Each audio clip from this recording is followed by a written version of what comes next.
Tuambie bana, what has happened? Mnacheza na José. That was bound to happen.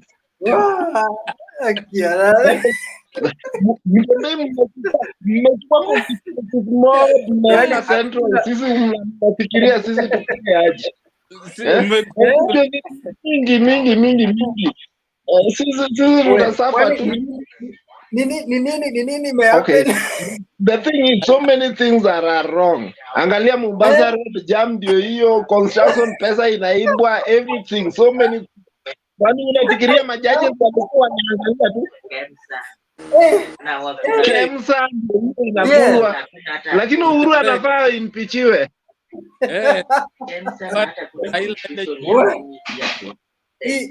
Uhuru anafaa impeachment. What is happening? Yani hakuna kitu hata moja iko. The court has stood up for the people, the National Assembly and the Senate Council. Sasa uzuri Raila hajatajwa anywhere. Raila yuko Raila hajatajwa Uhuru. So what next? Tunataja Uhuru sasa. Tunapeleka Uhuru kotini.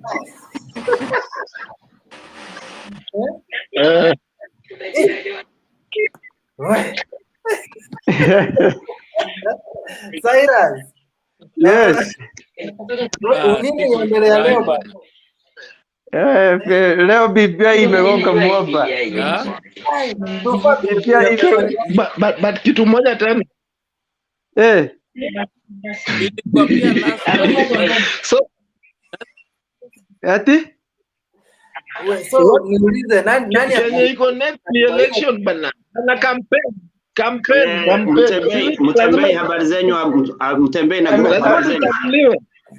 Yes, wale. Nilikwambia hiki kitu itaanguka, ukasema ati haitaanguka. Hata mimi nilimwambia imejaa illegality na it is unconstitutional. We, nikuulize Cyrus, shida imekuwa wapi na Bbi ikiwa poa? Si Bbi ngoja Cyrus atuelezee tukuje kwako. Mtembei kwa sababu tumekuwa naye hapa, nilikwambia Bbi the process was illegal, it was unconstitutional. Haikuinvolve the concerned parties, walitumia tu kifua wakasi 3 million. Hapana, hakuna kitu kama hiyo ilikuwa tu side source. It was not the right process. It was premature. Cyrus, our judges wamefanya hivyo juu ya office of the ombudsman. Hakuna mtu anaweza kuwa hapo. Hapana, lakini mtaki zile sheria wana rule zikuwe question. Yes. Lakini unaona Fira wamesema even the people have not read those, they have not got those copies. Hawakupata copies wasome ili wafanye copies tunaleta baadaye, watu wanasoma then wanapiga kura. Hapana, those are all presumptions. Those were just presumptions and imaginations. And the law must follow its course. Moses, Cyrus, kitu moja ujue. Usicheze na president but amekaa kukalia ile kiti. Hata majaji hawawezi kitu. Mimi naona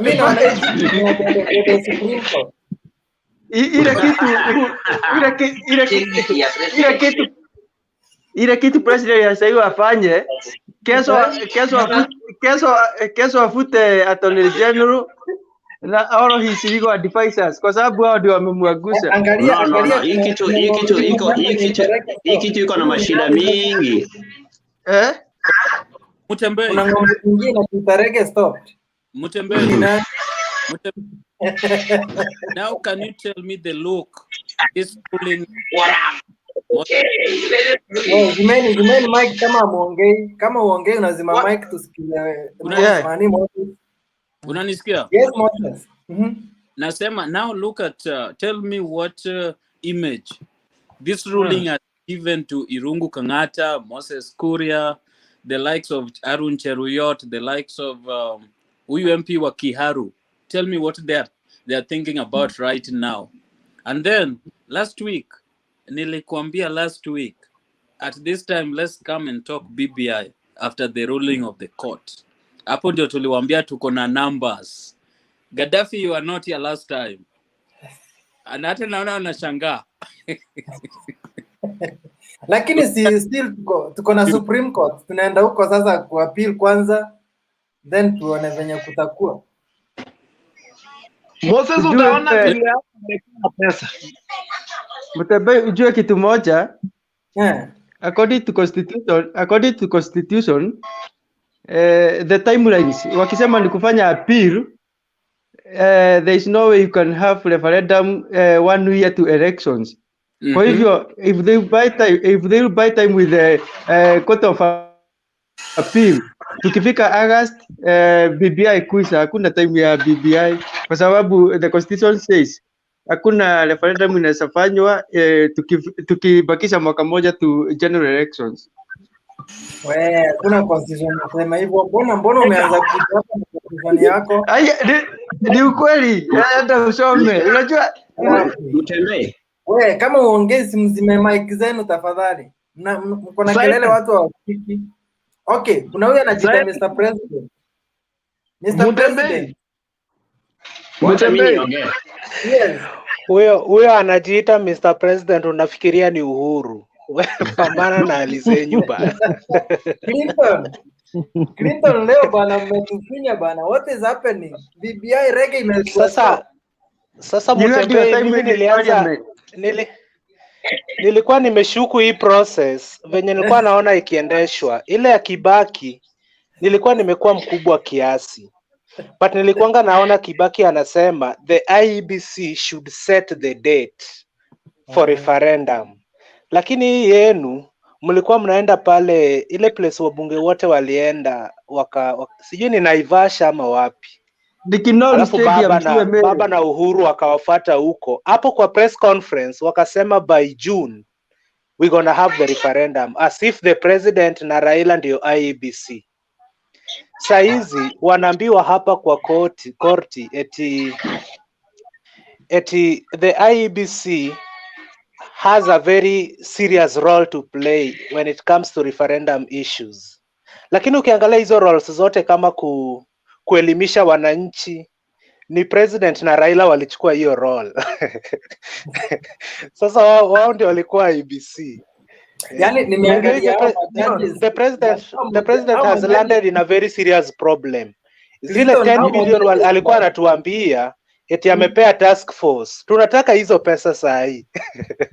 Yani nimeangalia majudges bana wanatoa nini kama wamekasirika. Kwanza ameambiwa alipe Mr. President should declare his close. Hello. Lakini you have been supporting this issue for a long time. Gaddafi endelea. Moses, hatuwezi sema judges are the one who are right. Hii Kenya kila mtu na interest yake. Anaelekeza tu penye atapata kitu ama penye inamfavor. Hatuwezi sema majaji wamekuwa right ama Uhuru amekuwa wrong. Kila mtu ni kivyake. Hii ni Kenya. You never know wako na nini. But ngoja kesho utaona dosia yenye itakuwa. Si wamerule. Utaona kila mtu wako na scam kwa hiyo bench. Na utaangalia account yao itafunguliwa kesho uone. Lakini Gaddafi there is one thing. Moses, swali langu lilikuwa unajua kama ile ya presidential tuliona at least jaji moja, wawili, watatu wanasema opposite. These guys ni kama wote wanasema kitu. They were in unison. No, They were in unison. You know, there is one thing. Hello. There's one thing that our politicians has misread us as Kenyans. They are very good at talking. They are very good at saying things out there, but they don't know how to follow the law. The law is written. The law should be followed, not just hallucinating or just thinking how they will come up with the ideas. That's why you have heard the judge say they were presuming or assuming that this will go. You cannot jump one step. You cannot jump from this step to the other. That is illegal. And that's why I told you that BBI will follow because of technicality and irregularity. Okay, tusikize huyu president. President, unmute your mic kuendelee. He's gonna get sued. Hey, how are you? Yes, tuko poa, endelea. Mimi sio Mr. Uhuru Kenyatta, hata kama Uhuru Kenyatta ametoa warning.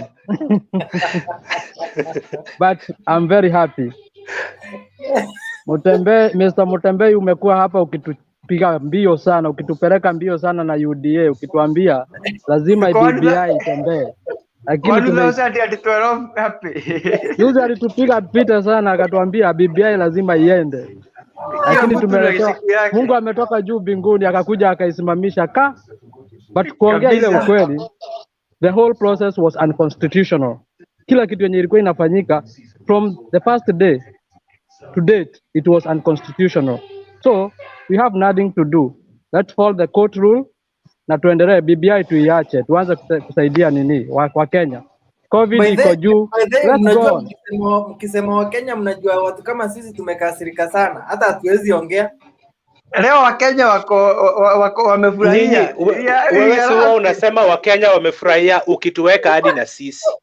Hata ni jana aliandika, ni jana mani juzi 235 have passed the bill in the parliament. Senate wamepitisha. Kenyans are happy.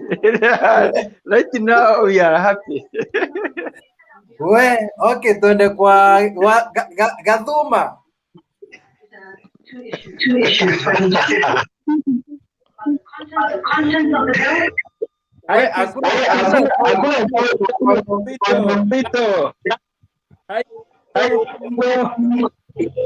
Gathuma una sound, wewe tafuta sound. Kizito. Hai Mtembei. Yes bwana, leo tumegongo vibaya, niambie. No, we are Kenya law-abiding citizens. Yeah. We accept. But remember, BBI is not 2022 election. We just wanted to try to help Kenyans like Moses. Exactly. But which help? Because they don't want it. That's why you see somebody like Raila is somebody who is he has done politics for a very long time. He said very well that I don't talk about 2022. He was waiting for BBI because he knew very well what was going on. So let us not enjoy. There's a tax coming in front of us. Nini hiyo ilikuwa inaendelea yenye baba alikuwa anangoja? Ni nini hiyo ilikuwa inaendelea? Si ilikuwa BBI? He knew very well. He knew very well that my question, Clinton, swali langu ni hao watu hawakuwa wanaona what is happening for the last 2 years ndio kuja kurule sahi kama tunaelekea elections 2 months. Mutembei, President Uhuru Kenyatta is a political scientist. Baba is an engineer who studied somewhere in Germany. These two people are very different. One had an interest. Sije ukakosea baba Clinton. No, Clinton baba hata nikimkosea hanilishi bana. Nakwambia ukweli. Juzi alisema lawyers. Juzi alisema lawyers for a very long time. Baba has been in politics for a very long time. We don't care. We don't care. You people were hearing, people were saying, Raila is being played. Raila is being played. He was also playing. Raila is being played. No. Yeah, he was also playing them. Now he has come. They have come to see it by themselves. If you can remember, how was Baba playing them? How was Baba playing them? Who was played here? So, Kizito, my friend, we don't care whether Baba has been in politics for 80 years. What is there is, kuanzia 2018 mpaka leo, wakati judges wamekuwa kirule, alikuwa ameacha akili nyumbani.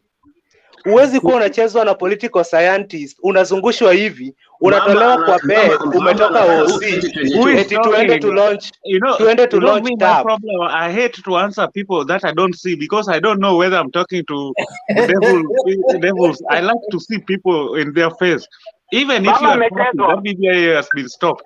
Put on your... I want to see you, Clinton. Okay, let me address Mutembe because... Clinton. Let me address Mutembe. So, Mutembe, I was on this point.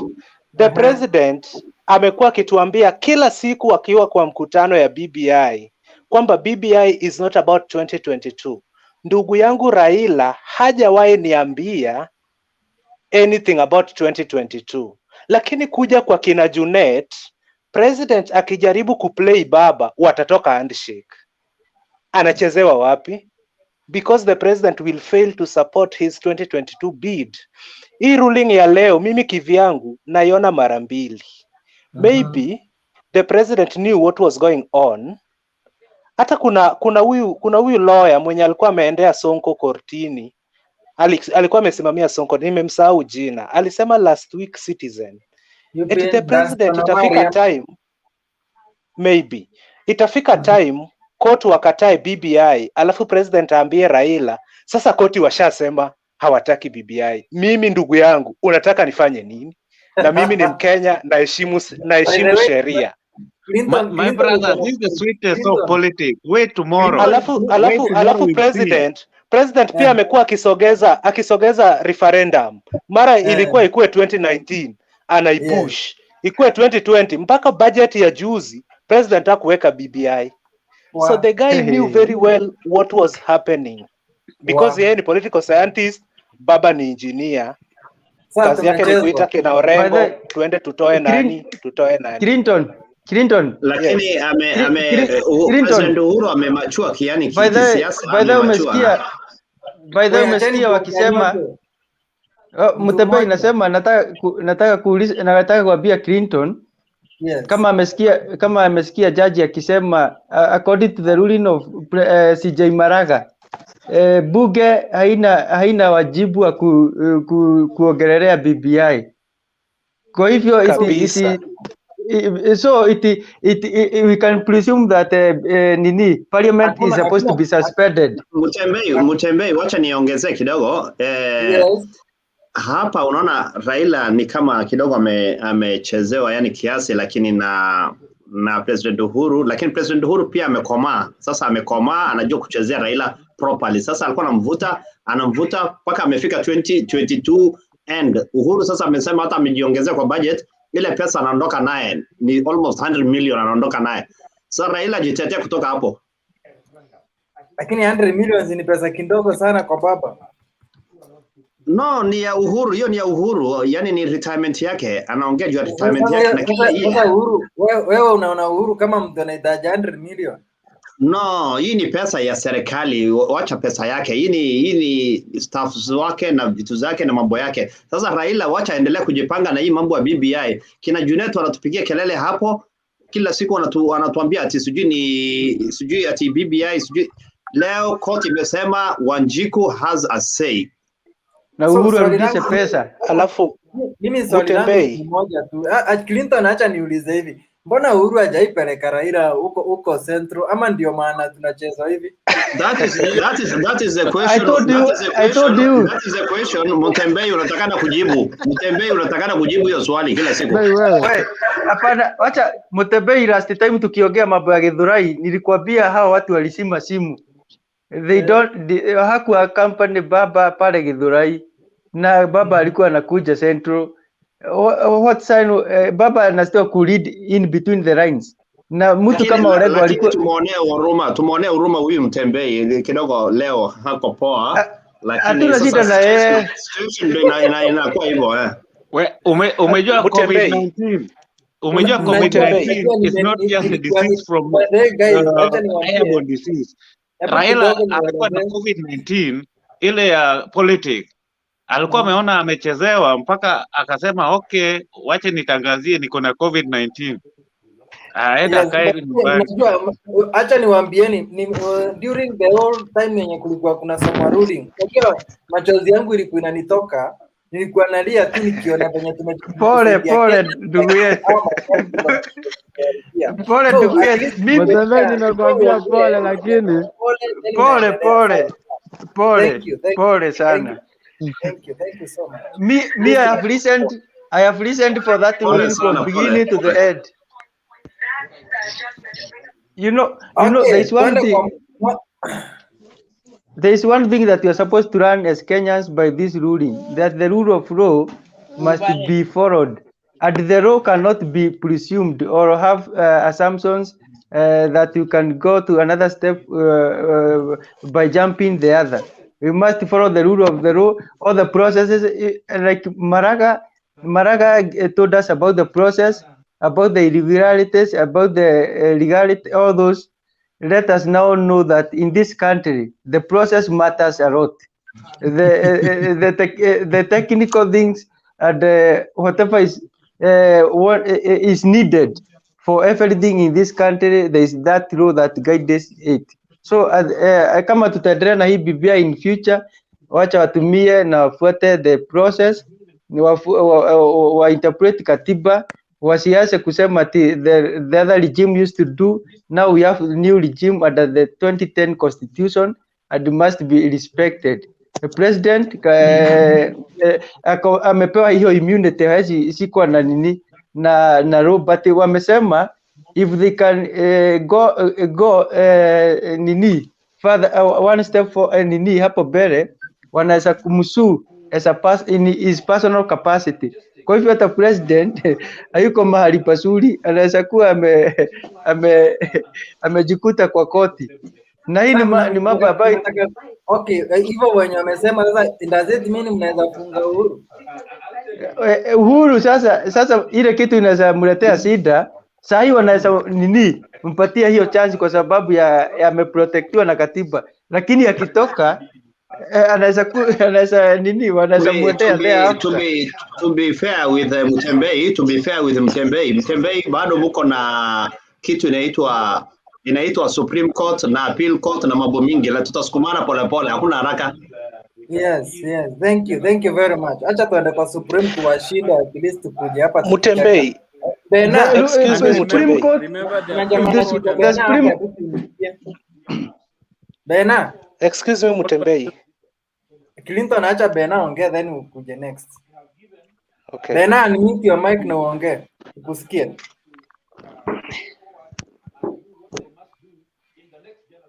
Ni nini sasa, na vile ulikuwa umeweka mic yako on through ninajaribu kuzima sasa hii ndio uongee. Lakini kabla Bena aongee, Bena ongea bwana. Wacha niongee kidogo. Yes. What I think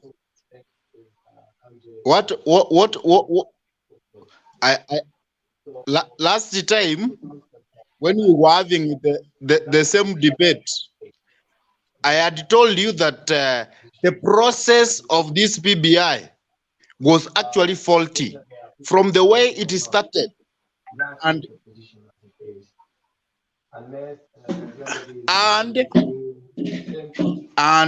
alafu nasema the process was faulty. The process was faulty. Ndio naendelea. Nasema the process was faulty, and even when we do what we call popular initiative cannot be initiated by a president, cannot be initiated by the government. And this popular initiative actually was initiated by the government. And even the people who corrected the signatures were chiefs. Actually, they were the government machinery. It did the correction of signatures. And if you look at the Punguza Mizigo initiative, it is the only initiative which actually did the right process. And this one, by virtue that the government actually involved itself in correcting the signatures, actually that is very faulty. The only thing the government can follow is the parliamentary way of structuring of amending the constitution. So even if we go to the Supreme Court, even if we go to any court, actually there is a big violation. And actually, I am very happy with the court, the way the court has ruled, because we have sealed the loophole. Because if we were to allow it to go up to the end, that means in the future, the government was actually to use this popular initiative actually to violate the rights of the individual. Popular initiative, it is you and me who can actually come up with a popular initiative using my own resources. You cannot use the resources of the government. And that's why the President Uhuru Muigai Kenyatta may be sued one day, because actually what he has done, he has used the public resources, and the public resources are not supposed to be used whenever we are doing what we call a popular initiative kind of amending the constitution. For now, it cannot be taken to court, but after he moves out of court, after the ruling, after he has finished his 5 years, if a person goes to court and say there was a president who was called so and so, he used our public resources badly, and even the governors who actually used the resources, now it is open. You can go to court and then you say this governor used our what resources on BBI, and which is unconstitutional, which is actually does not owe well. So that's why I'm saying, even if we move to the Supreme Court, to any court, it is bound to fail. Yeah? So what we are supposed to do is the Kenya of today, we are supposed to follow rules the way they are supposed to be done. And if we follow rules, then you will find that nobody will have a problem with amending the constitution, because the constitution is an open document. And when we say it's an open document, you can have issues with it.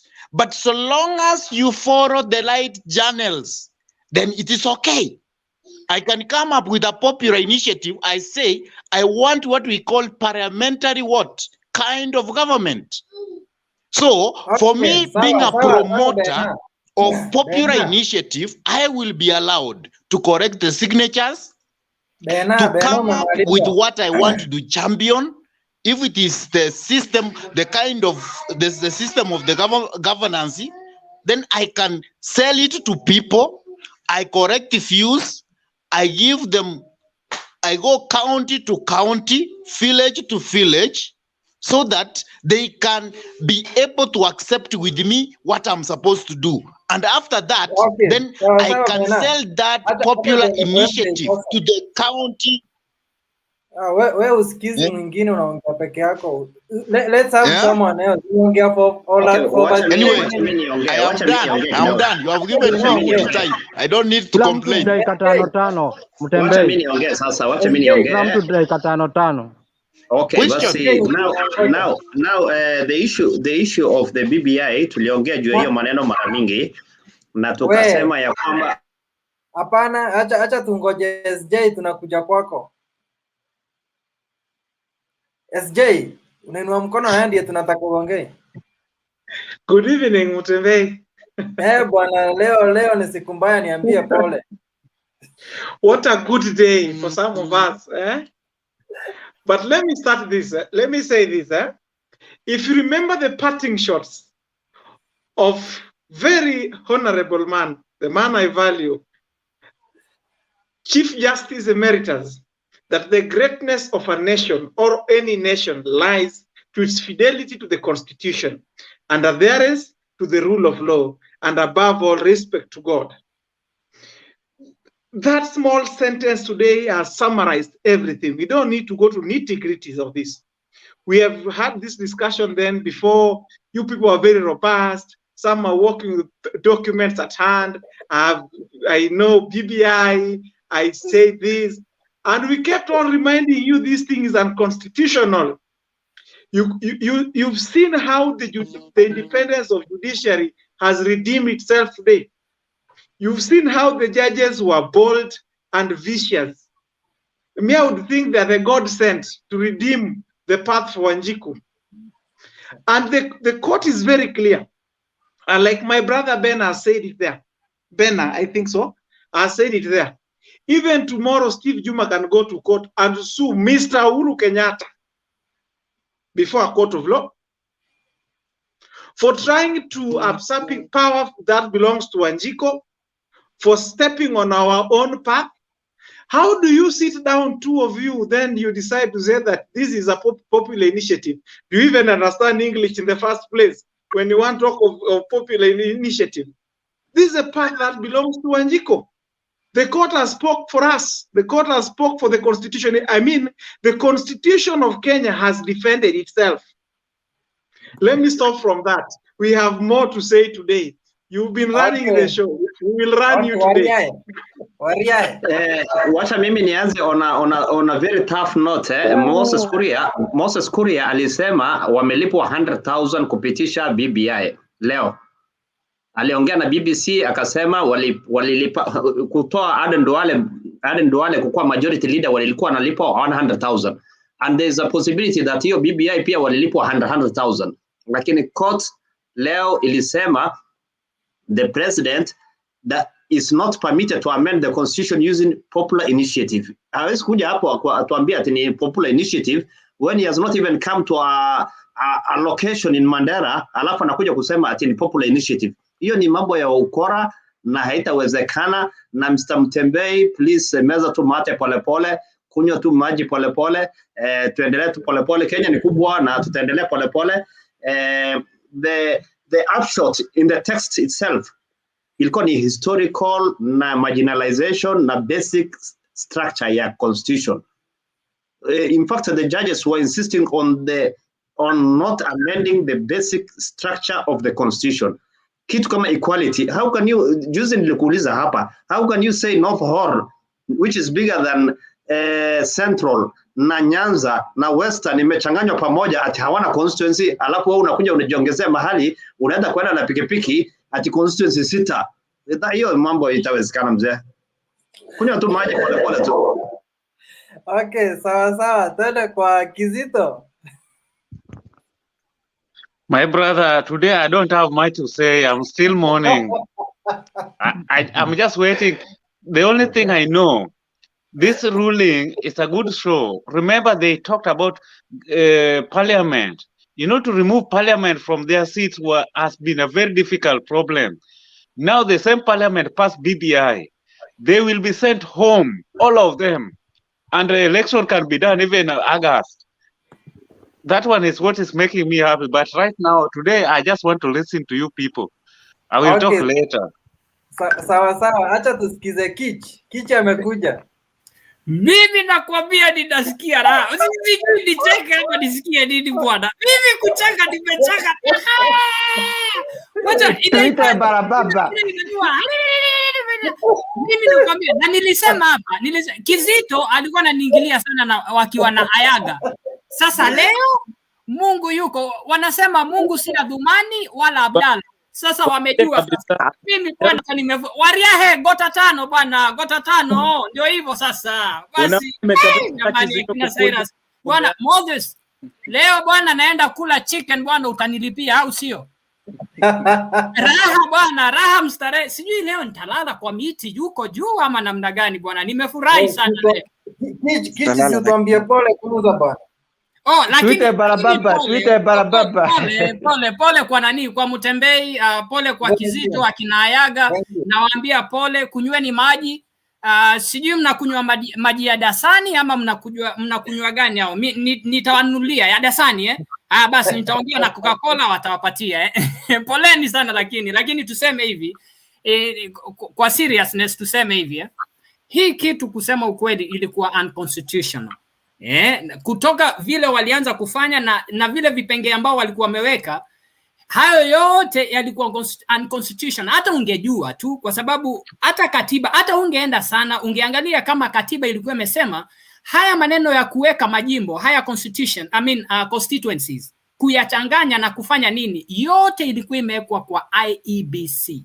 Lakini hawa walienda tu wakawaruka, kwa sababu walikuwa wanafikiria wao sasa wako kule juu, sasa wameonyeshwa ndio inaitwaje kiboko wanaitwa kiboko ndio hiyo sasa imewacharaza. Lakini all in all, I hope sasa wataileta ikue kwa nini, kwa popular initiative.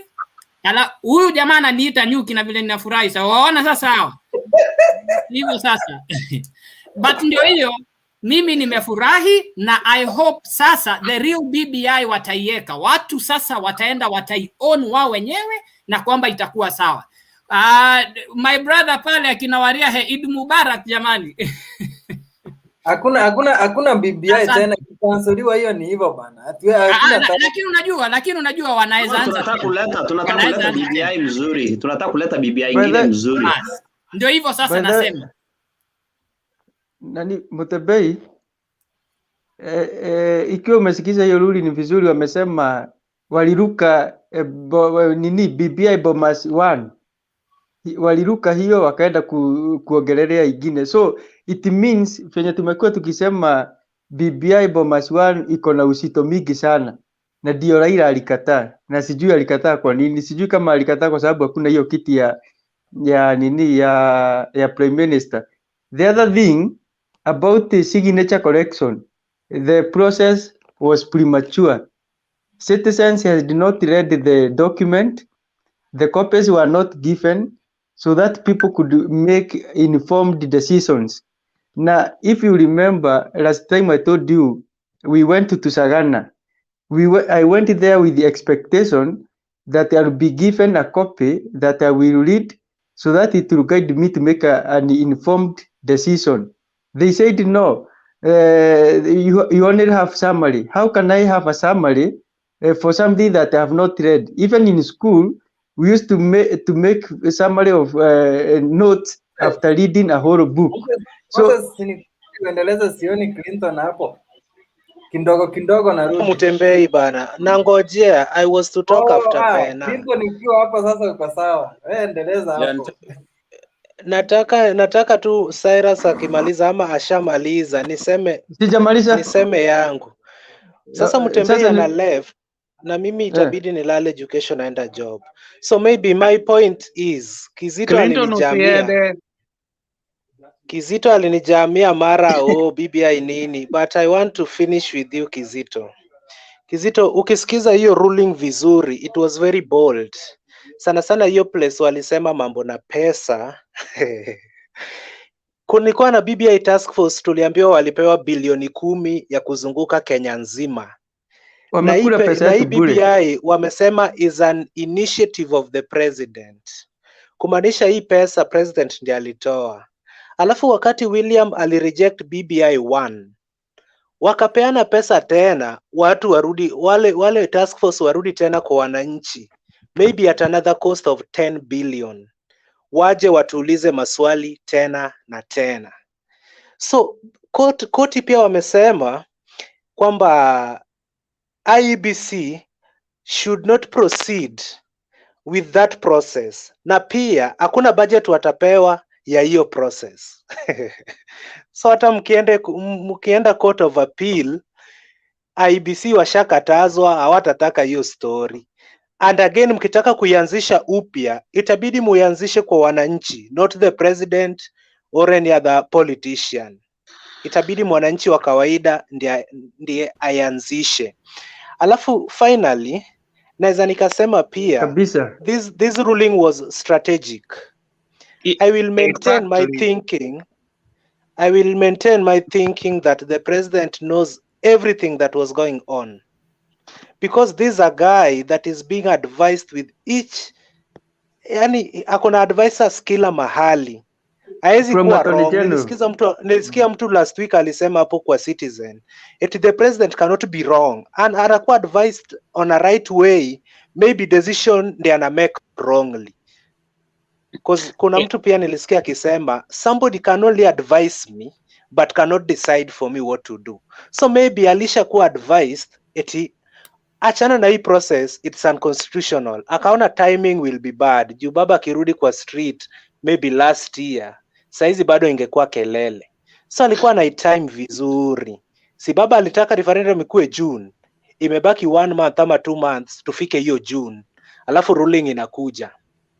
Akiambia baba, acha nifikirie kitu naweza fanya mpaka August. Baba atadu. Ifike hiyo August. Clinton, baba Clinton na majaji sasa baba unataka nifanye. Uhuru atamshow ya kwamba ni kotini ndio imeangusha, sio mimi. Yeah, Clinton, I want to make it very clear. Kizito. Yeah. Ni saya tanga, so tulia. Yeah, I just want to put something, then tanga waendelee kutanga. What I want to say is, don't be overexcited. It might be, Raila has played politics and he has been in politics for a very long time. Whatever is happening, first, Parliament is unconstitutional. Second, IBC, they worked out of, they were working out of nowhere.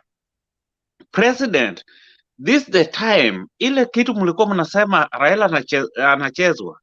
Right now is when you want to know, wait, 2 weeks or 1 week or the day after tomorrow, you will hear IBC is unconstitutional. IBC, these people, they don't work. That was the problem that has been bringing chaos in Kenya. They will dismantle this IBC and put new people. They will dismantle Parliament because it is unconstitutional. They go to election. Now is when the politics is going to start. So let us not overexcited. Raila knows we don't care. We don't care about the politics that's gonna start.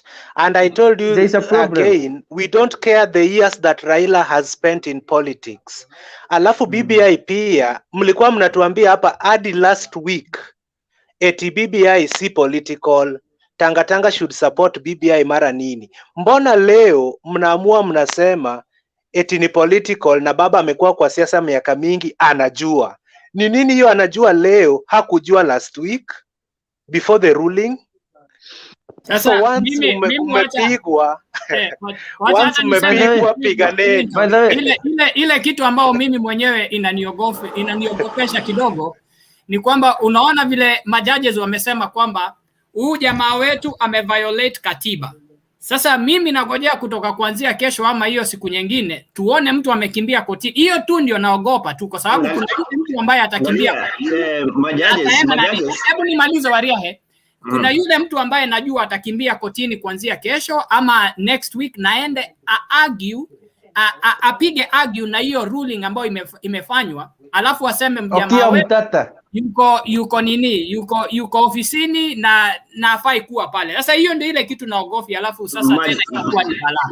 Majaji walikuwa wanajaribu kumtoshanisha Uhuru, sio kitu kingine. Uhuru hapo kuna 3 arms of government. Kuna legislature, kuna executive na kuna hii judiciary.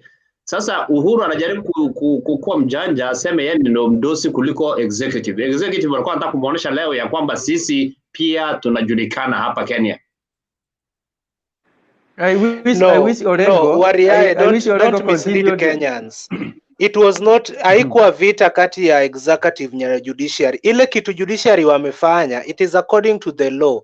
They made the ruling, si eti wanapunish Uhuru Kenyatta ama wanapunish wenye wana support BBI ama wanapunish Raila. They made it according to the rule of law. Ndio maana ulikuwa naona akimention kitu ana refer to the constitution. Constitution si ya mheshimiwa rais ama Raila.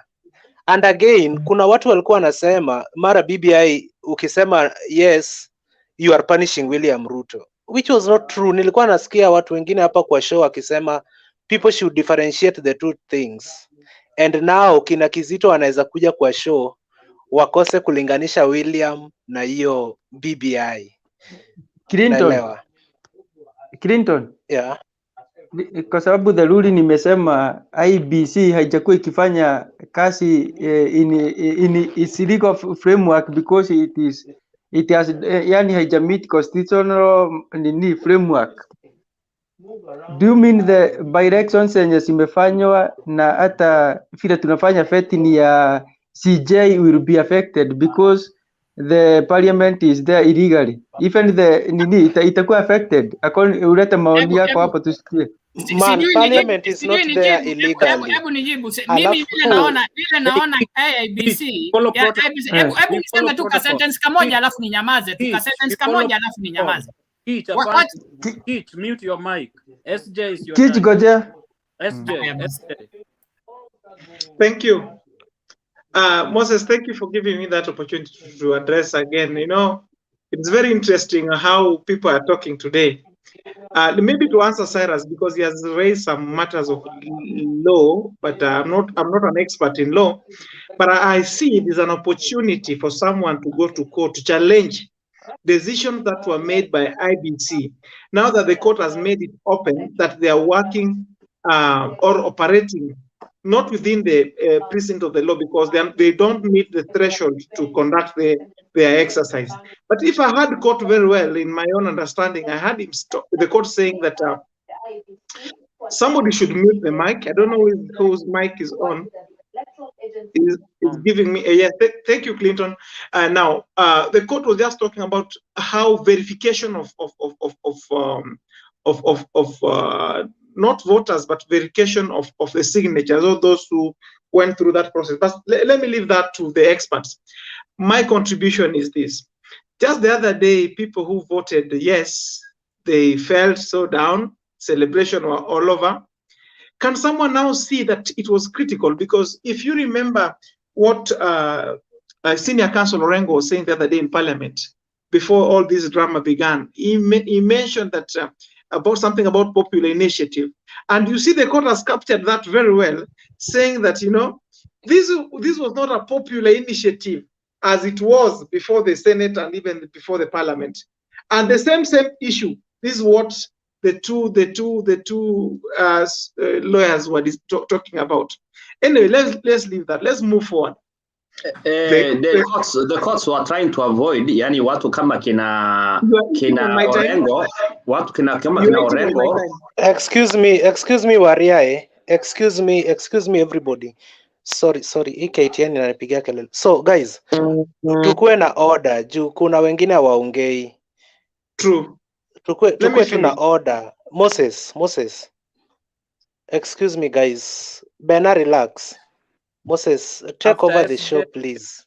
After SJ, I was proceeding. Yeah, thank you. Now, all I know, BBI is dead. Yeah, I'm in it charge. Has no structure. 90, almost the entire ruling is just the entire ruling has demonstrated that everything is wrong. So we should not talk about BBI. Let's talk about issues that now affect the country. But let's proceed. Let me give chance to someone else to speak, because I would love to meet Ayaga, who was working all the batches of documents here. I don't know where he's nursing his wound. Thank you. Sijui niseme kitu ama Musa. Sijui niseme kitu. Ngoja. Kuna swali. Bena.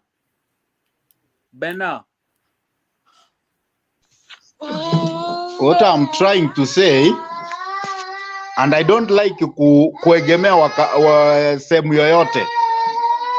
Actually, what the courts have done is actually a joy to the Kenyans, whether you are on Raila side, whether you are in Ruto side, or you are anywhere. Because the court ruling actually makes Kenya to be a democratic country. Because if we look very critically, this country, we don't want to be owned by either 2 people or 3 people or 4 people. We want a country where all of us, we have a voice. And the truth be told, if we have popular initiative, it should be initiated by a Kenyan. And if the government was bright enough, it could have sponsored one person or one Kenyan to come up with that popular initiative. But you will find that even when they were being advised by James Orengo and Otiende Amoro, well-seasoned lawyers, many people never took that on heart, and then they reasoned. Yeah? And in case, you will find those lawyers, they were actually nearly to be given disciplinary, that they were not following what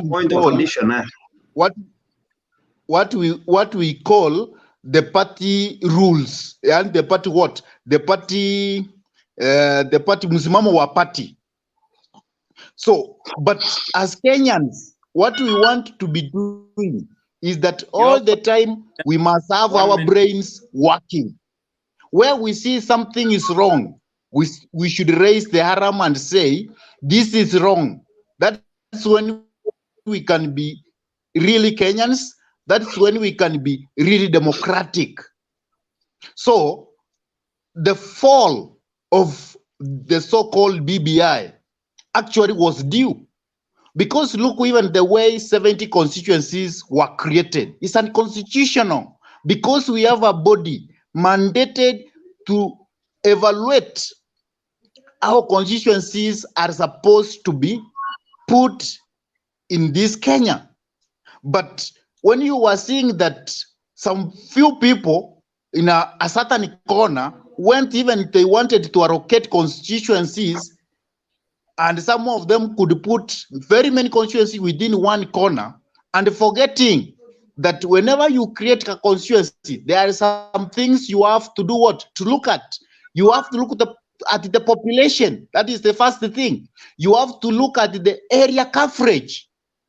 And if those things were to be looked on, I am very sure, like now the people from Nyanza, the Luo Nyanza, was to get around 8 to 10 constituencies. People from Kisii Nyanza, they were to get around 3 to 4 constituencies. And that was to go on and on and on. And we were to have a very good way of coming up with constituencies. Thank you. Your time is up. Your time is up. Evo. I conclude. Thank you, Moses. First of all, hi guys. Kitu cha kwanza nilikuwa nataka kusema, just to rectify Boriai, from his point earlier, what he said, there was no Uhuru ameshindwa na judges have, between Uhuru and judges, that the judges have won. Hakukuwa na any competition. The judges wamefanya their constitutional rights, now waka rule according to the rule of law, could make sure that what was not legal haijapitishwa. So there was no competition. I meant to say that they were not compromised. They were not being compromised like the parliament. Ndio maana nimesema before, every time nimekuja hapa hivi nikasema until the 3 branches of the government will be independent and separate, then we cannot move forward. So at least we can see that something is happening. Secondly, nobody has lost here, and all Kenyans, we've won. Everybody. I mean, this constitution at the end of the day is for everybody in the country. There's no losers. Everybody, we've all won. The panel, everybody here knows, I've always come here and I've championed for, we don't need the BBI right now. I mean, there was issues that were critical at this moment in time in Kenya that the government should have focused on more than actually BBI. Getting people out of lockdown and making sure that there's jobs and people put food on the table and pay their bills. So for now, at least it's a win-win for the public. So the government needs to focus on what is necessary for the Kenyans at the moment. I know the other day Mtembele argued me about he said there were 4 million votes were voted for the BBI to go ahead. But my question is, when was this done? Because I was arguing that the BBI was not needed this time. It's not a critical issue and a matter that we need to focus on right now. There was other things. I mean, BBI could have come late at a later date. But Mtembele obviously said the government or the public voted 4 million votes. But when was this done? Was it while the lockdown was on or before the COVID-19? Because obviously since COVID, things have changed. Everything has moved on, and we've all, there has been twists and turns of what was priority then and what's now changed to priority right now. So at least for now, what the government needs to do, there shouldn't be any argument in the government of we lost, let's do this and let's do that. I hope the judges that came up with the idea, they're not going to disappear into the thin air and not be found anyway. The government should understand now that the public, actually, their main focus now to the public is to make sure that they get people out of lockdown and provide jobs for the ordinary Kenyans. That is the priority that the government need to focus on right now. And those are my points. Thank you, Ivo. Kitch, you have a burning itch. Kitch, is your turn. Oh, yeah. Yangu nilikuwa tu nataka kumjibu Cyrus. Kuna swali moja Cyrus akauliza kwamba sasa vile IBC wameambiwa hawako enough kufanya quorum. Does that mean kwamba zile by elections zote wamefanya mpaka kule Mombasani, ile yote wamefanya itakuwa null void?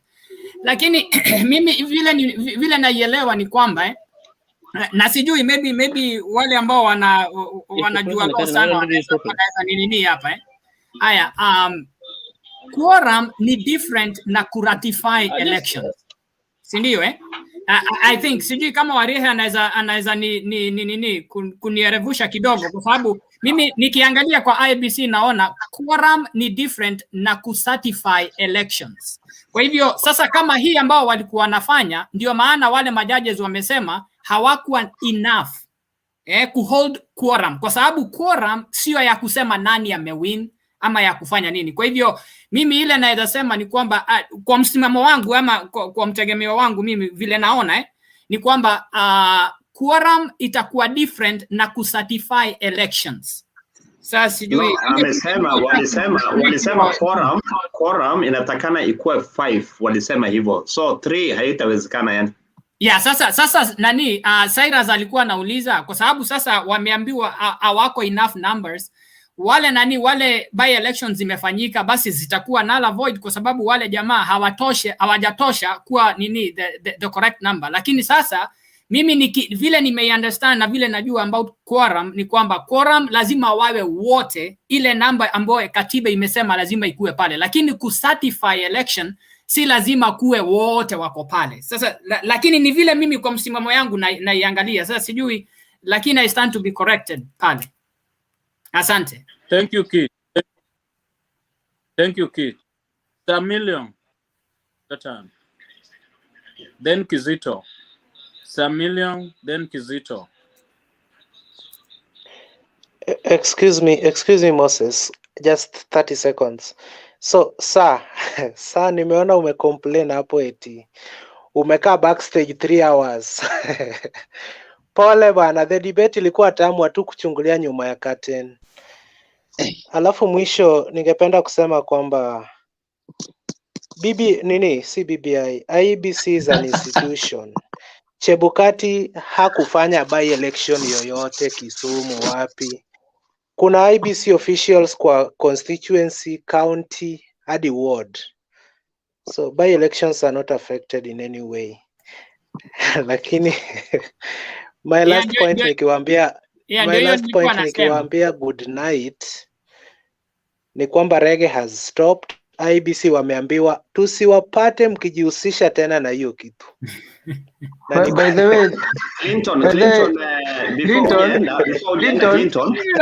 wamesema Clinton, no bana, kama unaniattack mniattack moja moja. No, not attacking you, but I was saying Clinton, even they have talked about multiple questions. Ni comment niende tafadhali. Ni Samillion stand. Samillion. Okay. Okay, thank you very much. I don't know if it is my network leo iko na inasumbua kidogo, but I hope I will talk fast alafu isisumbue kidogo sana.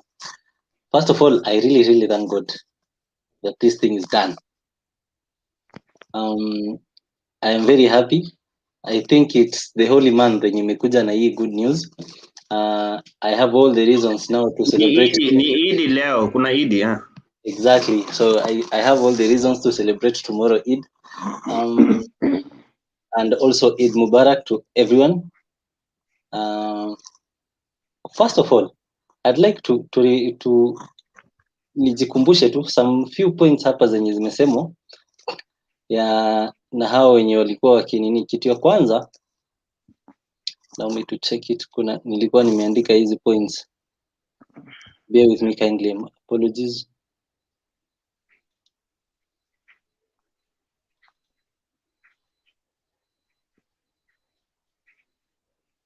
Apologies.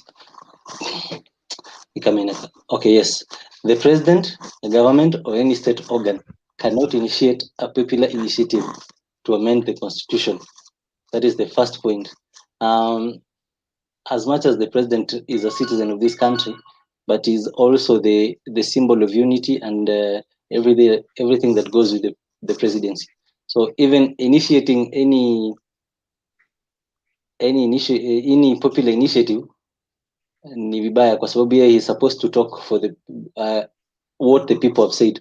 Haitoki kwake. The second thing, the Constitution of Kenya Bill 2020 was initiated na hiyo. BBI Steering Committee was unconstitutional outfit.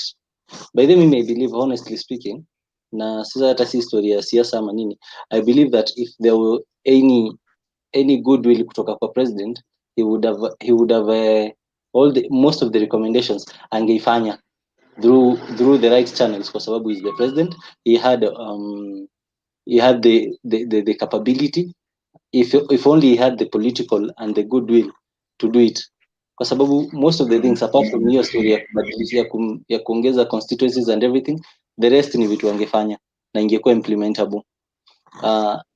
The other thing is ni hiyo story ya kumazol.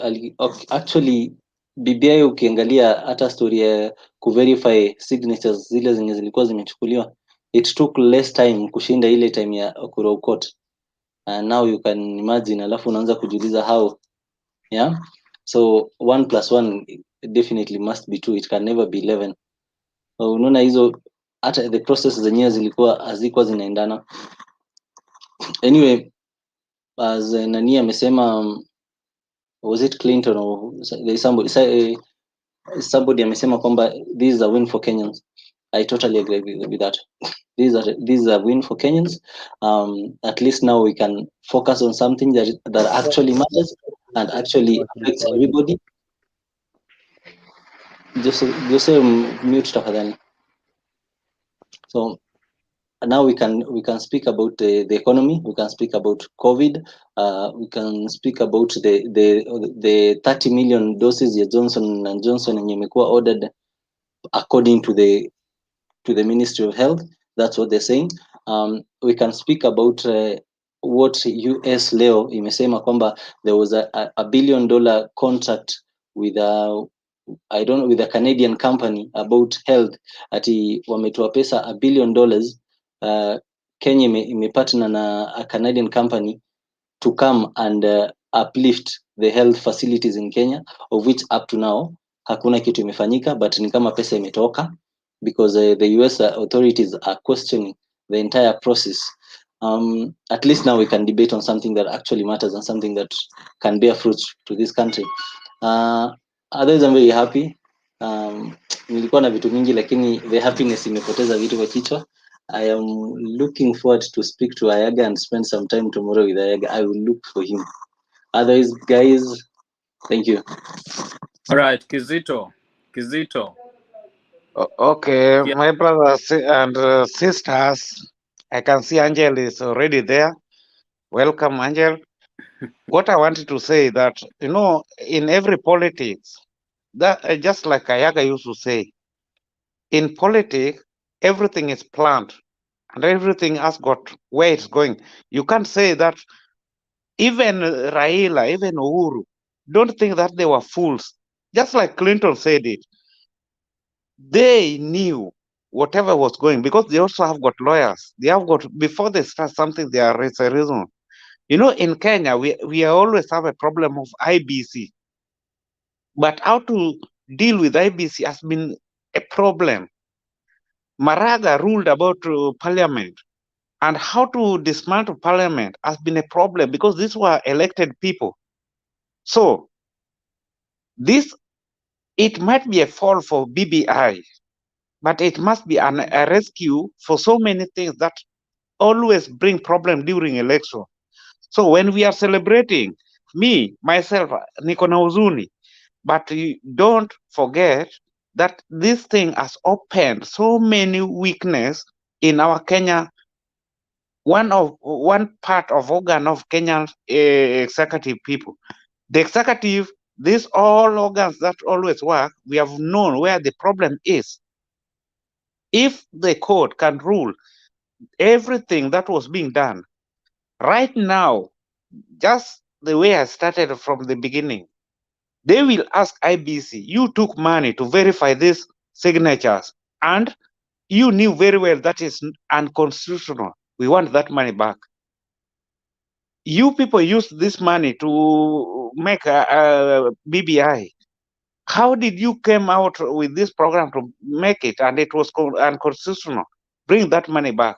Now this money, you Tangatanga people, you have been saying that is to be used in medical equipments, this COVID, this money will come back.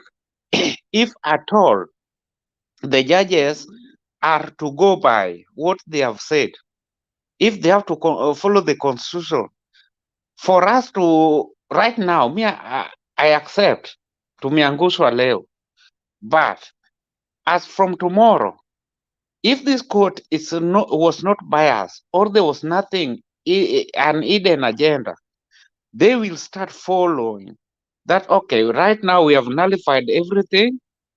Everything was unconstitutional. We want this money that was used because it was illegal.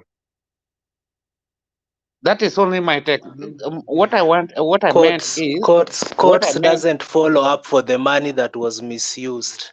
Yeah, unless what I mean, somebody goes what I to mean complain. is, what I meant was this.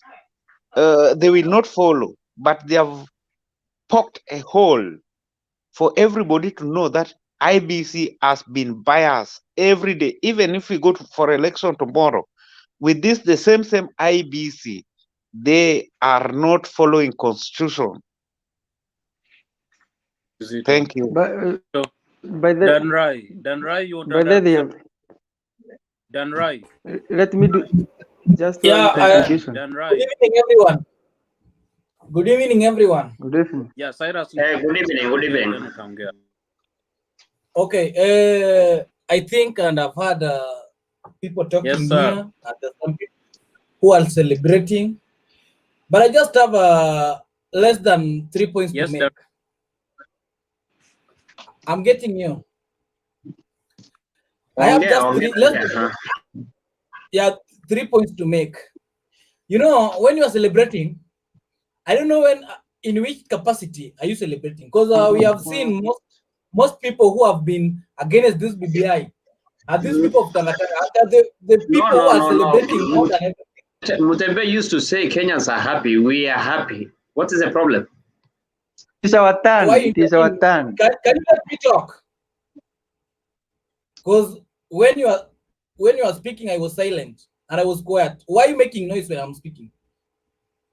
Yeah, let him so talk. I was let saying him talk. this thing, it's okay. That's the ruling of the court. But sometimes we do say that we are going to revisit. And there's a certain guy, Kizita put it correctly, because hii asira wako nayo kutoapishwa 41 judges.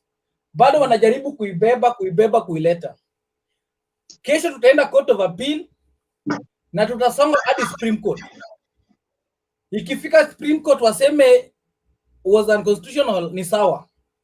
But hii ni porojo tu.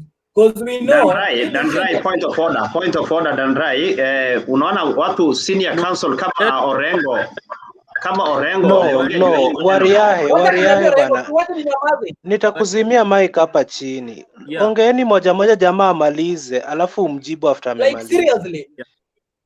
Cause tunasikiza hapa nyumba na mkiongea wote inakuwa ni kelele. So nitakuzimia mic kila ukianza kuongea hapa chini. Thank you, Clinton.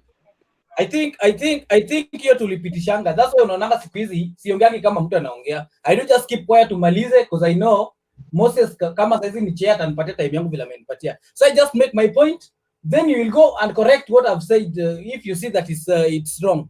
So I was saying this thing is very good, kupitishwa ama kuangushwa, but there are some people like me, I'm seeing benefit on it. That's why nilikuwa na support. Sikuwa na support because ati Raila na support ama Uhuru ama nani. Mimi nilikuwa na support on my own benefit, on my own capacity. But if you think that way wewe unaona kama Biblia ilikuwa mbaya, you just celebrate. This thing is very common. Court vile walikuwa nataka kusema hivi, court hiyo ni judgment ya court that we can't interfere with. Even hata ule mjumbe anaweza kuambia you can't overturn the ruling of court unless uende court of appeal. Na hiyo court of appeal ndio tumefunguliwa mlango. So I know those people, ingekuwa mimi naweza fikia hapo, ningeenda kwa court of appeal. Kama wanatuambia this thing at unconditional, sijui kama people's initiative and whatever, ile ya Uhuru court, nani waliuliza before wakuje na hiyo punguza mzigo? Si Uhuru court alikaa tu chini akaandika akapeleka hadi ikafika kwa county ndio ikangushwa. Sasa hii ikiletwa, sasa hii ni mbaya because that people were not involved. People were not involved. Aje na mimi pamoja na wenzangu tulienda hapo KICC kutoa maoni yetu. Na county zote kila mtu alikuwa anatoa maoni. Second, it's like this court wanajaribu kutuambia ile 5 million signature tulifanya, sisi ni wajinga tu kwa tunajua tunafanya. Sasa wao ndio wanajua constitution kuliko sisi. Na nikimalizia, I need to let other people talk. My last point is very simple. This thing is not the matter of celebrating. Whether you celebrate or just celebrate, na tumejua watu watakataka wamefurahia sana.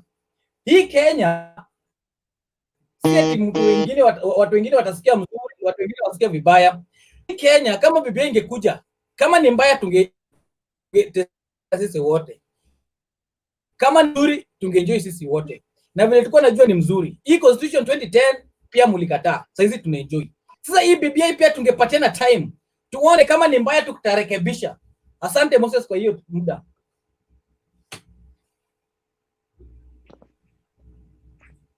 Cyrus, continue. It's your turn, Cyrus. Thank you.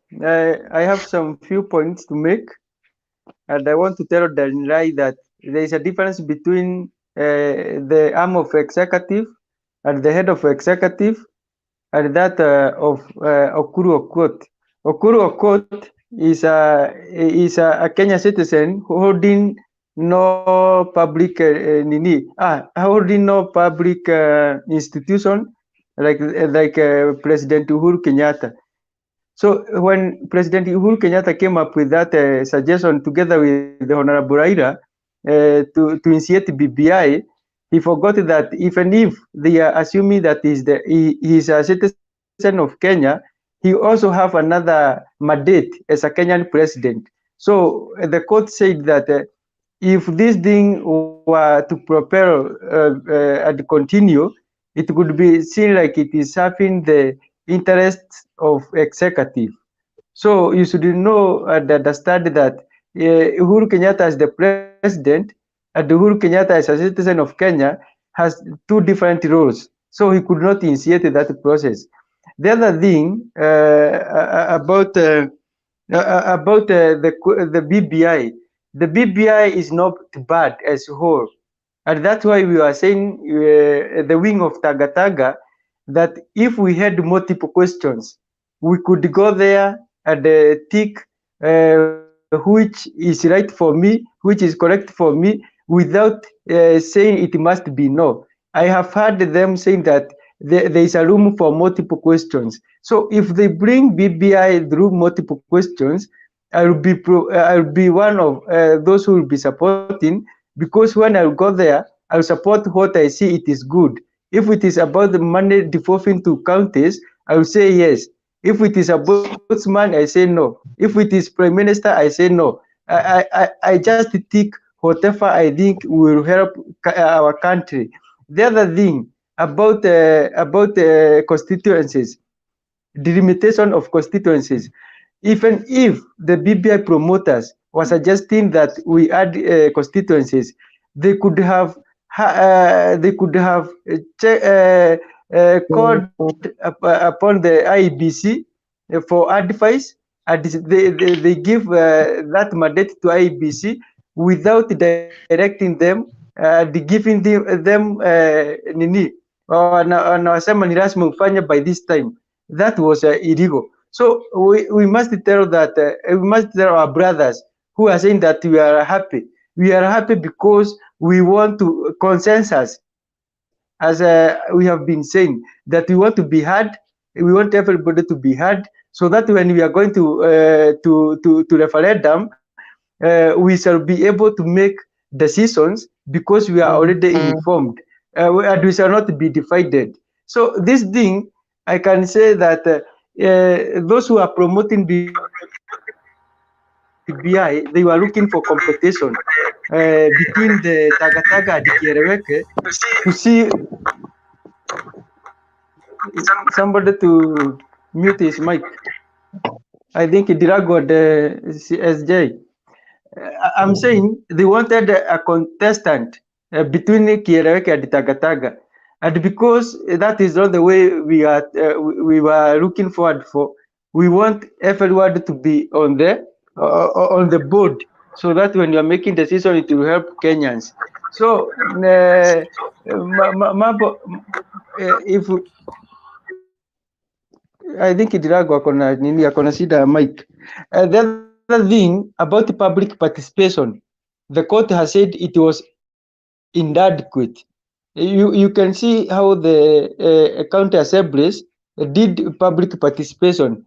That was not the right way, because they were doing public participation just in a hurry. Then they go to the assemblies and they pass the bill because they were given 2 million. That is not the right way. The right way, according to what I've heard through the judgment, is that to give Mwananchi a time to read, to understand, to make a decision. When they are going to that public participation, they are well informed and they will give their decision and they will give their views. But here, we were told come for public participation. Those people only speak and say vijana watapatiwa holiday ya kulipa help, mtapatiwa holiday ya kulipa tax, tutapata pesa mashinani, tutaongeza constituencies, and they were just speaking, and after speaking they could cover up with cameras and take photos and say we had the public participation. That is not public participation.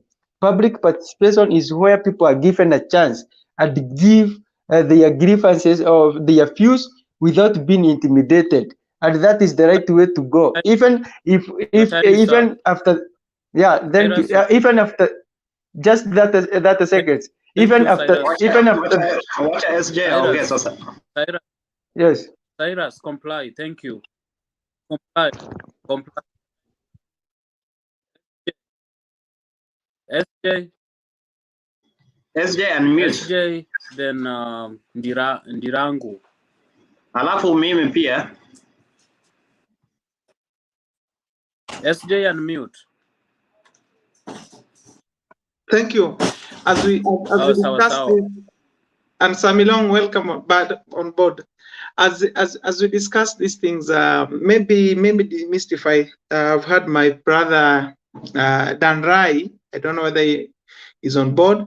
He had said something that really caught me up before even I start my point in that how 41 judges wanataka kutuletea or tupitishe. I don't know he speaks as who, and I think that should be a language of Kenyans.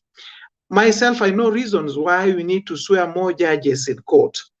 I know of people who have cases in court for decades. I know their backlog of cases in court. I know people whose property have been attached to court cases. They cannot even take loans. For instance, the property is attached to court cases in court. Now, that should not be the question of when and why they really want it. Two, let me just go through on my summary. When I think I followed on the rulings very well, and I captured the reasons why the court found that these petition had reasons to show pitfalls in the entire process of BBI. Now, the question has been asked whether it was a popular initiative. And in this case, you find that two people came up with an idea that is a popular initiative. And a popular initiative should come from an ordinary Kenyan, like my brother had said then before. Then there's also concern of omnibus. I've had my brother who just spoke, I think Cyrus was talking about omnibus. Omnibus, multiple question requires that every amendment to the Constitution must be considered on its own merit. You don't tell people we will do this, we will do this, we'll do this, then we say yes in like that for a constitution. We don't do that. Then on issues to do with constituencies, BBI bill declared that creation of 70 new constitution declares ABC, IBC, an independent commission. You know, it doesn't specify, because the constitution has given IBC mandate on what to do. On this one, we don't know what is the role of the IBC, how they do it, and what time. This cannot be done as per the provisions of the BBI report. On adding on the composition, the commission, 5 commissioners are required by law to conduct business. Therefore, the signatures verification did not comply with the statutory requirement. Verification was null and void.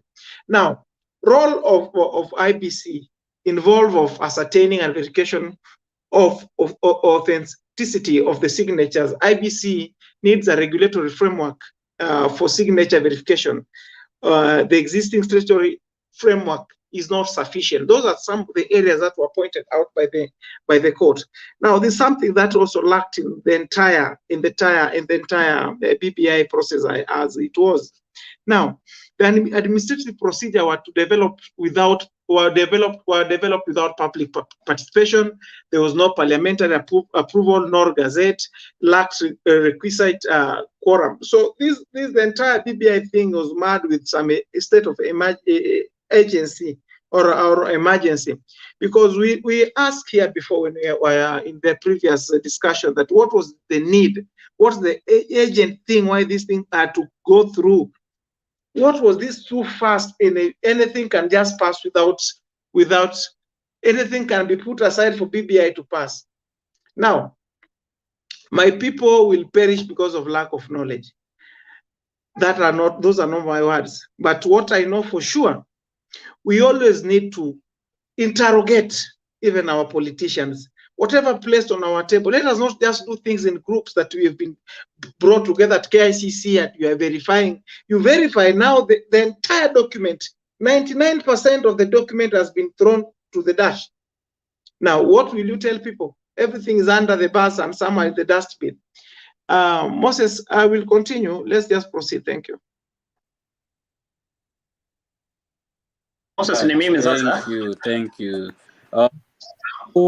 Then Samir, Lirangu. Alafu mimi, then Samir. Okay, Samilion, you can go ahead. Lirangu was Samilion, I will call you if your time to talk it. So unmute. So mute. Samilion is your time. Are you hearing me? What I can say is that the BBI is now over. Okay, it has now proven itself that over 100% of Kenyans are now happy because the BBI process has come to an end. It was a process that was full of unconstitutionality and illegality. The judges has clearly said that the president has failed the dignity. Not the dignity is, he has failed the dignity test. Yeah, he can be impeached. He has disobeyed the court orders, and now the e-process of BBI it come up. It was full of so many bullabalosi here and there. First and all, this thing was unacceptable at the first. This thing ilipushiwa watu. People were bribed with money. MCS got car grants for free just to pass this thing. And also they had so many problems. It seems the AG didn't advise the president well. Because some of these things they could have realized before. Yes, the BBI had some good things, but most of it ilikuwa inatufikiria. nimesikia Danlai akisema ati who are the judges? Who is Danlai for the first time? Danlai is just a simple person like me. Mr. Moses, we are not even getting the rank. We don't know what's the problem with this microphone. Yeah, he left. So Sam Million is gonna talk, then Wariae, then Angel, then Kizito, then Tycoon. Okay, thank you very much. I think I should start with IBC. There's something that Kizito said about IBC, kwamba IBC, they're not well constituted. What I think is now, more than ever, it's clear why we need institutions to be clear. We need to appoint people based on principles and integrity, not because it's somebody that I know. Because now, this IEBC, it has damaged the entire process for IEBC majorly, kwa sababu ya we all know kwamba ni watu fulani specific ndio walifanya kwamba commissioners fulani na fulani wakachaguliwa, and even the reason as to why the quorum did not meet the quorum, it's because some of the commissioners were frustrated. Let us not forget that they were frustrated to an extent that they had to resign, right? So this is why we need a principled and integrity commissioners in these independent commissions, especially IBC, because IBC is like the heart of our political platform and environment. So we need them to be unbiased. We need them to be clean. We need if it was possible, saints from heaven directly wakuja wakae kwa IBC if it was possible. So vetting IBC from now on, everybody should take it very serious, at least. The second thing, the matter of quorum. Well, ilikuwa inajulikana kutoka mwanzo, but I just wanted to mention or to highlight something that the court rolled out the quorum thing. Now can nullify everything simply because it was a national activity. There's somebody who asked about by-elections na nini. By-elections can be held by the commission, regardless of how many commissioners are there. But the bigger thing is that when it comes to decisions that in a touch all the nation countrywide, because you see, do not forget that also the commissioners on Yakopale, they are representatives. They stand for something. So for them to make a decision, they need to get to get the views from each commissioner who is representing something or who is standing for something in the commission. No. So I think that's why when everything is said and done, that's why we need a quorum for the commission. The third thing, I think what I understand is that kama sijakosea, but I was still young, ECK used to do the registration and verification at least yearly. And you see this IBC, the last time it did, ilikuwa ni 2018. So it's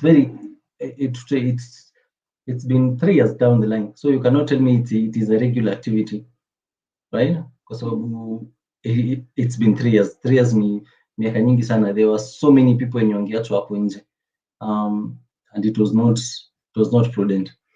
So I think I really thank the judges for highlighting that, because unajua the IBC themselves, they damned themselves on the statement kwamba the last time they did voter verification and registration was 2018, when the Kibra by-election were being done. Themselves, they quoted that. So, and then the division of questions. Say, I don't know if it's Wariahe ama ni nani amesema, but I think he's saying in SJ, I totally agree with the fact that if hizi questions zingekuwa separate, maybe I would have voted for, I would have campaigned for BBI.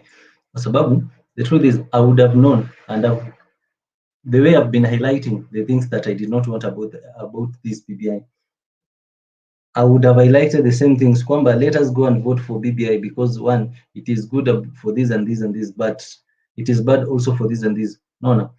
And then it gives us as Kenyans the right to choose what we want. I think the division of questions in highlight exactly what we wanted as Kenyans. The third thing is judicial independence. Let's face it, tusikuwa tunaongea tu ati kwamba tunajaribu kusugarcoat these things. We all know that judiciary has been intimidated for a very long time by the executive.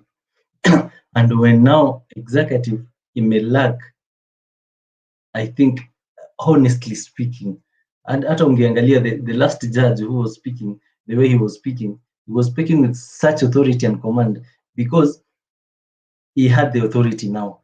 He's the one saying now. He's the one hitting back the government or the executive. So let's not pretend that it's because the truth is, judiciary has been muzzled for some time. Wamekuwa intimidated. The budget has been slashed.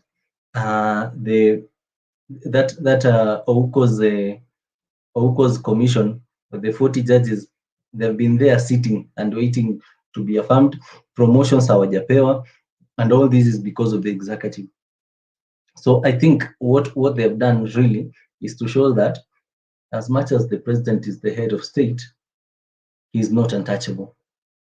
And when they go and categorically state that he has acted against the constitution, he has not upheld the words that he swore to protect and uphold this constitution, I think it meant that he's just a human being, and that's why they went ahead and said he can be charged, he can be sued afterwards as akitoka kwa kiti, because for now he has the security of tenure. I have a question about the MCA's car grants. I don't know where that one is going. Okay, thank you. That is. I think I'll finish up with the Uhuru's impeachment.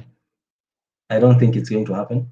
Nobody have the balls to say, ya kufanya kitu kama hiyo, because one of the things, when you this is the fact. When you want to impeach the president, there's a thin line, a very thin line between you as a person trying to impeach the president and you being charged for espionage, because this is the president, but there is the dignity of that office. You can be held for espionage and what we call national security. So I don't think anyone can dare that. Anyway, we do not want that. What we want is now Baba and Uhuru to come back to the table, plan on the economic resuscitation and the COVID thing, so that we move forward. Now that PBA is done, the last point is about appealing. It is prudent for the Attorney General to appeal this ruling. It is prudent because one, it will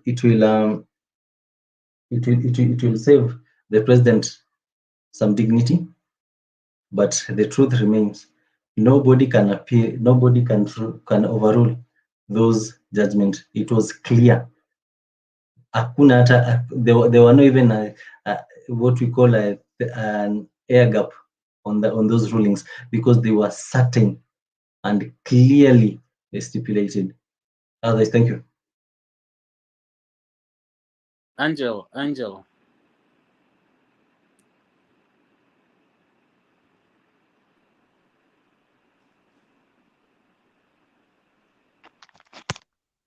Yes. Habari zenu wote. Salama sana. Nanisikia?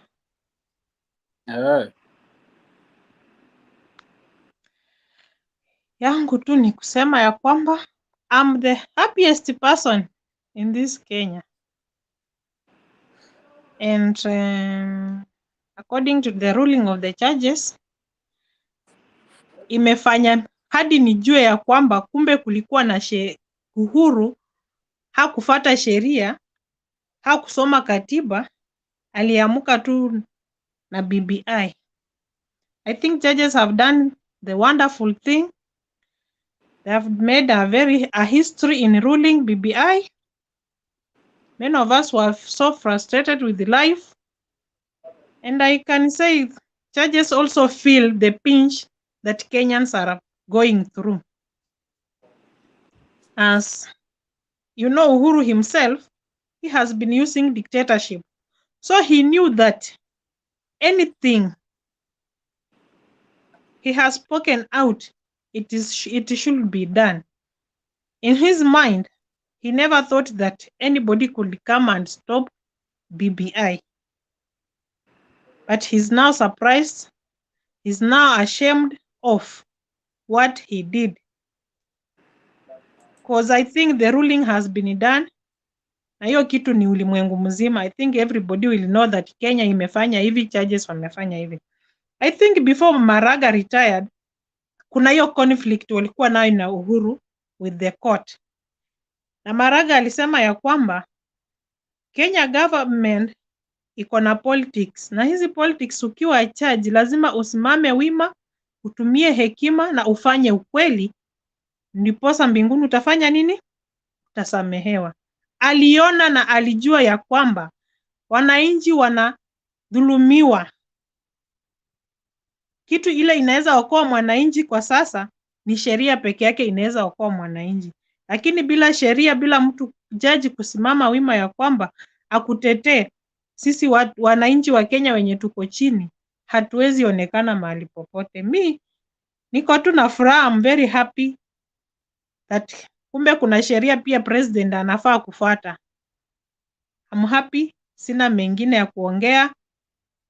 Gizito, let's move on. BBI is over. Let a discussion ya maendeleo ya kujenga Kenya iende mbele. Tuachane na BBI now that imerushwa kwa dustbin kabisa.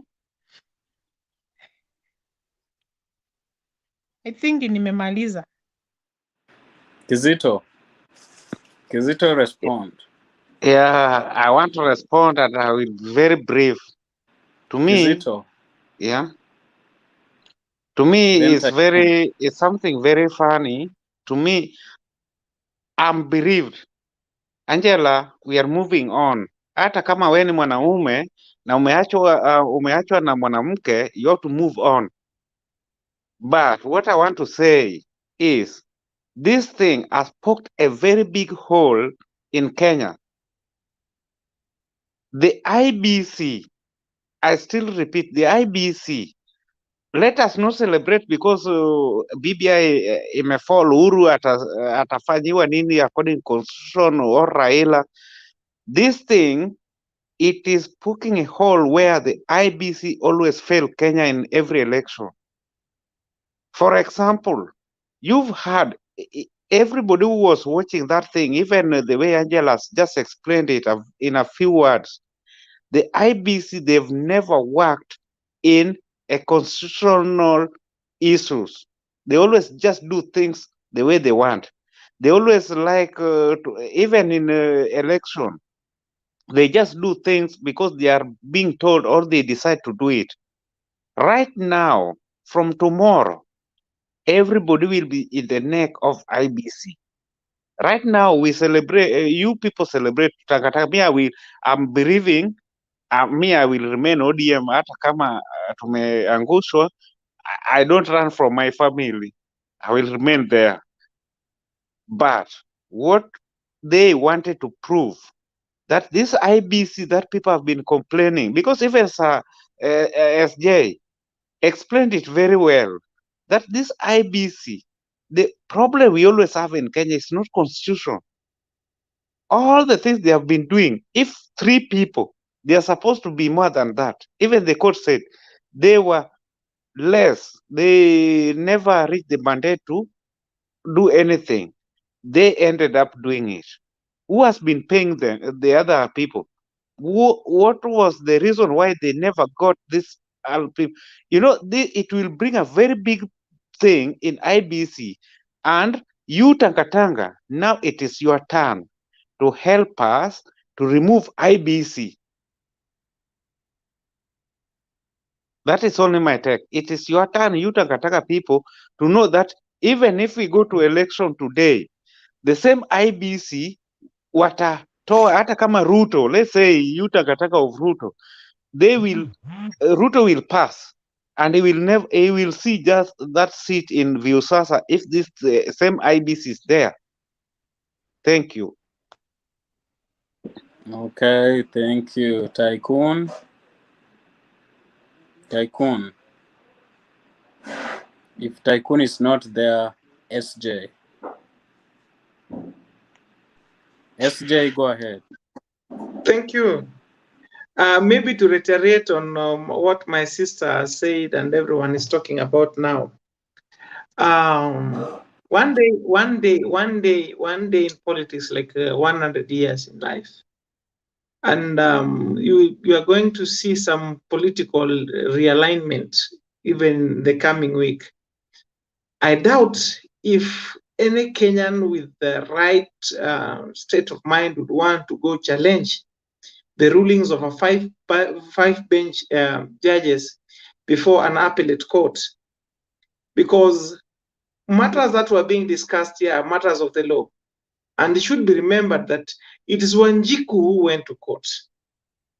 It is Wanjiku who went to court to challenge the process of BBI. And as we speak, even the committee itself, forget about the BBI, how it has been abbreviated. The committee itself is unconstitutional to start with. So it will be interesting to go to court. You go to court as who? Do you even have a local standby? You want to go to court as what entity? Because the petitioner, the respondent, the interested party were that committee of BBI. Now that committee has been quashed. It doesn't exist. It's like a two-stone. You cannot cook with a two-stone. So they cannot go to court. So whoever who's thinking that these people want to waste their money and time to court, because this is an opportunity even for most of us now to start finding out who was funding this BBI. You see, the court has opened a Pandora box for everyone. And tomorrow you will see my friend Okio Mtata and the rest, all those serious litigants will go to court to start questioning who was funding this process. Where was this money coming from? People want to get to those nitty-gritties now. Now, on issues to do with whether the interest of people was served or not. If you check on what the court has ruled out in their ruling also, they mentioned, there's something here I didn't mention. They have just mentioned that during the entire process of the BBI, we've had BBI talks from perhaps now 1 year and above, I think 1 year, I stand to be corrected, more than 1 year. But Kenyans, the Wanjiko, was given only 5 days, 5 days public participation to read a document of 700 and something. And if somebody is brandly saying, I've read BBI, and you are told very well, and the court has educated you, has educated those who support BBI, that when you amend a constitution, each and every statement or each and every amendment must be understood on its own, not a blanket sort of a booklet that this is a BBI to petition. Hapa ndani imebeba loan ya sare, hapa loan ndani imebeba kupewa shamba bure, hapa ndani na tumemaliza vita. Ni sawa, ndio hiyo umepitisha. Umeambiwa leo each and every clause, each and every bit, every line must be understood on its own. I think today was a learning lesson for everyone who wants to know what is the process of this country. And I wish, if there's no one here, or if there's anyone here who has not even followed the proceedings of the High Court, you have no mandate, you have no moral authority even to talk to us now. Thank you. Let's proceed. Welcome to Kielewekes, Mutembei and Bernard. Tycoon, go ahead.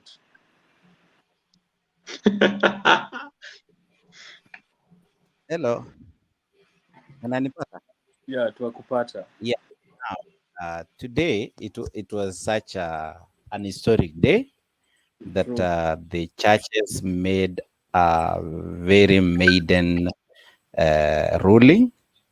To be particular, I will speak on few areas that the churches indicated to be an illegality. One being the PPI emanated from the office of the president, which became an illegality as far as the constitutional changes is concerned.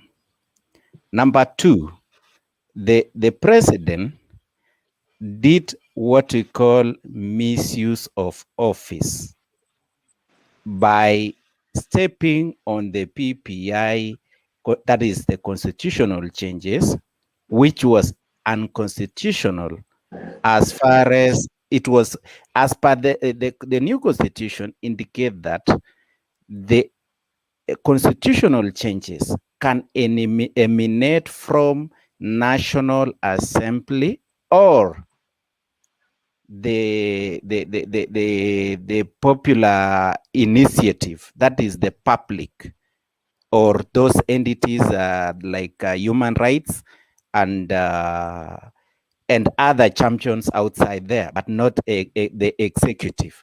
But it was seen that the president gazetted some few names of task force, which became the ones championing of the change of constitution. And that is, as per the churches, the fire bench churches indicated that that was an illegality for the president to be the one championing the change of the constitution. Number two, today's ruling, it has shown that the judiciary has its own independence, whereby nobody is above the law. At the same time, today proves to us that if President Kenyatta proceed the same way, and at the same time already has stepped on the fire, I immediately posted in our WhatsApp that Uhuru Kenyatta is on hell. In fact, Raila Odinga is not convicted in any way. If anyone is listening to me, someone who took oath of office is President Uhuru Kenyatta. Raila Odinga did not swear for protecting and upholding the constitution, but Uhuru Kenyatta has violated his office as per the ruling of today. He has violated Chapter 6 of the Constitution, which is even amount to removal from office. It amounts to impeachment process. Violation of Chapter 6, Bernard. I know I'm seeing you shaking your head. Violating Chapter 6 to any public office holder, it amounts to impeachment, or you get out of office through any means. It's just like the same way Waititu went home. It was Chapter 6. It also what happens to Babaya, to Songo. It was Chapter 6, integrity.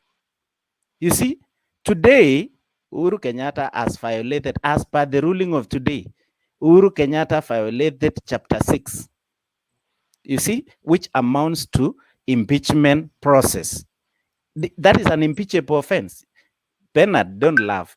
An impeachable offense is violating the Constitution. Once you violate the Constitution, or you go against the Chapter 6, what Chapter 6 entails, you are subjected, you can be subjected to an impeachment. An impeachment is not through parliament.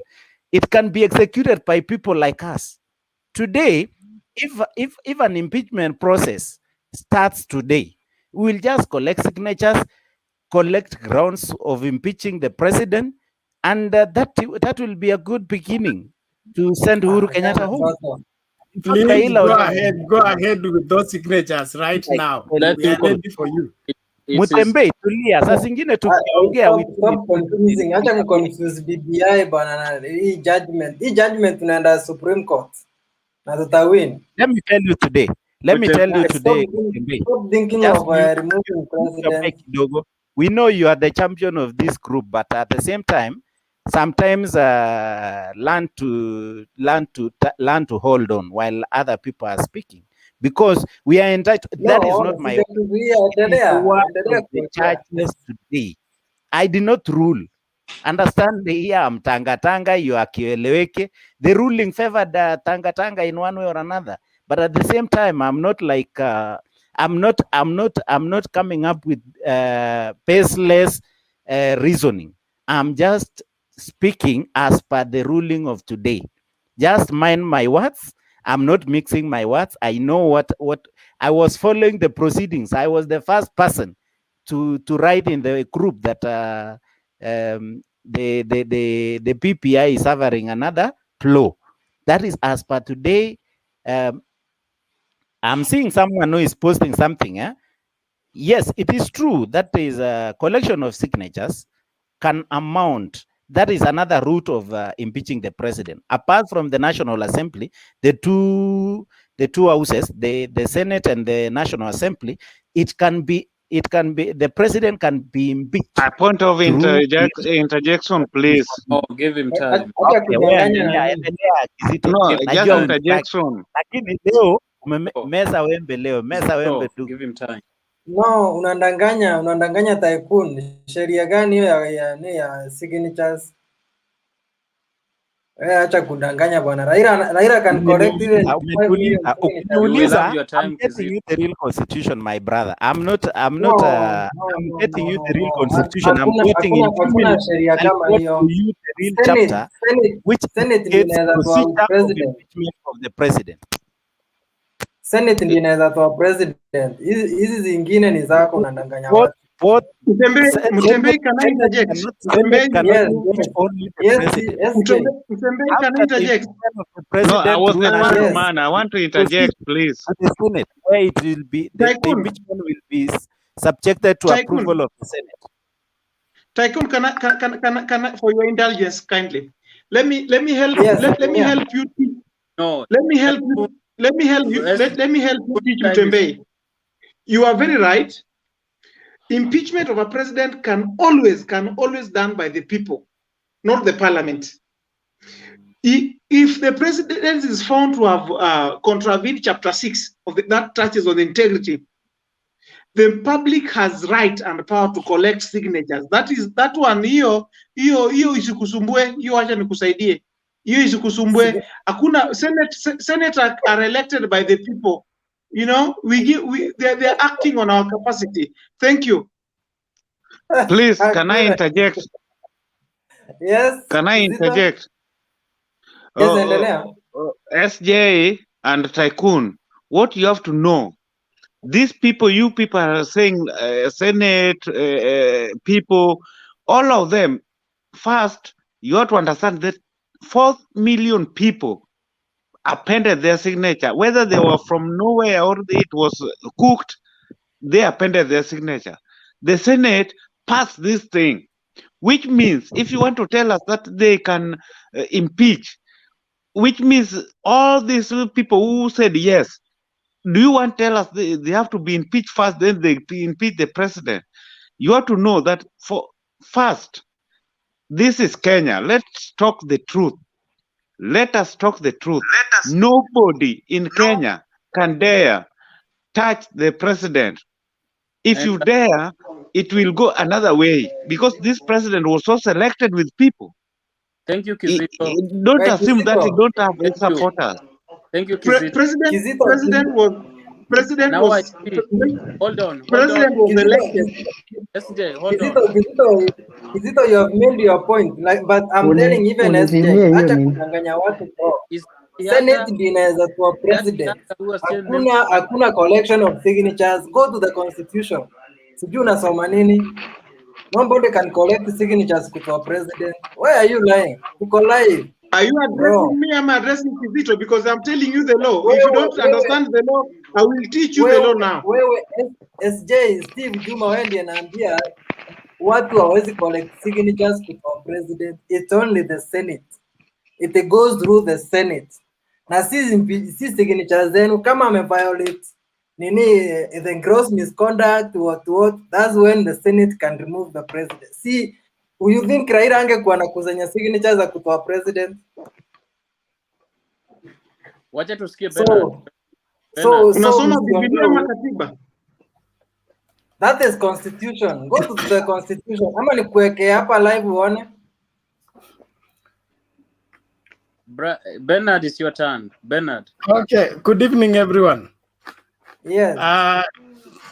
Today's ruling, in my opinion, beside all that I've had since I joined this, it still has a room for appeal, which I believe will be taken. That's number one. Number two, the basis of their ruling. They should separate for us, when does the president cease to be a citizen of Kenya and be president, and then be president and be citizen at the same time? The operation of the executive is that when a president has to change a policy or anything, it passes through the cabinet. And that is from the president to the cabinet and then to the parliament, and then the process continues that way. When was BBI tabled in the cabinet? When was it passed in the cabinet, then taken to the parliament for it to stop being a popular initiative? The beginning of the BBI came out of a crisis that had held the nation in a standstill. That is where the root is. The judges cannot look aside and begin to say that the president started the process and he's not a citizen. The process should be started by a citizen. The president is the #1 citizen of Kenya. And if him coming in terms with his adversary, Raila Odinga, produced the BBI, and then the process began by putting up a committee that went around the country collecting views, you cannot look aside all that and then begin to claim that this mute your mic. Martin and Richard, mute your mic, guys. Kama uongei, mute your mic. Mnaleta kelele sana. Bana endelea. So there is following the law and there is applying the law selectively. If I am a politician, which I am not, reading through that judgment and following the whole system, it sounded to me like a written speech. And beside all the violations that have been cited and all the overlookings that maybe the BBI task force overlooked in the process of crafting what they crafted, I still believe that the BBI is still valid when it is put in the light of the whole nation and its constitution. We cannot use the law to curtail people. We should use the law to free people. And as far as I'm concerned, if we go back to election with the current state of affairs, we're going to end up where we ended up in 2018, regardless of which rule of which judge comes out of the Court of Appeal, and if or wherever comes from the High Court. And if the High Court judges think that through them they can stop their ombudsman's court, wherever office, and for them to be, there were changes that were introduced in the BBI when Chebukati brought up and say when we are touching the the IEBC, he will not facilitate the process. And the task force, I don't know how they handled it, but I believe the judges need to be honest with themselves and look in this law not based on what they prefer, not based on what is convenient for them, but what's convenient for the country. Decisions are not made like they were done today. Thank you. Okay, tunaenda kwa Martin sasa. Martin, unmute your mic. Yes. Thank you very much. Unajua leo mmetublock, lazima imebidi tuingie na account ingine. Ni Ayaga tu. Yeah, it's what I wanted to say. That one is Ayaga. You know, lazima hii Kenya lazima tujipange, na niliwaambia tutajipanga. Clinton ametuweka hapo backstage like 2 hours. But eventually tumeingia na account ingine. So mimi let me celebrate with my Tanga brothers today. There is a full democracy in Kenya. There is a rule of law in Kenya. We are happy. Kenya is doing good in terms of democracy and law. Today, nobody was intimidated, nobody was bribed, and nobody is complaining about any judgment. We, as the people who supported BBI, we are not opposed. We respect the judgment, but we are going to appeal it by tomorrow. You will see Adam Solo and whatever. I am very sure and I am very certain that the same vigor you guys actually welcome this today without nobody tweeting at 100K has been exchanged.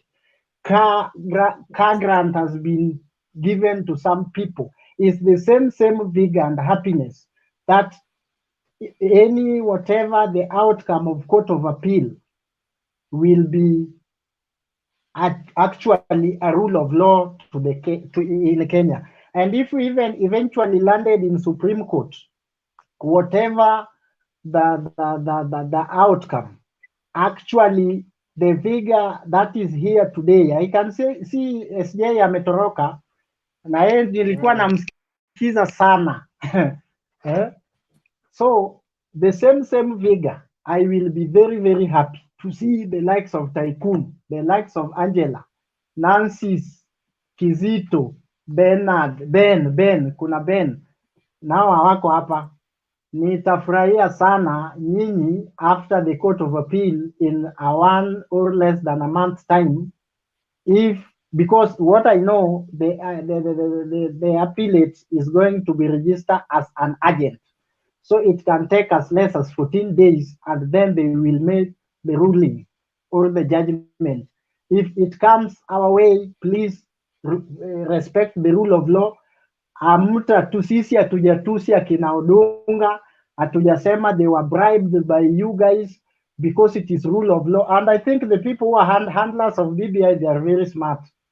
You know, there is a talk in the corridors that MPs were intimidated, senators were coerced, and even the MCAs were bribed. So I think the handlers of BBI, just relax and throw this on your way to give you that rejuvenation of saying, now I have seen Martha Karua saying, actually Kenya is a democratic. We love that. And William Ruto has tweeted praising God. I don't know who is advising this young man who want to be our president. I think if I was him, he could have kept off this for now, because Ayaga. High Court is too early. I couldn't give me time. Tycoon, it is a young man. Simnamuitanga you. See, I think mnamuitanga you. Ruto kijana wako. Si wangu. Ni kijana mdogo sana. Nimesema young man. So mpaka somebody amerekebisha jina yangu hapo. Nimatembea amerekebisha jina yangu. Thank you very much. So what I'm saying, the likes of Steve, whatever will come out, Steve Juma, whatever will come out in Court of Appeal, my friend, kuja hapo na tena na whiskey and drink it the way you are doing it today, and talk with the vigor and enjoy that Kenya is a rule of law. Not that it is today. Now you had a bottle of whiskey beside you, and now you are celebrating. I know you are celebrating. Even you guys celebrated the other day. It is not. It is not wrong. It is not wrong to do that. I'm happy for you. Kenya is now a democratic. We are very happy. We are very happy. Whatever the Court of Appeal or the Supreme Court will say, I will abide by it. If it is unconstitutional, what I want to say is very simple. Finally, Kenya is very democratic today. Let us maintain that pace. And again, about BBI, the court says very well, BBI is unconstitutional with when and they outline very well where they feel there was a problem. Some of us comes here, tell us BBI is illegal, is scam, but they can't even point even one point where that document has a problem. So court has challenged us as people who are saying they are much advanced in terms of law and whatever, that whenever unataka kupinga kitu, pinga hiyo kitu na sababu za kupinga unayo, si unapinga kwa sababu ulisikia rumors mtu anasema BBI is a scam. They have not said BBI is a scam. They have not said BBI is a fraud. They have not said BBI is illegal. They have just said BBI is unconstitutional. Steve, let me explain between unconstitutional and illegal. Something illegal is something that cannot be constitutional. Something unconstitutional can be constitutional. Ukirekebisha hizo mbili tatu, hizo shida mbili tatu, it can be constitutional. Illegal things like rape or selling cannabis sativa. There is no way you can be arrested today and taken back. They can't tell you, you go make how you are going to rape people, then it becomes constitutional. It is unconstitutional, and they gave good reasons for it of being unconstitutional. Finally, my friends, I am very happy. I'm a very happy man. So they thought we are sad. I wish they are here. We are very happy because we know in the next 2 or 3 weeks, we will be here again celebrating the rule of law in our country when courts will pronounce themselves. Thank you very much. Okay, before tuende kwa nani anaitwaje Richard, niko nataka kuambia mi one thing nimeona ikiwa na hiyo kesi, nashangaa how come that Uhuru ndiye wanaona akiwa ndiye alipushi kitu since Raila alikuwa hapo, ama Raila pia anafanya kazi kwa serikali. I don't understand why, yani No. everything ni president, hakuna mali Raila anatajwa, and these guys walikuwa pamoja wakiwa wawili. No, Matembei. A high court is too early to even complain. A high court is very still far. If this thing was coming from Court of Appeal, tungekuwa na shida kidogo. It is not even Supreme Court. So Court of Appeal is too far. We have seen so many cases. High court judges make their whatever, but a Court of Appeal overturn the ruling. So let us wait and see even the election petitions. Where we realize. Acha tuende kwa Richard then SJ. Richard, unmute your mic. Yeah, hello guys. Can you hear me? So Richard, unaongea? King, can you hear me? Yes, endelea. Okay, nilikuwa nasema the question that you asked, why Uhuru Kenyatta? Uhuru Kenyatta is the president. He is the one who gazetted the name for the BBI task force, not Raila Odinga. So, and from the beginning, this thing we were not told at the beginning that the whole BBI team was about changing the constitution. We were told it will deal with historical things, national ethos, and those ones. Now, along the way, it changed and became a forum for changing the constitution. So from the beginning, the court has said it was unconstitutional. Even the task force itself, it was unconstitutional. And you have seen even the agency. Vila watu na rush kuchange hii kitu, kupush. Now, all the 3 million signatures or 4 million among us here, kuna mtu alisoma hiyo document? Tumesoma. Mimi nimesoma. I don't, lakini ni watu among wale 4 million signatures, very few people waliona hiyo document. Hata mimi sijaiona. I only saw it on internet. This thing was all over. Not everybody has internet. Ni watu wachache sana waliona. In fact, to confirm our doubt, tuliambiwa chenye ilikuwa inadiscussiwa National Assembly, chenye ilikuwa inadiscussiwa in the Senate were two different things. So even if they are fast, so how sure are we that what we will be voting for would be the real document? So according to me, I think the courts have done well,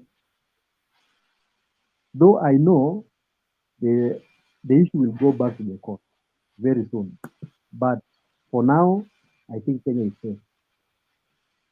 Kenya is safe for now. Okay, Eli Omondi.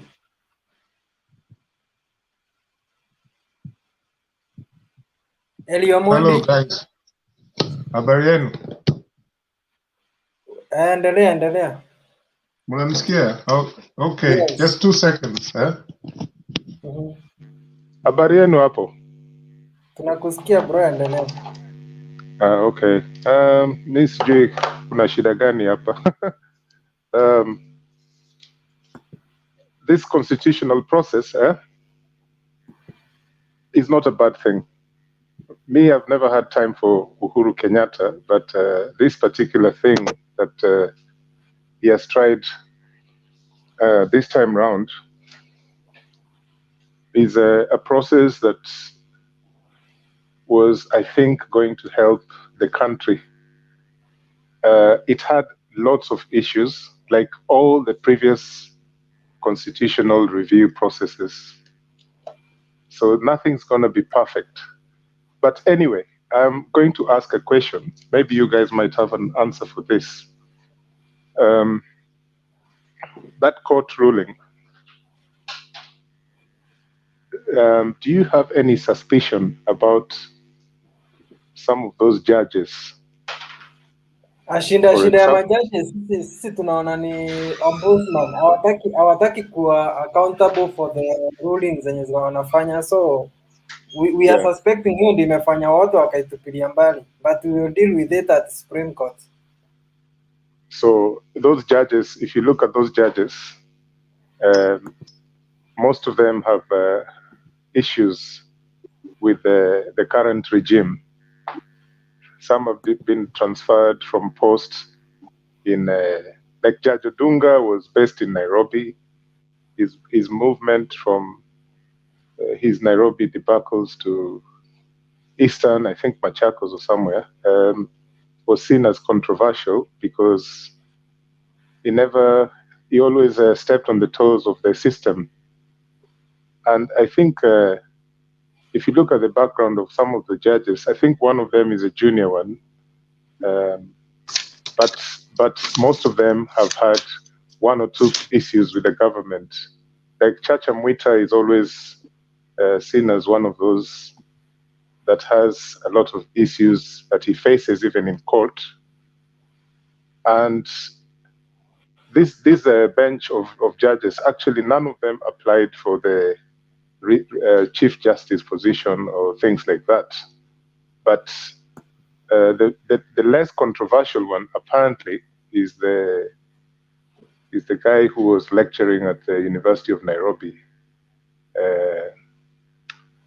John something, Ndung or whatever, is part of the panel there, Ngugi, and he's a well-known academic, and apparently he's more ethical than all the other judges that you see on that bench. My point is, these judges, like most Kenyan public faces, right, have an interest. And I wouldn't be far off to suggest that they're trying to undermine this process, which to me, is a legal process. Once it entered parliament, that's part of, those are one of the three arms of government. The process cannot be, we know that the independence of judiciary, so-called, but the process cannot delegitimize parliament just because the judiciary is very independent. I believe these judges, they have an interest. Whichever way this BBI thing goes, there are going to be judges who are against it and those who are pro. That's how Kenya is divided through this BBI. Okay, this is a fact. This is not a hypothesis I'm just trying to, no, it's a fact. People are divided in the middle, mostly because of the financial consequences of the new constitution if that BBI passes. That one there, kila mtu ataki, all these G70 constituencies, it's going to cost money, yes. But if there is a way around it, how they can perfect this BBI proposals, then I think this thing should not be stopped. My final point is there is no point celebrating. Celebrating for what? Because like someone said there, that this is just a court which is an understudy of the Supreme Court, and there's no point celebrating. Some people are going to make money out of this. Most of them are lawyers. I think we have a lawyer in this panel, Mr. Taikunde, I think. Or is it you? No, someone is a lawyer in this panel and has spoken about his... Hapa hakuna lawyer hapa, unless kama mtu anajiekelea. Oh, okay, but not this one. I think it was a previous one. You see, my point is, we discuss some of these things with a lot of emotions, yeah? And there's nothing wrong with emotions. That's human, yeah? But the conduct of these judges, and it won't be long before someone writes an article or two about what's really going on behind this judgment. Because I believe that there are three judges there who are, showing the middle finger to Uhuru Kenyatta or to Raila Odinga or to any persons who are propagating this BBI. That's my end of my thinking. Thank you. Okay, SJ. Steve, nimeona ukiinua mkono. Thank you, Mtembo. Thank you. Sometimes when we share these ideas, when somebody is expressing or submitting their statements, you find that you have something immediate they should not get away with. And then when they finish conversation, then it becomes a problem also to bring, because we have issues in our mind. Now, maybe for the few that I picked, let me start with you. You said that you said something about we will deal with it tukifika huko mbele. I don't know what you said, but I wanted to handle it. Could you remind me? By the time tufike Supreme Court, tutandiuna wao vizuri. Yes. What was it? What was it you want to deal with them? Si appeal tunaenda Court of Appeal, tukishindwa tuende Supreme Court. May God bless you even as you try doing that. Now, I don't want to go into discussion on the conduct of judges. It's a very delicate balance to strike. But I would remind you that Justice Odunga in the year 2014, a second floor Milimani Law Court, I happened to be there when some people took some amendments to the Constitution secretly to have your very own phone tapped. Remember the security laws? In the judgment that Justice Odunga gave, I remember a quote, and I can quote that even the angels in heaven will sing hallelujah when the human rights of especially Wanjiko is protected. And that is where I overheard the stories of, this guy is overstepping on the government. That's another thing. Let me stop there. Now, going by the decision of the court tonight, I can highlight some of, there are 21 reasons that are poked holes on the entire document. And I've had my brother Yaga trying to educate me on illegality and legitimacy and constitutionality. Take a break. Let me take you through that journey. I think you can understand it better from me. Now, the president in this ruling, because I also had somebody mention, because I'm just trying to grasp, why is it that I think it's Bernard, if I'm not wrong, Raila is not being mentioned in the petition, but is not being mentioned in the petition. I don't know. I don't know what he said. Mbona sitajwe? If the BBI itself, if the BBI committee is illegal, let me stop it there. Now, the president or the government or any state cannot initiate a popular initiative to amend the constitution. This one happened. 2, the Constitution of Kenya Amendment Bill. Steve, hapo ndio nakuuliza mbona Raila was there, mbona ziseme Raila ndiye alianzisha that initiative, si president? Umesoma petition. You see the petition imebeba BBI na walikuwa natumia jina ya watu in this guy. We sue the person who is working. We sue the person who is in the office. We sue the person who took oath. We sue the president. We sue the office of the presidency. We don't sue non-starters. Now, non-starters ni Raila. No, I didn't say that. You said that. That means you are applying the law selectively. Your judgment was made in such a way that it has to win bonga points by overlooking the obvious and pinpointing on a person who they want to incriminate by their judgment. Now, that in itself makes their ruling questionable. If they wanted to follow the due process, let it be from Raila's handshake. If Raila's handshake was illegal and unconstitutional, let them stem it from there. For that's the root cause of BBI. As you go to the Supreme Court, kujibu Steve, ningetaka uendeleze aka kaninika interview kidogo for 30 minutes narudi. Asante. Now, as I know you are running away from facts, but let me give you time. You console yourself. The injuries, you are overbleeding. Ayaga, I need attention of my brother Ayaga. SJ, when you are becoming a moderator, now you need not to talk. Give us time to talk, please. A moderator does not talk. Mutembe used to talk while he's moderating. So stop ayukaring Kizito. Kizito, you know how to interject other people, but also learn to listen. And I was on my feet. Learn to listen. And I was on my feet. By the time I was being donated this power, I was on my feet. Why don't I just finish mine then? I take charge now. I was just saying. Sorry, not to cut you short. You know, when you are a moderator, you have a lot of time. You can even talk for 10 minutes. That's why I'm just reducing. Finish very fast, then you give people, because moderator is the controller, is the one controlling the panel. If you talk the whole time, who will talk? Continue and mute this Kizito.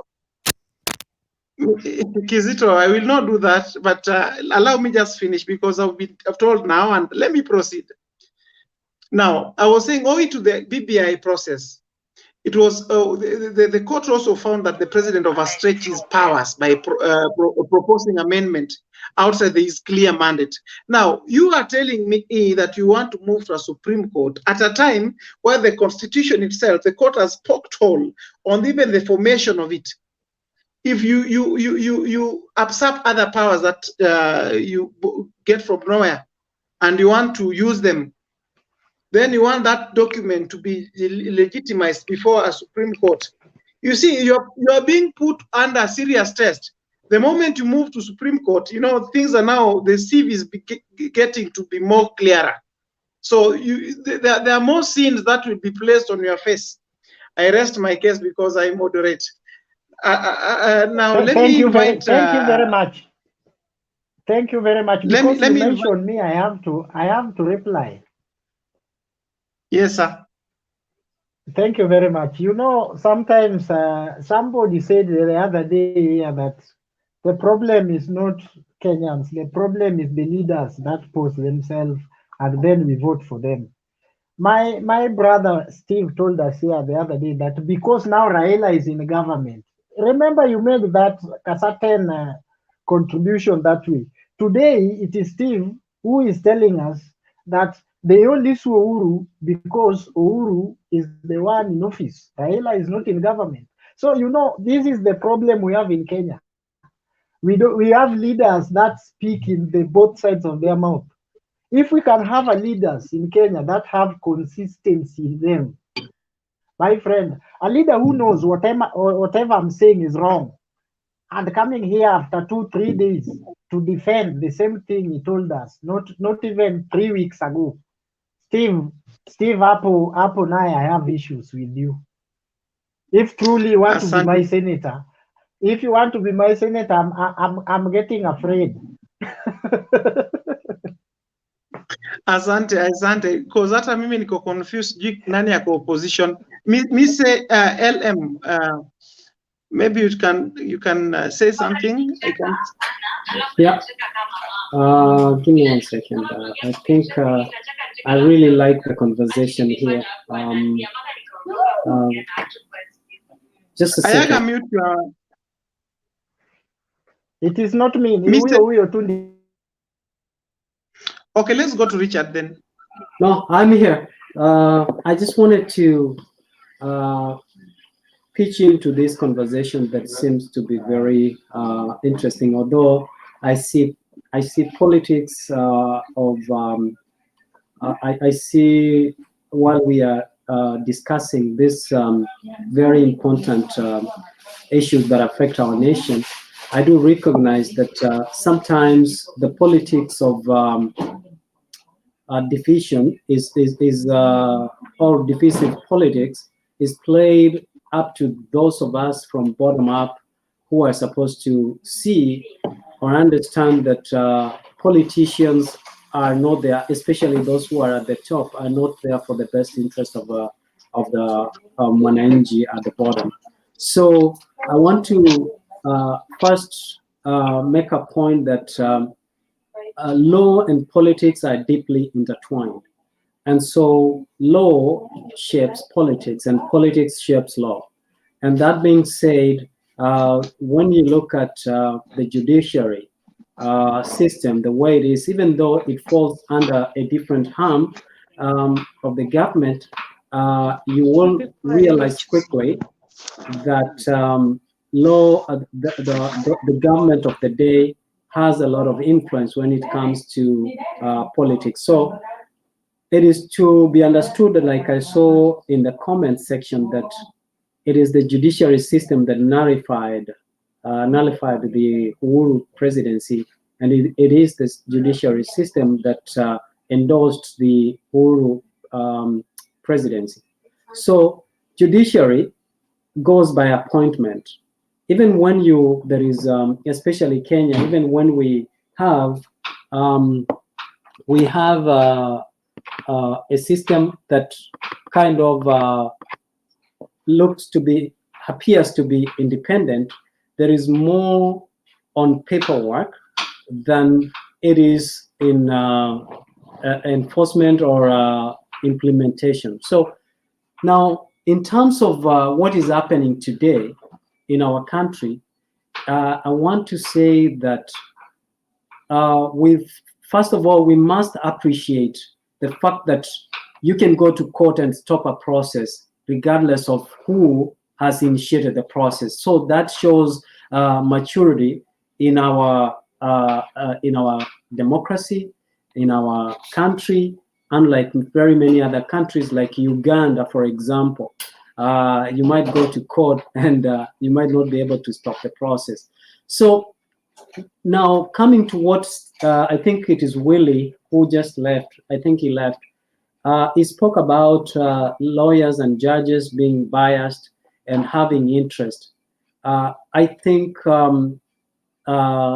lawyers or judges already have a regulatory body, and I think to a certain extent, I want to either agree or disagree partially that while we think that the ombudsperson or ombudsman will bring any difference, let us look at what has the Law Society of Kenya done in terms of discipline, because it's also a regulatory body that also even those who are in the judiciary, they must be members of that body in order to be able to work in that area. So what will they do, or what have they done that the ombudsperson is going to do differently? What has this office done differently in other areas that we have? Even the National Police Service, they have that. Other bodies have their ombudsperson, but what have they done that has brought a difference that we can vouch for it? Now, that being said, I think the BBI has very good, comes with a very good package with it. But I think the motive behind it is what is questionable.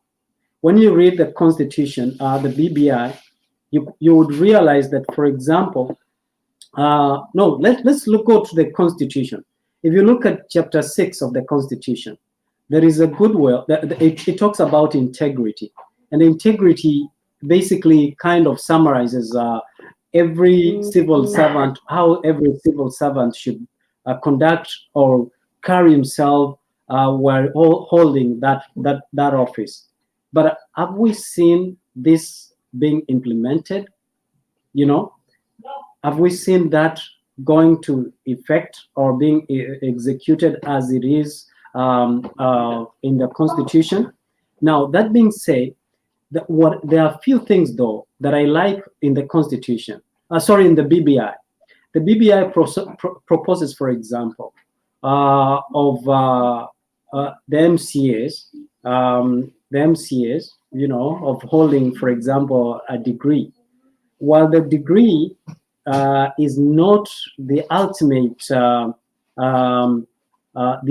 measure of performance, but to a certain degree, it enables the office holders to behave in a certain way, or to be aware of how they can conduct themselves or conduct business, unlike when you have a Form 4 dropout or a Standard 8 dropout, managing resources, discussing or legislating laws that affect the majority of the people who are either educated or not educated. So I think going to court and stopping the BBI, it's a process, but the ultimate, my conclusion here that I want to make is that the ultimate say lies on the person who is the office holder, and I think is the Uhuru, and I could be wrong, but I think whatever Uhuru wants, if he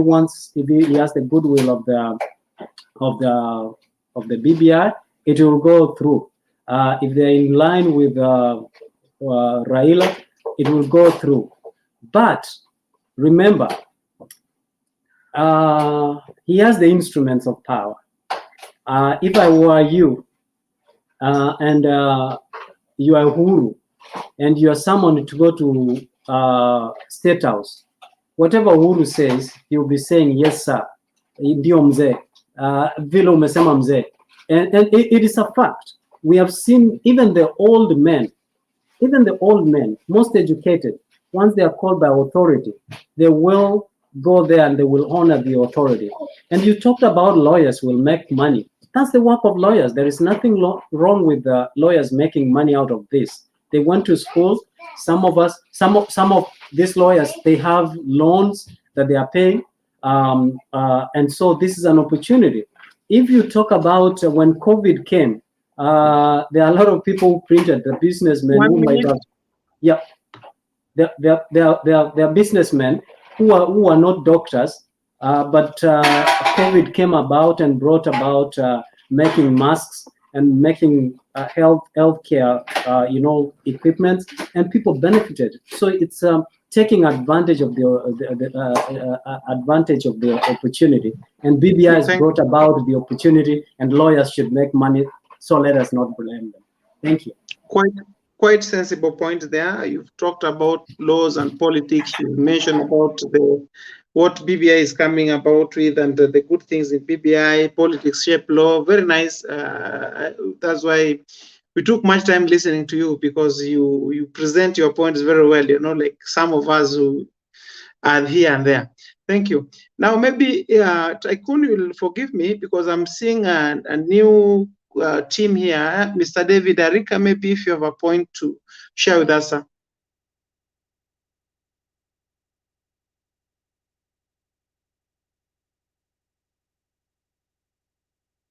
He's gone missing.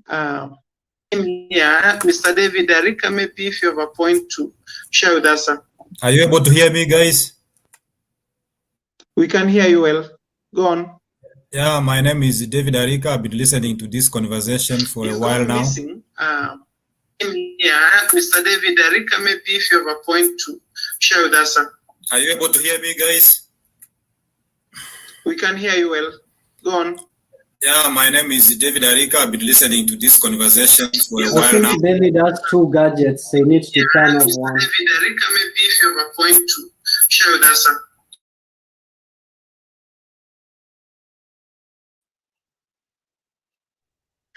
Take it on. Hello, guys. Let me come in, please. There is something I wanted to interject what Mrs. said. The issue of what Mrs. said on the issue of churches, the decision made by churches, you are not more specific. It is not the current judiciary is not all Kuja State House. Currently, it is commanded by the law. What they are being directed by is the constitution. It is not where kuja hapa fanya ile. You see, funga huyo, fungua yule. You see, that is not a thing. This constitution is a rule of engagement between the executive and judiciary, is the law. By today, what is being stipulated is not the content of the PPI. What is contentious today, which caused the PPI to be stopped, is not the content, but the procedure of the law. That is now the thing. You see, where the PPI was supposed to start is not where it started, and that is where an illegality comes in. You see, that is major things that I wanted to impart Mise, so that he get to understand. It is not all about the goodness of BPI or the badness of BPI, but the content, the procedure, and in adherence with the constitution. So that is what made an illegality, whereby the BPI was not supposed to emanate from the office of the president, where it emanated, where the committee of BPI, the so-called committee, I don't know where the name anyway, but it was cascaded by the president.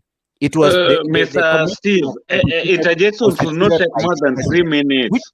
When somebody interjects, he talks a few words. I know the influence that you are undergoing at the moment. I know you are under influence of Liga at the same time of this so-called is of it. So that one you are trespassing, because that one is somebody's private life. You cannot enter into. I know you cannot afford to listen, because you are undergoing a major problem at the moment. So consider also keeping quiet. Tycoon, are you making a statement, or are you on a point of order, or you are asking questions? So I think Mr. Steve, this is a platform of respect and dignity, people. Tycoon cannot enter into person's life. Even everybody's drinking, whether I'm drinking, but whatever I'm saying is what you listen to. Don't enter or don't talk about what somebody's drinking. That one is your life. Whether you are drinking water or whiskey or that is your life. Kizito, Let you've us made your respect point. one another. Thank you. You've made your point. You made your point. Now, So, now that I was mentioned, can I just respond within 1 second? Please do. I think my point was that all over the world, the Supreme Court is any government of the day, an appointment of the is very key and keen when it comes to the appointment of the Supreme Court. So because it might not directly influence, you might not see it, but somehow in one way or the other, it does influence the operation of the Supreme Court. Even Maraga, you saw sometimes back when he went, he looked the other side, you saw what happened. So my point is, Supreme Court, law and politics, you cannot separate them. The government of the day has has influence on law. Thank you very much. Thank you, Michelle. You've made your point well. Maybe David Arika, are you ready? Can you tell us something? Thank you. And others should mute their mic. Team, kindly. I had a technical error here by allowing 2 windows running. That's why you could not hear me. As I said, I'm David Arika. Kizito, I'm sorry because I made a comment. I was seated with my son here and he was saying, is this guy drinking? So that's why I could say that. I'm sorry if I offended you. I mean, it's about... Jay, mute your mics, my friend, so that we can listen to this guy. Yeah, I'm calling from, I'm in the Minnesota in USA, and I'm following keenly on matters home because I belong there. From the word go, I've never supported BBI. The reason being, it is putting a lot of burden to Kenyans. Indeed, if you have traveled far and wide, you may realize that the kind of leadership structures guys are trying to put Kenya is so burdensome. Instead of them taking much time to create wealth, employment for our people, they are impoverizing us. They are making us to be more poorer so that we continue supporting these guys. I don't hate Raila for any reason. I don't hate Uhuru for any reason. But what they are proposing, personally, I don't agree with it because that is way too much of a burden to Mwananchi. And today, I'm so excited that the court has spoken some of our minds because some of us we may not have that opportunity to say what can be heard by Mwananchi because we don't have any leadership positions. But honestly, that is the feeling of Mwananchi. Those people, believe me, they are creating position for themselves. They are creating positions for those governors who are planning on ending their tenure in office. Ni vile tu they are dangling a carrot to the poor Mwananchi. How I wish the young people, as you are doing, you educate more and more people to come on board and say, look here, we don't need all those leaders. I've given an example of California. If you have a gadget, just Google the population of California. California is a state which has a population and equivalent to that is in Kenya.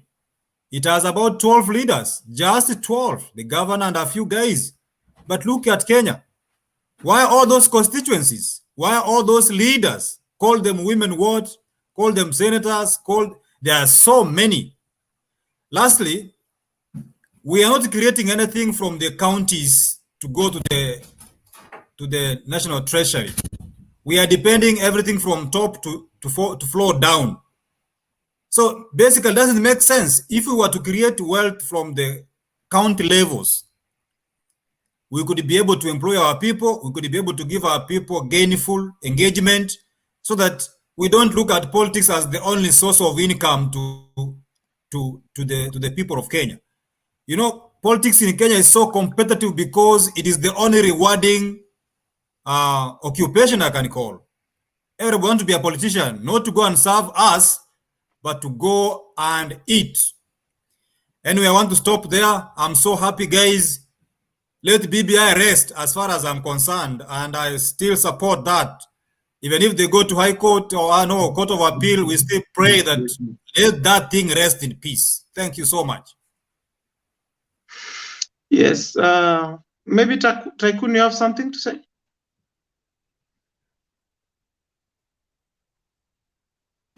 I really wanted to make a point in regards to what Mr. David said. I did not have anything to say. There is someone called, there was another woman who was there, Gladys. I think she has left. But anyway, let other people speak, like Kisito. I think he has a word. Kindly allow Tycoon to speak.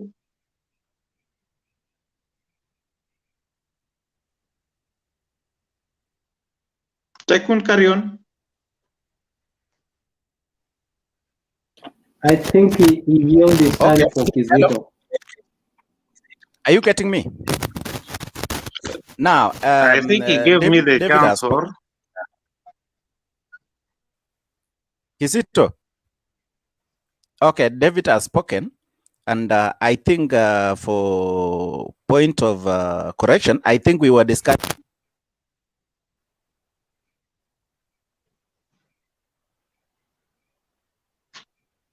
I can't hear you.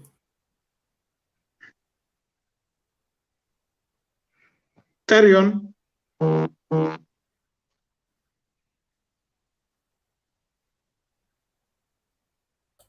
Tycoon has issues. Then let's go to Angel.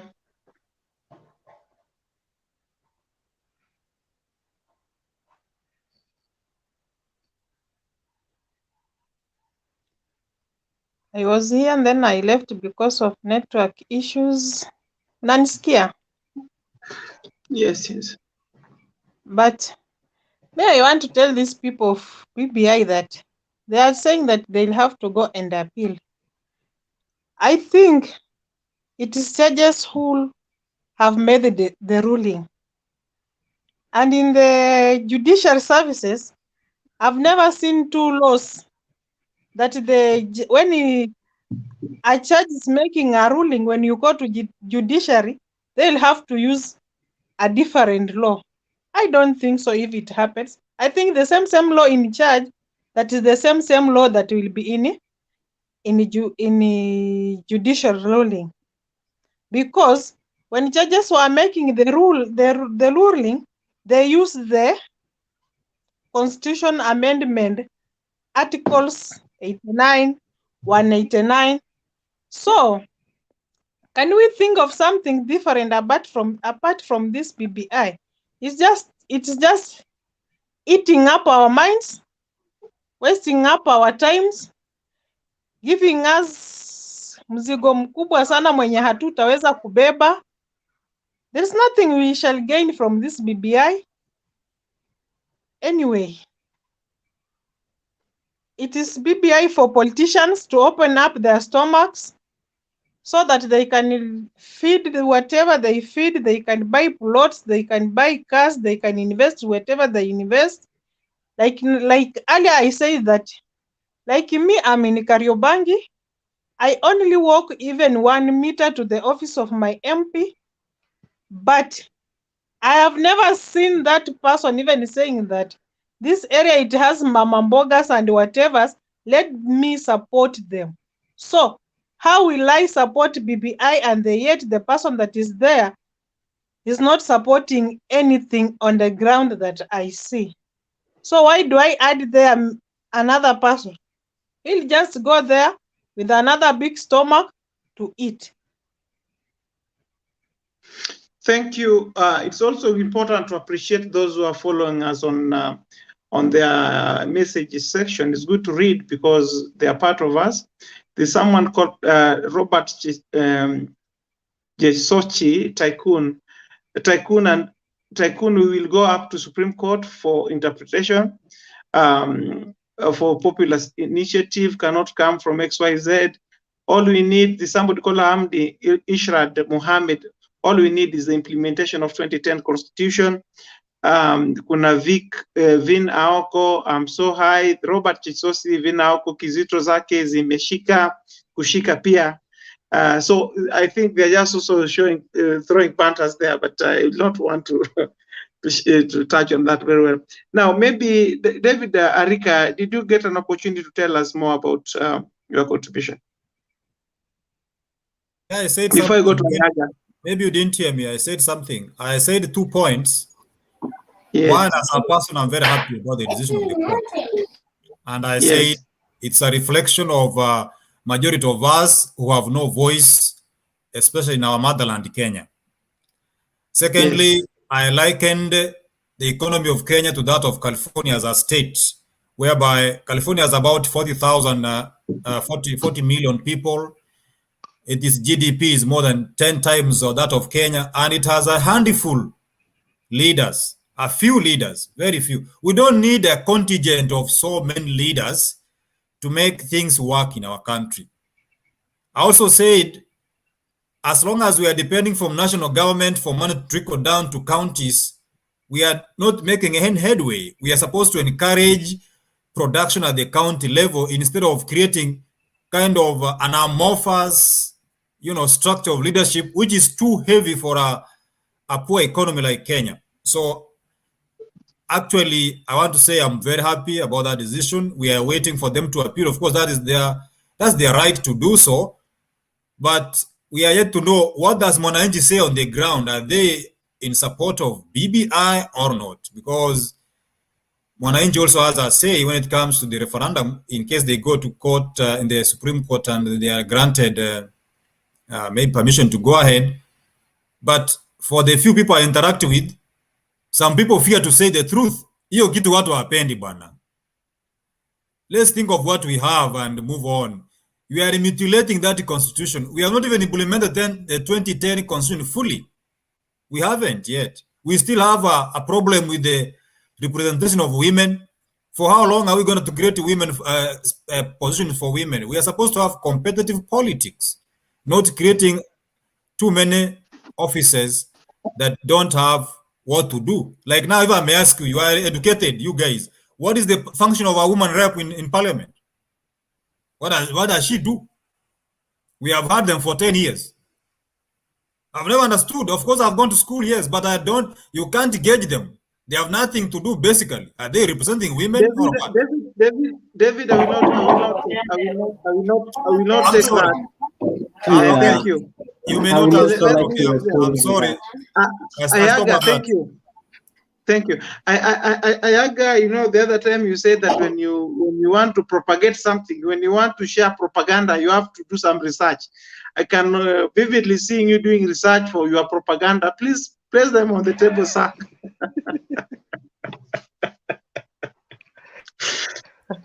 No, I'm not doing any propaganda. I'm sorry. I may touch the women folk. But we are trying to bring a discussion on the table so that we think beyond ourselves, yeah? It may be a propaganda. David, thank you. I'm through with you, sir. I'm through with you. I'm just talking to my friend Ayaga. Steve, there are certain issues I would like to make a follow-up with David. He makes very valid points. Just that I feel there are certain areas that I wanted to touch base with him. If you don't mind, I won't take long. Yes, it is important. Yeah. So David, thank you very much, and I'm glad that you have mentioned about the Constitution and whether or not we should have the BBI and your wish that BBI should rest in peace. I just want to say that so far Kenya has a very good constitution, and so far Kenya has very good laws of the land. I think what we are lacking, David, when you liken the economy of Kenya vis-a-vis that of California, we ought to understand that Kenya, what we are lacking is goodwill. California, goodwill and the implementation of the laws to the core. The law is applied selectively, and that's why in Kenya we end up not doing very well. Even here at times, and you know very well, I'm glad you mentioned in the you mentioned about United States. The laws in United States are not absolute. They're actually circumvented to fit certain people of a certain class, just like any country where the poor and the people who are low might not be very lucky and get favors of the law. But here's what I want to say. The rationale of Constitution 2010 was to bring about decentralization of resources. And you mentioned of wealth creation at the grassroots, whereby, and you're wondering why we have a lot of constituencies, a lot of counties, but the rationale was to bring down the resources by empowering, by paying people like governors, paying people by like the county ministers, paying people like those at the grassroots will bring money down to Mwananchi. But the problem that we have, I'm finishing, the problem that we have, David, is that that governor who was entrusted with the responsibility of overseeing the resources at the county level has failed. And that's why we feel that the national government has also failed to oversight the implementation and the roles and the budget that has been sent down there for the government to dispense their, for the governors to dispense their obligations as mandated by the Constitution. So the problem is not the Constitution, the problem is not the BBI, the problem is the goodwill of Kenyans to implement the good laws that we have. And for the records, politicians are not bad. Politicians, people don't go to power to get money. It's because now when you become a politician, you get immunity, and that's all you want. Some people are poor; they go to politics, but they are poor, but they hang in there to get the immunity that comes with politics. Thank you. Mr. I will disagree with you. Politics in the Western world is the people who fund their leader.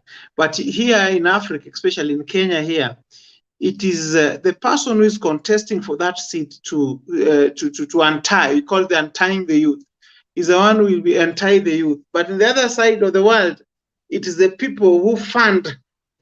But we will get there. We have no problem with that. We will get there. I agree with you. I ran for an office in 2017 and I was funded by the people.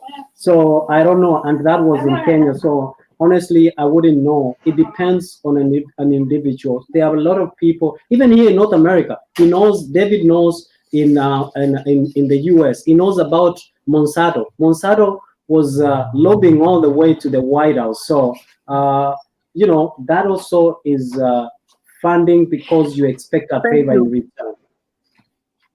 Thank you, Mr. I'm not disputing that. If you are funded, if they supported you, well and good. I appreciate that. Let's get Bernard. Bernard, you are there. Then I go to Tycoon. I'm here. Thank you. SJ. No. Steve, what are we doing here when you cannot give us chance? You just repeat the same people. But we are here almost 2 hours. We are just waiting. Bernard, and Ayaga, you will forgive me. Let me give Kizito a chance, then I go to Ayaga, then Bernard, please. Thank you. Thank you. And I will stick to my point. Please give me only 3 minutes. I'm looking at my watch. First, I would like to condemn and say, people like Tycoon, don't enter in somebody's life. That is typical Kenyan. You enter in somebody's life, the person you don't know, you've just met him on social. Don't ever talk on somebody's life. That one first. Thank you. My point is, you're right. Yeah, my point is, David and Mise, they talk some points, and when they were talking, we were listening to them. I want to categorically clearly say how other first world countries they operate is very much different from Kenya. Kenya is a place whereby even right now the Tangatanga people are enjoying. You might wake up tomorrow and you find in the morning at 8 o'clock, Court of Appeal has cancelled everything and BBI is going on. What will you say? That is Kenya. Angel talk of Mama Mboga or what like this, he stay 1 meter from MP. We don't want this kind of character whereby we go to MP to talk. You, Angel, I appreciate and I see you are making even something in your hand. Make it. Make your money, enjoy it. These MPs, they are going there for money. They don't go there to represent us because all this BBI is failing. It passed through MCA, through Parliament, egal, they were given money. That one we don't want to talk about. They were given money, they were not given money, but they passed it. Do you want to tell me this court that ruled this issue today, can they forgo whatever these other people said? These people who passed this bill, they are also lawyers. People like Orengo said yes. Everybody here in this channel always say Orengo is the best lawyer. He passed it. He said yes. Do you want to tell me that he cannot go to Court of Appeal and say, I passed it because of this and this and this? Please, when we are discussing, we can celebrate. Me now, I celebrate because my team has scored. We scored 4-1. I'm celebrating. 3 minutes has not elapsed, Mr. Steve. I'll just talk for 2 minutes. I'm working one minute. Yeah, 1 minute. What I want us to do before we celebrate and talk about anything in Kenya, we have to understand that we all come from Kenya. We are Kenyans, and the same law, the same people who make these laws are the same MPs who pass this BBI. So let us wait for tomorrow. Let us listen to them. If we accept, me, I'm a BBI person, I'm Mtu wa Baba, I'm ODM member, but when we will accept any outcome that will come. Thank you. Thank you for making a good point. I don't know whether there's any rebuttal, but if there's none, then Ayaga, take it on. Thank you very much. Thank you very much. Today, being that, I just wanted to hear how people are happy, reacting. Anyway, happy Easter to my Muslim, happy Eid Mubarak to my Muslims brothers. I can't see the Mayor Kina Ishmael. I know they are enjoying their holiday. I hope by Friday we will be here together. David, go read this book called Home Stretch and Decolonization of Mind by Ngugi wa Thiong'o. In that home stretch, the writer begins that book by saying that those who went to America come back sick. By asking us the role of a women rep and telling us about the competitiveness between, we have had elections since 1963. And I think by that time you were born in Kenya. If I know you were born in Kenya. So we have been having election and women have been there. So by asking us to let our women do a fair competition, it is something that we have tried, but it can't work for long. So the wise men and women who put that in our constitution, they were not mad. So that you come here to ask us the function of women rep. Women rep is like an MP. It's a member of parliament for a county. If you ask us what women rep does, it's the same thing what an MP does in parliament. So our women must have opportunity. Africa, we have a lot of challenges. That's why I'm referring you to the book of Home Stretch, because Africa, you have so many challenges in women about elections. If I marry today and I take a lady to my home, they will call him Miaha, or they will call her Miaha cannot come here to ask for elective seat. If he goes to their home where he was born, people like Steve will tell him, Migogo cannot come here to rule us. So it is a very big challenge, and there are some communities in Kenya that even doesn't allow a woman, like the Maasai. I think the Maasai, a woman leader from Maasai and the entire Kalenjin, they are just raising like 207 from there. I think people who are there were like Sally Kosgei, that they were just being nominated by Moi. They were only getting maybe nomination. The people who are going to field to work is very few. Regions where we have had women fighting for life between tooth and thick is only central Kenya, and perhaps here in Nairobi somehow, and western and in Nyanza region. Even in western, where Bernard is coming from, he will tell you, my brother, Atwoli will not tell his wife, cannot support his wife due to some cultural beliefs that a woman cannot lead them in Kuisero, Kuisero constituency. So we created that post to ensure that at least we have some of our ladies representing the interests of that gender in the parliament. About nominations. Nominations has created at least so many women. I know Millie Odhiambo was first nominated by ODM, like Senator Elachi. Elachi was nominated in 2013 by ODM.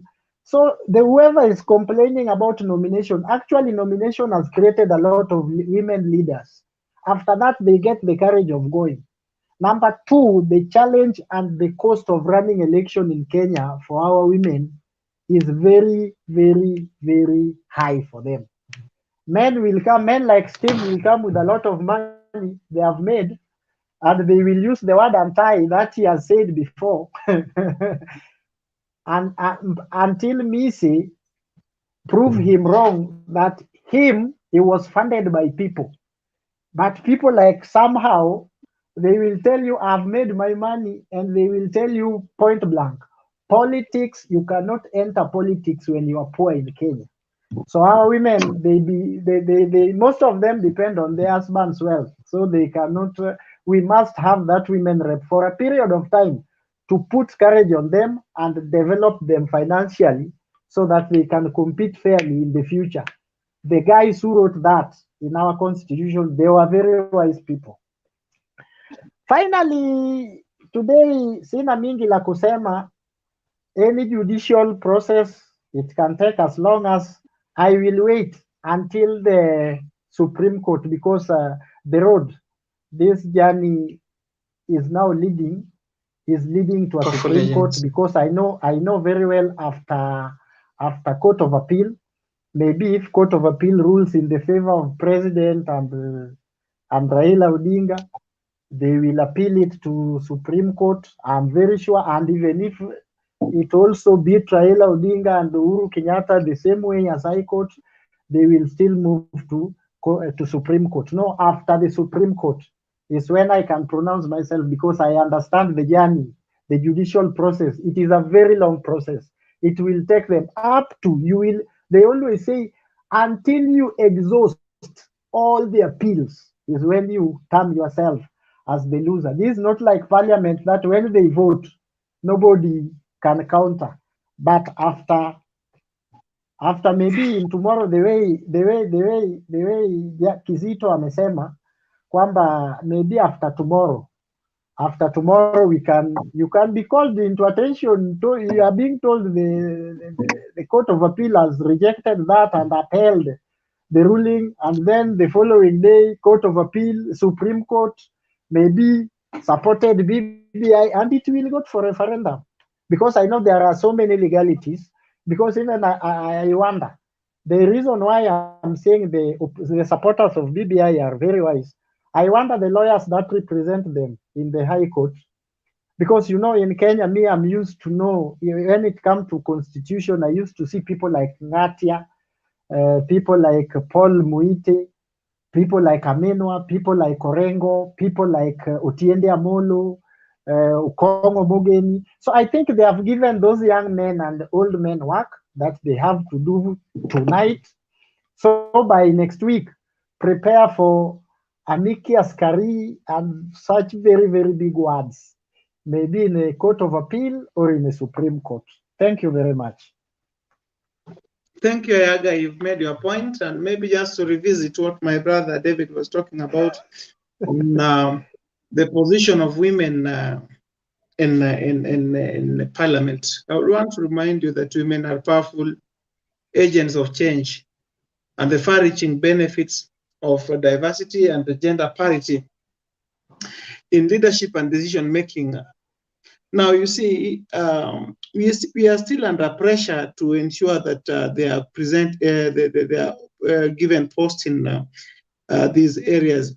I happen to work in some areas where, until now, as I speak to you, women are not allowed to come and sit or present their case. If they are men or husband who speak on their behalf. Now, you can imagine that scenario, and I don't think, I would love to see my mom treated as such. No one wants women to be looked up, down, or upon. Women have their special interests. You need a rebuttal? No, I don't need a rebuttal. I'm just making. You want to rebuttal me? You want to rebuttal me? Bring him on. I want to rebuttal Ayaga when time allows. Kindly, let me just say this. Let me just do away that discussion of women. It's very sensitive this side, because we already have a contentious thing. He has raised so many questions. Bwana Chair, he has raised so many points. I wish he could be fair enough to give me maybe a minute, because there's some misconception. I will give you a minute. Just compose yourself. I'll give you a minute. Meanwhile, let me allow Tycoon to tell us something before we get back to Elvis Wanjohi. Bernard, before he needs to Bernard to talk, eh? It is good for Bernard to talk. Then Bernard, I talk. You see, yeah. So Bernard. You know. Okay, thank you, Tycoon. Thank you very much. Huh? Now, I wanted to say something about what Angela said, that there are no different set of laws that the courts use in looking at a particular case. That is true, is the same constitution, same laws, but nobody has the monopoly of interpreting the constitution. Thank you. Nobody has the monopoly of interpreting the constitution. That means that the ruling that was given today, it was in the understanding, in the view of those lawyers or those judges, in their understanding of how the law applies. But now when it goes to the Court of Appeal, the Court of Appeal judges will also look at the same law and interpret it. So their interpretation can be different, but the law is the same. And so there are maybe other things that they overlooked that the Court of Appeal judges may look into and consider either to overturn what they said or uphold. So it is that's why there is a doorway of appeal, so that if there is an error in the first High Court, it can be corrected in the Court of Appeal. And if there's an error in the Court of Appeal, the Supreme Court is the highest court, which is in the 2010 Constitution is the Constitutional Court. In fact, what we are battling about is a constitutional matter, and the Supreme Court has the final say. Whatever the Supreme Court rules, that now becomes a law, and it cannot be appealed against. So with the High Court ruling, it is far from, it's too early to call it a day, because there are too many other windows to ventilate. The unity of this country is important, and it cannot be wished away when it comes to handling matters. So as much as we would want to push for this particular understanding of the law, it must all be reflective of the coherence of this country, the appeal of the majority of this country members. And I believe that is the main reason behind the propagation of the BBI in the mind of the president and in the mind of Raila Odinga. And if that is brought into play, I am sure that we will get a middle ground for what must be done. But I fear if we go to 2022 elections the way we are in the same state, we will run some battles. I fear we may not go back to mandate of tear gas. It will be full day tear gas. Thank you.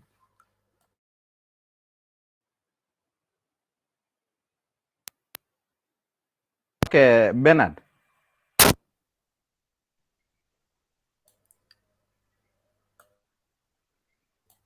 I'm here. Na unaongea. Bernard, now you have to take charge. Give David to ask me a question and allow this Elvis Wanjoi, who has given us no picture here, to tell us those useful things those he has in his brain. Thank you. Who was talking? Angela, you are responding David. Or something? David was to ask a question. Yes. So that we can anyway, hear one another. Gentlemen, let me say that thank you for the chance. I have a few minutes to go back to what I was doing. But as a Kenyan, born and brought up in Kenya, I also needed to comment on issues touching on our land. That does not deny me the right to be heard, but unfortunately, Ayaga thinks I'm sick. I am not sick, Ayaga.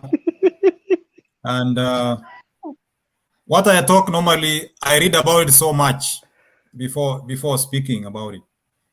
You misinterpreted me. What I meant, you could have to have understood me from the context that I was not talking about women being useless or having no purpose to do. My background information was we have so many positions. Some of them overlap. So if there are women in the house, please don't misquote me. We love our women. We like supporting them. But we don't need necessarily to create for them a cocoon where they belong, just like women rep. That is in itself is even really bringing them down. Secondly, I want to say that politics is not the only way or avenue for point of interjection, Mr. Bernard, before Eric, I have something. Kizito, hold on. A point of interjection. What are you interjecting?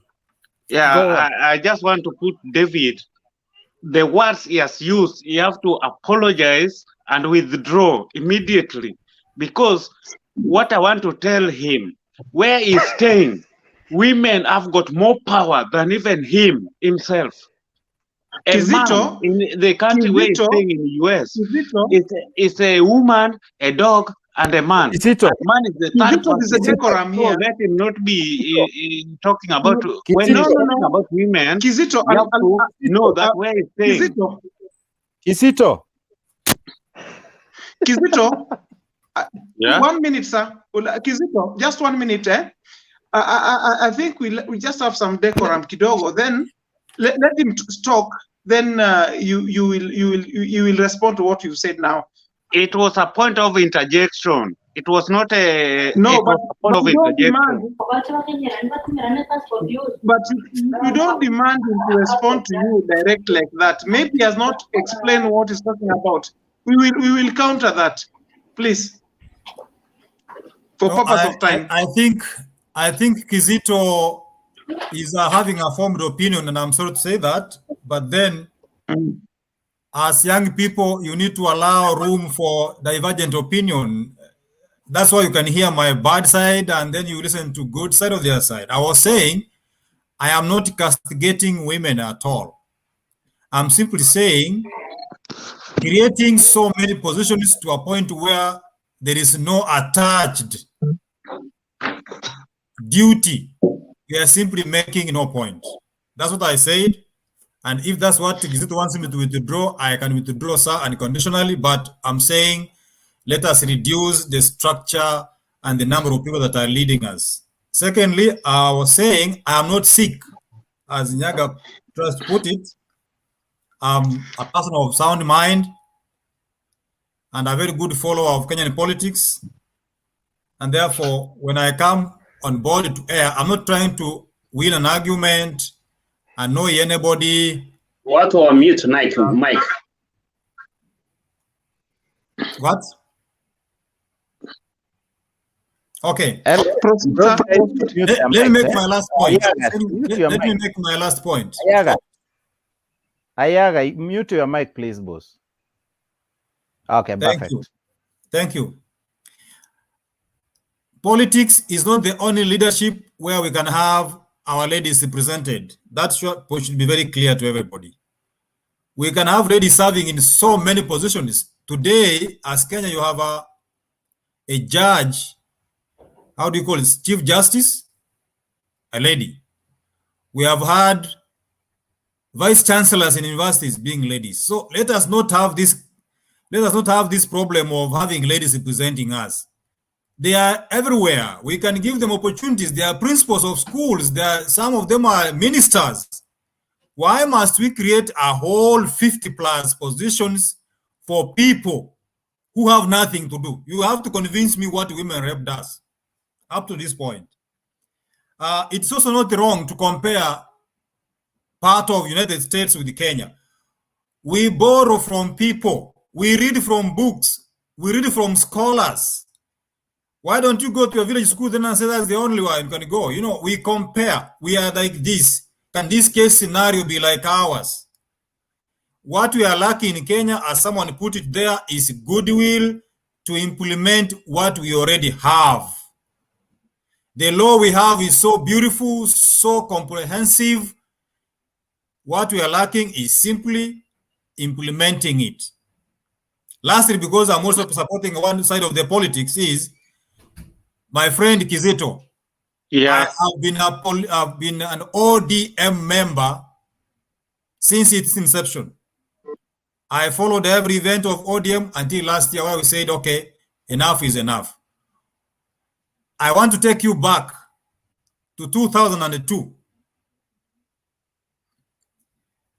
Raila Amolo Odinga supported Mwai Kibaki for leadership. This is not hate speech. Let us be very clear on that. What did Mwai Kibaki say back in 2007? He didn't support him back. After using him, he went to State House and forgot. In 2007, he didn't even mention support this guy. Let's come to the next election. They used William Ruto for campaigning all over Kenya. The government that is current in office, Ruto played a very big percentage for them to be there. Once they have gotten the second term, he has become a thief all of a sudden. Why? Because of political interests. Even BBI is a political interest, and I want to encourage you, ODM supporters, to be neutral, read the document. Don't just support it because Baba said it. I've been a supporter of Baba, but now I'm not supporting it because I don't support everything. I have to stand on my foot and say, well, this one, Baba, you have said, as much as I support you, I don't agree with you. Mr. Steve, I would like to react because he has mentioned my name. I want to tell him, my point was not about supporting or doing anything. It's very right, 100% right. But in these countries where people are, these diaspora people, let them not see like as if people in Kenya, they don't know what they are doing. These people in Kenya, they also have laws, they went to school, and they are also studying. If they say they want women representatives, they know why they are talking about it. When they say we want our laws to be like this, you know, they say this mentality is what I'm trying to remove from these people from outside, whereby you think because you are outside, now whatever you are thinking is the best for the country where you come from. all of us, we come from Kenya. All of us, we stay in Kenya. We have seen this. Like Ayaga said before, these women, their capability to use money for election is not like men. Men, they have money. Women, they have money more than even men, but they don't want to use it. They don't want to use it. From diaspora who said Kizito. It is the courts that said BBI is unconstitutional. It's not us. Why are you? Yeah, it's what I'm saying. It's what I'm saying, Mr. Arika. No, you are wrong. Just understand that's me. wrong. Just understand me. You are very correct. But the only problem when you are talking, the way you are making your statement, it seems as if these people who elected representative, women representative, they never think. They were not thinking about it. They were thinking about it, and they knew the law is there. Give us 2 reasons why you have a woman rep in Kenya. Give us 2 reasons why you have a women rep in Kenya. David, who is presiding?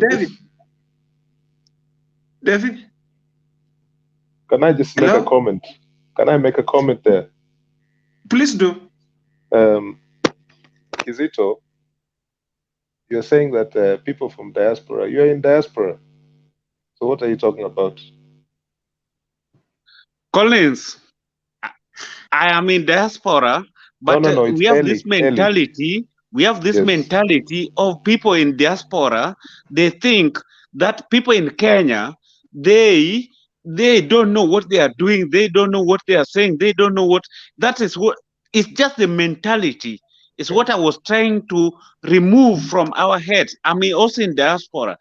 But I was trying to say, even somebody who is in Kenya can also think, but he will think according to the limit where he is. But we come here. Me, I've done politics in this, where I'm staying for 4 years. I've intermingled with these politicians. I've gone to parliament. I've studied how they are working, and I've seen how Kenya is working. What I came to realize, this in Kenya, we go as far as where we have reached. Just hold your breath. Kizito, hold your breath. Kizito, wacha kukua emotional. Wacha kukua emotional. No, I'm not emotional. Tunataka kuongea sote. Kizito, just a minute. Just a minute. Okay, this is now the. I've had the other guy who was speaking about these women rep positions. In fact, the Constitution. Hello, unanipata? Unanipata? Yes. Constitution 2010 stipulates that it is not meant basically for women. At some point, whereby men will not be represented to 2/3, it will be a men positions. But as for now, the less disadvantaged group is women. You see, so now they are taking it. But now what the other guy Ariga was saying was that we are overrepresented. It is not all about a specific like women rep. We can even have 12 members of parliament, and they can legislate what 350 can do. You see, Mr. Tycoon, be specific to yourself. You have to know the women rep. What is 2/3? What is 2/3? What do you mean by 2/3? Have some decorum, and at the same time, be patient. At the same time, this is the thing. We have 47 governors. If we could have had 8 governors representing us, and also trickling resources to the ground, and even have this World Development Fund, what was wrong? These governors, every governor is flying here and there. You see, Mtu ana run around 3-4 constituencies or 5, and once you see that governor, seems to be a very young man. You see, and also these people, they are duplicating roles. Some governors are hiring staff, like for instance, extension officers. They are duplicating. Once a governor comes in office, they hire. Point of addition, Tycoon, wacha niongezee kidogo. Wacha niongezee kidogo. Wariai? Wariai? Yes. Okay, I think Let me just Tycoon- add a bit. Let me just add a no, bit no, on no, that no, point. no. I will rule you out. I will rule you out because you see, everything has a decorum. When you start interjecting and someone is popping from nowhere, I lose control. You know, I'll allow us go procedurally. You'll have your good time. Just allow him finish. You can just take note of what he's saying. Then, when it comes to your time, you make your point well. Go ahead, Tycoon. Okay, the thing is, we are overrepresented in terms of, let's assume those resources which are moving into counties. If we reduce the number of constituencies, for instance, legislative arm, that is the parliament and be senators, if you reduce the number of counties to 8, to the entire provinces, like Nairobi province, 1 governor, that is Central province, 1 governor, and Rift Valley, 1 governor, Nyanza, 1 governor, that Western, 1 governor, Eastern, 1 governor, that one will have also 1 senator. So which means 8 senators and 8 governors. And you see, once you reduce all these wage bill, at the same time, you will take more money to development.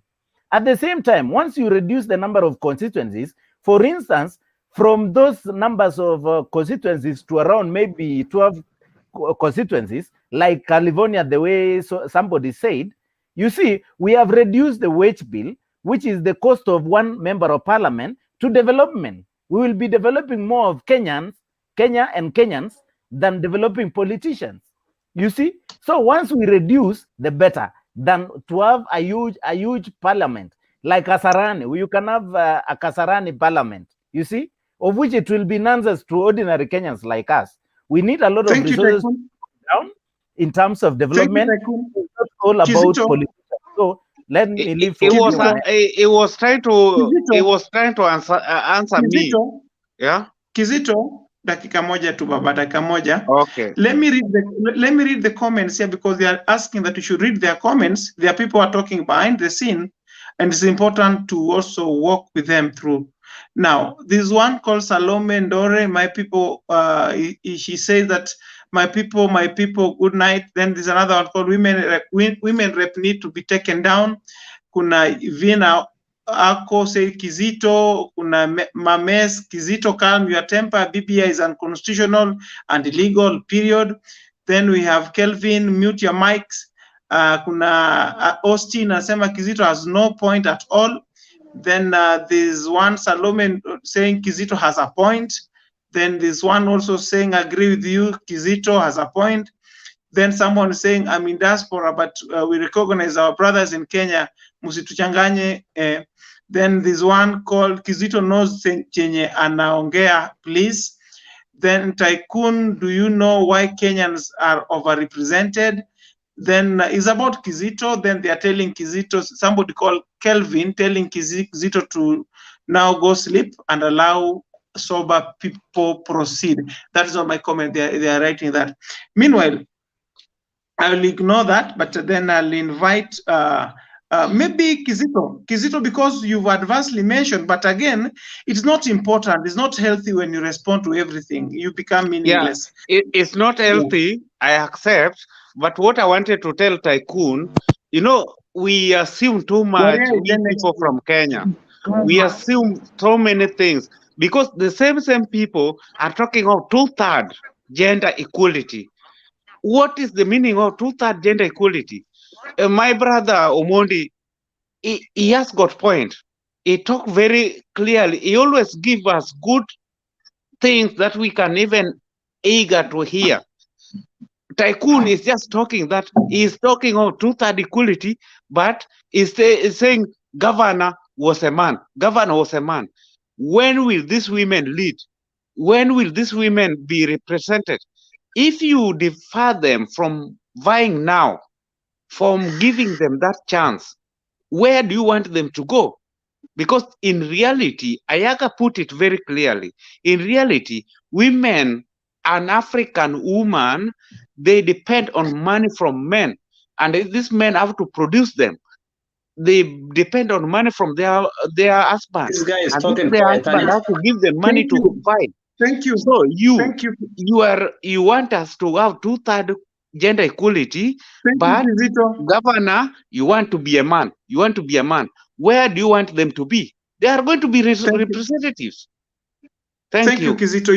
You've made your point so well. Waria, you can have your time. Then Bernard. Then we go to LM Mise after Okay, Bernard. yeah, I just wanted to talk about the issue of shelving the BBI itself. You know, we are in an election year. Next year is 2022, and if we do a referendum now, which will be like an election, and then next year again we have another election. Why don't we just shelf this thing to 2022? We do it together, and then the courts have talked about some issues which are very, very essential. This country, from my comments, I think you read my comments, this country is being run in a very bad way. We are in a corona period. Madaktari juzi walikuwa napiga kelele, hakuna pesa, polisi hatuwalipi vizuri, walimu hatuwalipi vizuri. Then you have the audacity to bring 500 MPs, kila moja analipo 1 million. Where are we heading? This thing is just getting out of hand, and I think the panelists who are here can be able to hear some of these statements. And when you talk on that kind of line, what we need here is not constitution. What we need here is the implementation of the constitution. If the 2010 implementation has not been done, how can you guarantee that BBI will be done? So you see, these things we need to, if you can implement the 2010 constitution, then we will have given you a go ahead to do a BBI and implement it. Like if you have not even implemented the 2010 constitution, what guarantee do we have you can implement whatever the BBI? And at the same time, what they said is that this thing just came like a small amendment. Sasa inachukua the whole constitution. It wants to overturn the whole constitution. Alafu mapromoters kina hii kijana mwingine, hii warrior moja mlipoteza huko Nyanza, amekuwa na kichwa ngumu kabisa, amekuwa kichwa ngumu. Hii anaitwa nani? Junet. Hii kijana sijui nani amekuwa ngombe, hata yeye amekuwa tu ngombe, na sijui hatutaki hiyo mambo kama hiyo. What we want is mtu anatakana afikirie ya kwamba vile ataweza kufanya kazi vizuri, si ati the judges today, they were very, very specific. What they said is, sisi, we don't care about Uhuru Kenyatta, wala we don't care about Raila Odinga, wala any other person. We are talking about the constitution. The promoters should not pretend to be Wanjiku. These promoters, okay. Can I say something? Thank you, Nancy. A minute. Thank you, and welcome on board. Thank you. I have heard your concerns. You've just mentioned that we have a constitution that requires full implementation, and you've also mentioned BBI came as a small amendment. Now it's capturing everything, and I agree with you. I also heard when the judge said that you see, this thing can later be used by people for their own interest in governance, where they bring in certain clauses secretly and then they use them as law to advance the agenda. I agree with you, and we'll discuss along that line. Maybe we go to Bernard, and before we go to Bernard will excuse me kidogo, then I give, because I think Nani has a burning issue, Tycoon has a burning issue, but I'll give him 30 seconds to do that because he has spoken. Then we go to Nancy. Nancy, I hear you. Thank you. Tycoon? Okay, when munanipata? Okay, yes, when let's avoid mentioning some people and calling some people cows, like my brother Wariae. So ulifanya hiyo ndio kitu yenye tunakusupport kwa yale umesema yote, lakini like me, I support everything that you spoke about it. But, no, he said himself in the parliament here in Ngombe, wanafata Ngombe. Let's be a little bit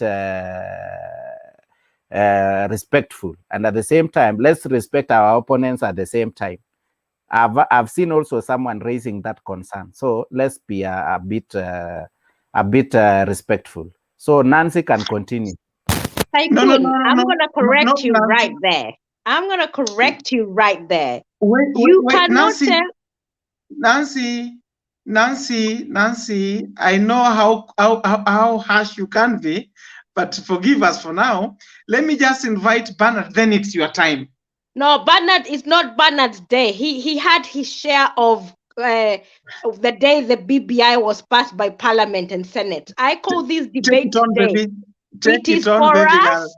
It is for us who are patriotic, who the court listened to and wanted to give us a chance to be heard. We are all patriotic, Nancy. Today, Bernard need to sit back and listen to us. We listened to his prerogative last week and the week before, right?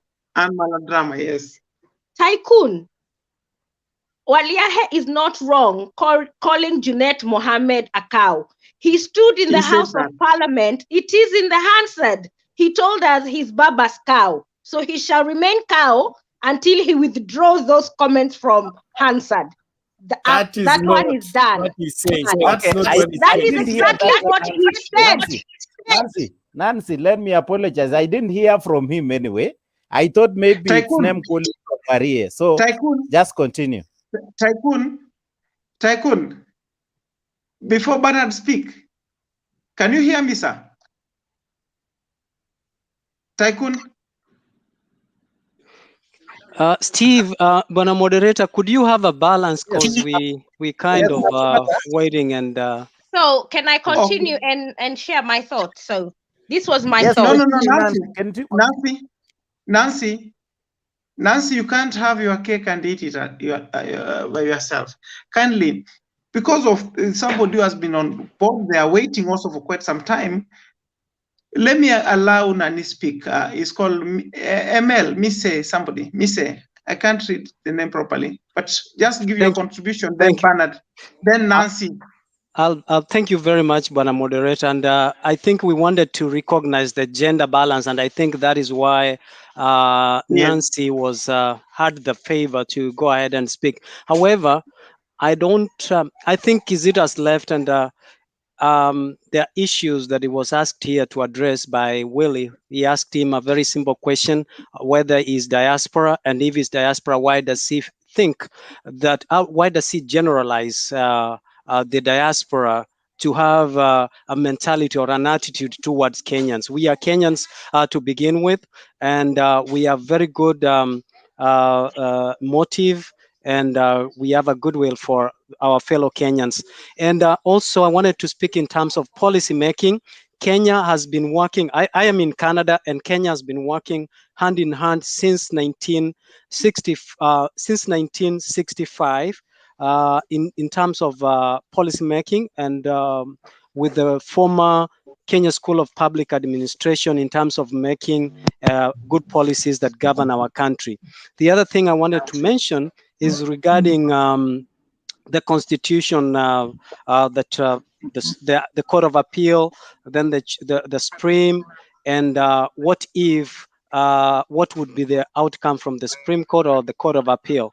I just wanted to bring to your attention that as much as the Court of the Supreme Court has the jurisdiction in terms of Constitution, one of the principles that the Court of Appeal, the Court of Supreme Court uses is called constitutional avoidance. And you saw that the Supreme Court, when the interviews were there, they focused on constitutional avoidance for a reason, purpose and reason. Because when the Supreme Court is ruling, they must consider the fact that they avoid ruling on matters of constitution and look for other avenue that they can resolve the issues of constitution as opposed to ruling on matters of constitution. Now, in terms of gender, I think Kizito by all means misunderstood David, and I wanted to say that we borrow lives to build our constitution. Look at our constitution 2010. It's not our own making. We borrowed, and we built on it. We cannot reinvent the wheels. I think the question here is, regardless, even if we had one leader, during Moi's time, we had a member of parliament representing a whole constituency, yet we still had people misappropriating funds. So I think what is lacking in our leaders is the goodwill to implement what is so desired. So I also wanted to mention that women are not vulnerable the way people might put it there. It is proven if you look at the, and I think my friend David mentioned that, if you look at the judiciary, which is a very high office, now is run by women. Does it mean that they don't have abilities? We have women who have influence in our development. Look at Wangare Madai. Look at even Mother Karua, very strong women. The thing is, the government has the goodwill and capacity to bring down what is called civic education, to educate our people in the village and tell them that the girl child can too, has ability. And if the government does that extensively, we will move away from the mentality of seeing a woman as a weakling and see a woman as a great contributor to our economy. And lastly, there is something that Kizito said, that in America or in North America, women have power more than men. I mean, if you stay and play by the rules, I don't see where you will be in a problem. Even in Kenya, women have power. We have laws that protect women. We have laws that if let's say you are not paying and you want to become a deadbeat, you don't want to be responsible and take care of the children, the laws are there. The problem is implementing and knowing that there is existence of those laws and follow them. Thank you very much. And I want to say that let us not be so sure that the Supreme Court will make a ruling that so much touches on constitutional matters. They might resolve on following, looking for remedies that does not necessarily fall on the Constitution. Thank you. Good point. Yeah, good point. Thank you. You've made your point very clear and elaborative. I've got you as well. Now, Bernard, just do your part, then give Nancy, then Mr. Eli is forgotten. Mr. Eli, I see you, sir. We'll give you opportunity immediately after Nancy. Thank you. Okay, thank you. Mine is simple. There was a proposition given by Tycoon about the regional government. Just as a reminder from history, the Bomas draft that brought about the change of constitution had a proposition of the former provinces to be made the counties, so that we have 8 counties in Kenya. But the dynamics, Ayaga, you have not muted your mic. That's why there is a feedback. Okay, the proposition was those 8 provinces would become the counties, so that we have the 8 governors and the rest. But based during Kibaki's time, on the dynamics of Kenya, there was a risk, or rather they ran into fear that having one person controlling a huge part of Kenya will result into a risk of breaking away, whereby people declaring independence. And that is why they now revised it down to the existing 47 districts and turned them into county governments. And so the politics of Kenya being tribal and regional is part of the dynamics that brings about what we find ourselves with. And the suspicions, we are never safe in somebody's hands. And those are part of what contribute to the big burden that we carry. And being who we are as Kenyans, we must always, it doesn't matter how big a man you are, you will always rise up and carry yourself with your 2 feet, no matter how heavy you become. Just before I finish, Mise, you have been asked by somebody to greet Miguna since you are in Canada. So make sure that you convey those greetings. Thank you very much. Thank you. Now, Nancy, take it on, then Ellie. And I need a few minutes to articulate my point because I asked for this debate tonight because today I want to say first that God in heaven hears the prayers of the people who stay on the right lane. And that's all I can say about today's judgment.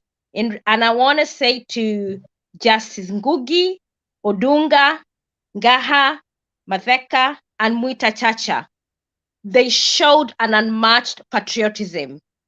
I cannot say how much I've always wanted for the Constitution 2010 to be upheld.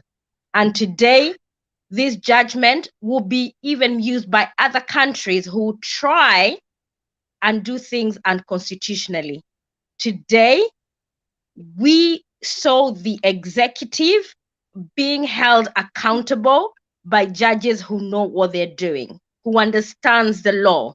And my question to you all is, the 232 versus the 51 plus the 82 MPs, to your mind, think about it, who should remain in office? This is an integrity question. And even this goes to my president, Uhuru Kenyatta. Integrity is key. We've actually been told today Uhuru Kenyatta is in breach, although this was not a consideration the judges were required to consider, but they went further to try and show us as Kenyans how much the executive hold contempt of our constitution and the Kenyan person. So he is in breach of Chapter 6, Article 73 of our constitution. And we can take him to court as Kenyans, and it's an impeachable offense. The duties and the responsibility of holding a public office, he has breached that, and he has breached our trust. If he has integrity, he needs to resign, and we go to a general election. That is my take from today's. I know we are saying we have Court of Appeal, we have the Supreme Court, but hang on, guys.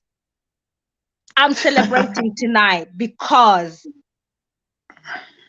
DP Ruto asked, and I always say that I don't know how I will vote in 2022, but I think with today's ruling in regards to holding a multiple question, DP Ruto has been vindicated by the High Court. They said, I'm a Kenyan who agree with the 35%. I might not agree with a bloated executive. Why are you not giving me a chance as a Kenyan to vote? And I also want to ask the legal minds that guide the government of Kenya, do we really have confidence with the AG? Do we really want to say that Orengo and Otiende Amolo's views were valid? They were completely valid. But because Kenya does not allow dissenting views for people who understand the legality and the legalism of our constitution, this is why you saw Otiende and Orengo voting the way they did when they had serious reservations about the bill. And I still say, and I dare Orengo and Otiende Amolo to, in my eyes, I used to give them so much credit, but because they could not stand up for a constitution, a lot of questions stand behind their legacy. And for me, the person that I rate most among all MPs, Alice Wahome. She's always said, you cannot turn an illegality to be legal. And you guys, Bernard and your crew, read the judgment today and let's have a proper discussion on Saturday on how we can, as Kenyans, start upholding the rule of law, whether we support whichever person you support, but is whether that person upholds the rule of law and not identity politics, because our courts today have shown us they're ready to stand up for me and you. And thank you, guys. Thank you. You make me remember the Maraga's words, and I've seen DP Ruto himself has said that there's God in heaven who loves Kenya immeasurably. May God's name be praised forever. Today, I also concur with you that the Constitution of Kenya has defended itself. There's a breath of life in it, And I believe moving forward, the independence of the judiciary will be redeemed. Let's move forward. And now, Elio Mondi, then we go to my brother Nelson is on board. Thank you. SJ, I remember your remarks earlier on. When you're moderating this, you told us that we need to be fair with our responses, that we should kind of stick to the theme of discussion instead of opening so many different subtopics. So I agree with you on that. I wanted to contribute on that particular point you made earlier. But this idea, first of all, about diaspora, it's something that has been happening since, I think, the early 2000s, you know, when there was this thing called Africa Online and other forms of social media then, when people who were outside the country were being literally attacked for contributing to things that were happening back home. So I want to just talk about this because it is something that will continue happening. You know, people at home feel that we people, some of us here, that we are kind of trying to either subvert common, you know, patterns back home, or we are trying to support this side or this side. But we have a right. We have a right to do that. The fact that people are back there doesn't mean that people who are outside the country don't have similar rights. I think we have fundamental rights to contribute to the discussion of what is happening back there. And I'll just give a small example. Sorry. A quick question, Omondi. Why is that a point of discussion tonight? Because someone raised it and it was being discussed at length, and I wanted to respond to it. Nancy, before you joined, there was that kind of discussion between our brother here, David, and Kizito, and I feel Eli felt touched because you know, you feel that why are we not allowing them to contribute on matters of their home? And I feel for him, so let him talk. Yeah, you know, when we're here, we are just living in these small communities, which, you know, you wake up in the morning, you walk out of your door, you probably wouldn't know who your neighbor is until maybe they're dead. Nancy, you know that, so it's not something I'm making up. So we feel happy when we are in this kind of platform. Personally, me, I feel happy. And it's difficult for me even to manage 20, 30 minutes because there's kids in the house. I'm thinking about work tomorrow, just like the rest of you, right? So I just wanted to point to, anyway, Kizito's gone to bed, but it's fundamental that we are taken seriously, just like the people back home, because usually we're not taken seriously. And I'll give an example. Just before Nancy stepped in there, I was talking about the issue of elections. We've been promised several times, every 5 years, that the diaspora people will vote. As far as I know, it was the people who were in Rwanda, Tanzania, and Uganda, and those were the ones who were classified as diaspora voters, you know. And I don't, personally, I'm not an enthusiast of electoral democracy, but that's a different issue. But for those Kenyans who are, I think it's important for them. So it's just because we are not taken seriously, it means that even when we're in these platforms, people feel that we are coming to take over a discussion. And there is that time difference as well between there and here. So like 2 weeks ago, I remember it was 2 diaspora people who are still chatting at 3, 4 in the morning. And I was excited just watching these two. And they're both in England, you know, and they were now getting into their personal matters. And I was excited just watching them too, you know. So this platform is very good for all of us, Kenyans in the diaspora and Kenyans back there. My final point, yeah. behind all this is the colonial legacy, okay? And we can give an example of how Tanzania has managed itself since the time of independence, and how Kenya, we've gone the opposite direction, right? So behind all this is how we have managed or mismanaged the colonial legacy, right? This thing of changing the constitution will continue until all the cows come home. All the cows, not just 1, 2, 3, the last cow, all the cows come home. We will continue changing this constitution, you know? So this is just like, he hapa ni rehearsal too, you know? So the good thing, that's what's happening. And me, I'm not a legal mind, but I think what is happening now, which is exciting, is that Kenyans have the freedom to discuss these things, both at home, in parliament. You know, you saw the way Ndindi Nyoro was catwalking there today. You know, so this thing has opened up Kenyan minds.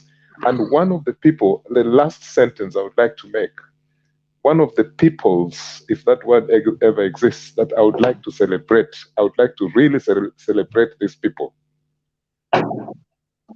For one particular reason, and I will say it without fear or favor, is the freedom that has gone into the hearts and minds of people of Mount Kenya. Because these people, honestly, if you're from Mount Kenya and you're in this panel right now, I think they have kind of been freed from this enslavement, you know. They have realized that they were used before and they don't want to be used any longer. I don't This think is that's my a valid personal point opinion. and a fair point, though. No, Nancy, let me talk. You let me talk. You know, you were articulating yourself there. No one interrupted you. So Nancy, I'll don't just interrupt. No, I'll make my point. There are things Kenyans don't like speaking about, but I'll speak about it because first, I think I'm safe. No one will hunt me down. Secondly, I'll speak about it. Okay. The same people who are now saying that they are free, 5 and 10 years ago, they were voting for Uhuru Kenyatta twice, Kibaki, and the list goes on, right? Suddenly, these people have a different track of mind. And I like that because it means that they've kind of realized that this family of people that they thought were behind their so-called success were actually doing the opposite. And this is what's happening in Mount Kenya region, right? Some people are saying that the deputy president is being played by the people of Mount Kenya. I don't think so. I think the people of Mount Kenya have done something which is significant, and unfortunately, it has taken a few devils here and there to be the right people, like Rigathi Gachagua and all those funny people, those characters. But then I think the general population of Mount Kenya, they have actually felt it is important for them to be free. And this is what I love about all this BBI and all this. The people of Mount Kenya are free. And by the way, I've not even tested any peer. I'm just talking fact, which people don't want. Because if you say this, you'll be told that you're speaking hate speech. But this is not hate speech. This is the fact. Because some people turn around and say, what about you people from Nyanza? Are you free from the other family? You know? Which is a valid point. You know? So that's how I wanted to end my little pence. Thank you. Thank you. Mr. Steve, I've been Eli. I mentioned agree with several you. times. Can I chip in? I've been mentioned several times. No, Kizito, no, Kizito, please, Kizito, please. You cannot go, you cannot switch off, then come in and demand to be I given never audience switch off. like that. You people, I was there. I don't know what happened. Thank Kizito, we you, were here before you and we want to speak also.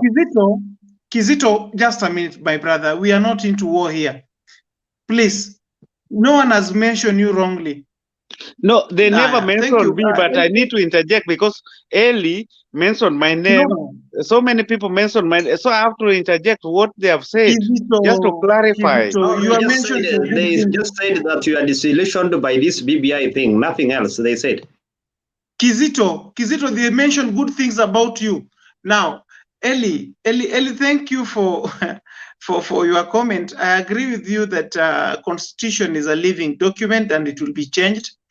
And in my own opinion, if I may speak for myself, without speaking for we us, I'm speaking for myself. I have no problem with BBI. I have problem with the timing. I have a problem in the manner in which it is being conducted. The state of emergency or agency that is being driven. We don't know the proper content of it. My mother is a Kenyan, is a senior citizen of this country. She doesn't understand the content of the BBI. And the court has spoken out today. And it has Mr. said, CJ, you have to know that today we are only two people. You cannot kieleweke, we are only two people. So you also have to give us decent time. Kizito, I'm not to any party of Kieleweke or Tangatanga. I'm not into But those nonsense. Kieleweke, we are only two people, me and Bernard. Only consider that, Kizito, the chair is competent enough to control. Please allow me. Nelson, take it on. Let me cut my brief, my talk short. Nelson, then do. Thank you. Good evening, everyone. Good evening, sir. Today, the topic was like the reggae has been stopped, to begin with that, and the constitutionality of the BPI bill. The courts in their ruling, one thing that really stood out was the comment that this has not been a popular initiative. Instead, it was a presidential initiative. From time memorial, I've never been neither here nor there so far as BBI bill is concerned and the process and all that. I've been supporting it and I've been, at the same time in equal measures, demystifying it. But for me, the ruling leaves me with two important questions. Even to you, CJ, SG or SJ, as a news reporter in this country, you have literally told the people who are watching, listening, and the members of the debate that you have failed. You have failed yourself, you have failed me, and you have failed your mother. In many cases, we opine to the fact that one of the number one tools of public and civic education in this country are media personalities who are journalists, because you're the people who cover events of BBI. You're the people who are supposed to be conducting public education. You're the people who are normally telling us whether we have 2 versions, 3 versions, 4 versions, or even 1 version of BBI. So we get to know from you guys when the government or rather the BBI movers are telling us many versions of it, yet you don't get to tell your mother the correct version so that she can know content of BBI. What am I saying? In a nutshell, we are here as young people speaking with a mindset of revolution. And revolution, as Lorengo said at some point, eats its own people. It has eaten us more than the way we think, because we are not having what is called collective and individual responsibilities, and we are not accountable to ourselves. Unless we start being accountable to ourselves, then we will release ourselves from the yoke of not being responsible. Now, to leave that aside, to talk about the constitutionality of this bill, BI bill, or unconstitutionality of it, what puzzled me, the most amazing part of it was the part when the court said that it was a presidential initiative. This country has a lot of things has been done which has been presidential initiatives. we've never seen the court coming forth to say, you know, that was a presidential initiative, so we cannot uphold it to be constitutional. What are some of the roles of a president of a country? He represents and he makes some decisions on behalf of its citizens. And even on the latest one, during the IMF loan, when Kenyans clogged on the site of IMF and they were saying that return that money, we don't need it and all that kind of stuff. One of the replies that was given to even one guy who literally, I don't know whether it was true or false, he was literally making a phone call to IMF. He was told that he's not in the capacity to make a decision on behalf of Kenya. And so the person who was in a capacity to make a decision on behalf of Kenya had made it. And so the loan cannot be cancelled like that. I'm not trying to reason literally that Uhuru Kenyatta should be making decision on our behalf. But I'm just like, if a presidential initiative cannot be, recognized and maybe rather embraced with our sitting rules and regulations or other laws, then at what point do we get to, and how was the public, to begin with, how was the public supposed to bring the initiative forth and be embraced and be accepted? And at what point of time do we get to say that the president is eligible to represent and even bring forth an initiative that can be accepted by the people and be recognized by the court? For me, those are the only questions that I have. If at all we have legal minds within, I will be so much happy to be educated by you guys. Just a minute. I'll give you time. Wariae, then Nancy. But because my brother said something about informing and everything, let me put it this way: that when I use a statement like that, I don't say that you take it like directly. That is a literal statement. But again, you've seen the court saying that Kenyans were only given 5 days for public participation to read a document that is scattered until now. And I told you last week, my brother, that until where you sit, you don't know which document you have. The Senate has a different document from Parliament. Parliament has a different document from MCA. Some passed agrarian revolution. Moderator, you are not supposed to comment. Moderator, you are supposed to moderate. You are the chairman. And now, I was just quiet when everyone was saying this. Just keep quiet. Kizito, what is the problem, my brother? I will give you time. Now, you are the chairman. The chairman, you have to listen to everybody. Then I listen. Today don't I listen to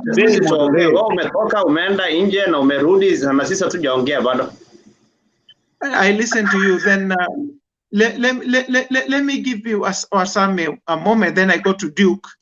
Then Nancy. Okay, Yanni. Okay, briefly, I'm coming back again on the issue of the BBI. To be very clear with you people is that last week when Orengo was talking about this issue in the Senate, I was listening properly. He was reconstructing this BBI. And it has reached a level where he said he doesn't care even about his politics, about his political future. Otienda Amolo even also deconstructed these things, and some guys were just making noise there. You know, I don't know. They were saying Otieno Omoro doesn't know law properly. They are the people who know law, and siasa pia imekuwa law. These things tunaambia watu, hii kitu imeshindikana. Kina Orengo wameangalia kila kona. Kama ingekuwa inapita, Orengo angesema zamani sana hii kitu inapita. Orengo yenyewe ameangalia kila mahali, ameshindwa. Otieno Amolo ameangalia, ameshindwa. Lakini some fellows here kama sijui, I don't know, kina huyu anaitwa nani, hii kijana hii mzee mmoja hii ya Kiambu, governor wa Kiambu anaitwa nani? This Kabogo comes here and tells us that anajua something about what the court has talked about today. The courts were talking about the issue of Nelson alikuwa anaongea juu yake ni mambo ya popular initiative. This was not a popular initiative. Hao watu walikuja Mandera, wakakuja kwa hoteli moja ndani ya Mandera, na chief ndo alikuwa amekuja kusainia watu barua hapo. Hata sisi hatujaona sangapi walikuja Mandera. waliletwa na ndege wakakuja kusign barua hapo na wakaondoka. Ati hiyo ndio public, hiyo ndio inaitwa public awareness. Those things, my friend, this thing is being done. Sijui huyu Kizito analialia hapa kufanya nini? My friend, these people when they came to Mandera, they were brought by helicopter. Na chief akakuja Wariaha, you told us here last week when they came to your place, you had gone to Ethiopia to take care of the camel. I'm talking to people. I am talking to people. I am order. Mute your mic when you're not. Okay, I am talking to people who are there. Na tunapata habari ya kwamba these people were brought in a hotel. Na chief ndio machifu watano walikuwa pale wakasaini hiyo barua ati hiyo ni public hearing ya Mandera County, wakaondoka. Sasa members of car assembly nao wanakuja wanasema ati walisoma hiyo barua na hawajasoma hizo barua. Sisi wenyewe hatujaiona hiyo BBI iko pande gani. Even mimi hapa niko hapa Dubai sasa hivi sijaona copy hata moja ya BBI. And then you expecting somebody in somewhere like a location in Mandera ati anajua hiyo BBI, alafu unasema ati BBI itaenda through. Orengo mwenyewe ameshindwa, Otieno Amolo ameshindwa. I don't know hata hao watu wanataka nini. Thank you. Nancy and Tycoon, you'll give me just a brief because there's a brother of us here who is called Duke, has been here for quite some time. Let us allow him talk. Bro, take it on, brother. Okay. I want to talk about a court ruling today. I have been anticipating it too much, but actually they have satisfied me the way they have stated, and actually they have educated me on how the constitutional amendments need to be done. For those who were keen, there were two key aspects, even if they say around 17 aspects which were not properly followed, but I picked like two main aspects. First, there is for a constitution to be amended, there is an initiation process. How should it be started? And the constitution is clear how it should be started. And one is the popular initiative, and the two is parliament. By popular initiative, it means that there is a public concern that the majority of Kenyans have issues with the current constitution, and therefore many are of the opinion that they make some amendments which will benefit them. But according to the ruling is that it was a presidential initiative, that there is a document which was created on the background, and we saw it being unveiled at Bomas of Kenya.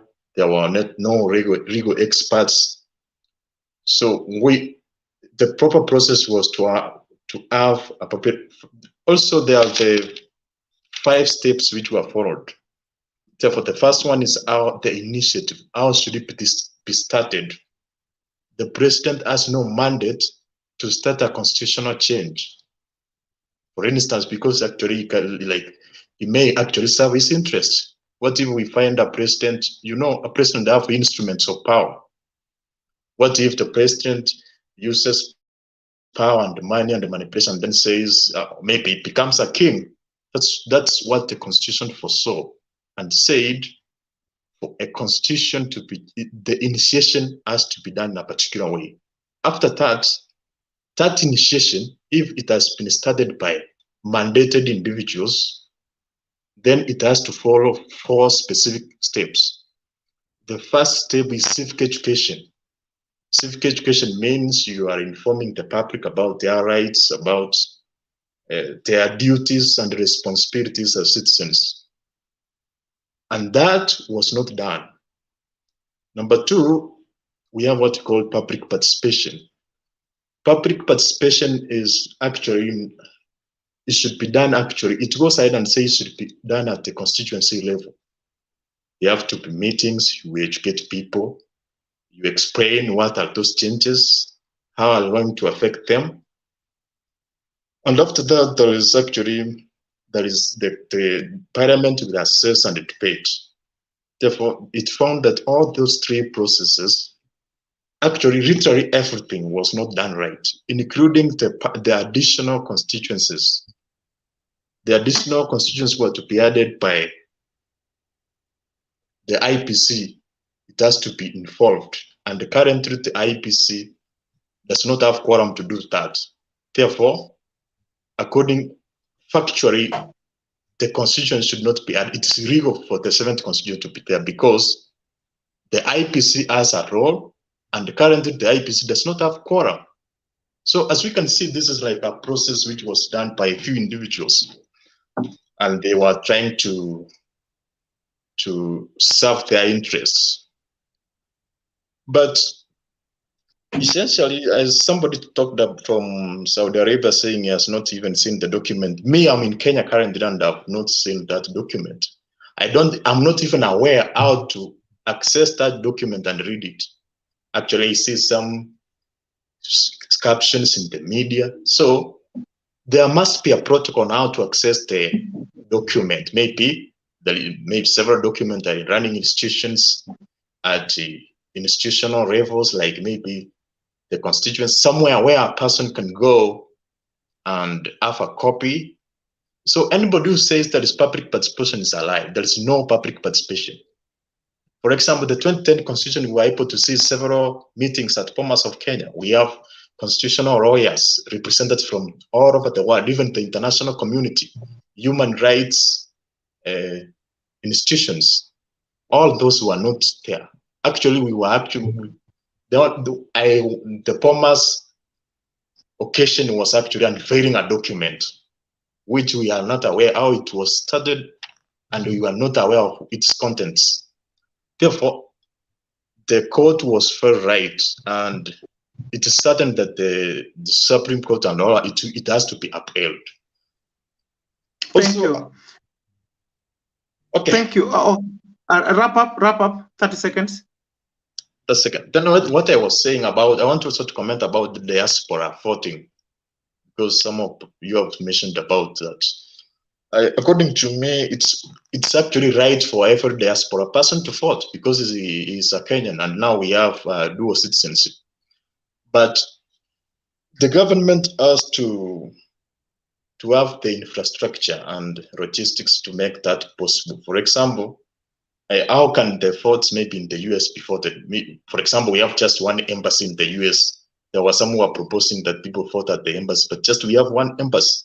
And the US is like a continent. I don't think it would be effective for people to travel to vote in one point within a nation. Therefore, the government should actually come up with infrastructure and logistic, and then they fund that process so that we will have several points. So I can conclude that way. Thank you. Tycoon, you've waited so long. Niko na swali kwa huyu Duke. Duke, uko na internet lakini hujaona BBI na uko so proud hujaona BBI. Na hata unaweza kwenda kwa government printer bwana. No, I was actually, it's not ignorance. Come on, Mutembei, stop that line of thought. Come on, let stop. Let me respond. No, BBI is everywhere. Kuna mtu hajaona BBI. Sasa mtu akikuja hapa out of order. Let me respond. Can I respond? Yes. You cannot say everybody. Everybody includes me, and you are not in my mind. Therefore, it's not right for you to say everybody, because you are a person and you are able to know what you are able to do, you as a person, not as a group.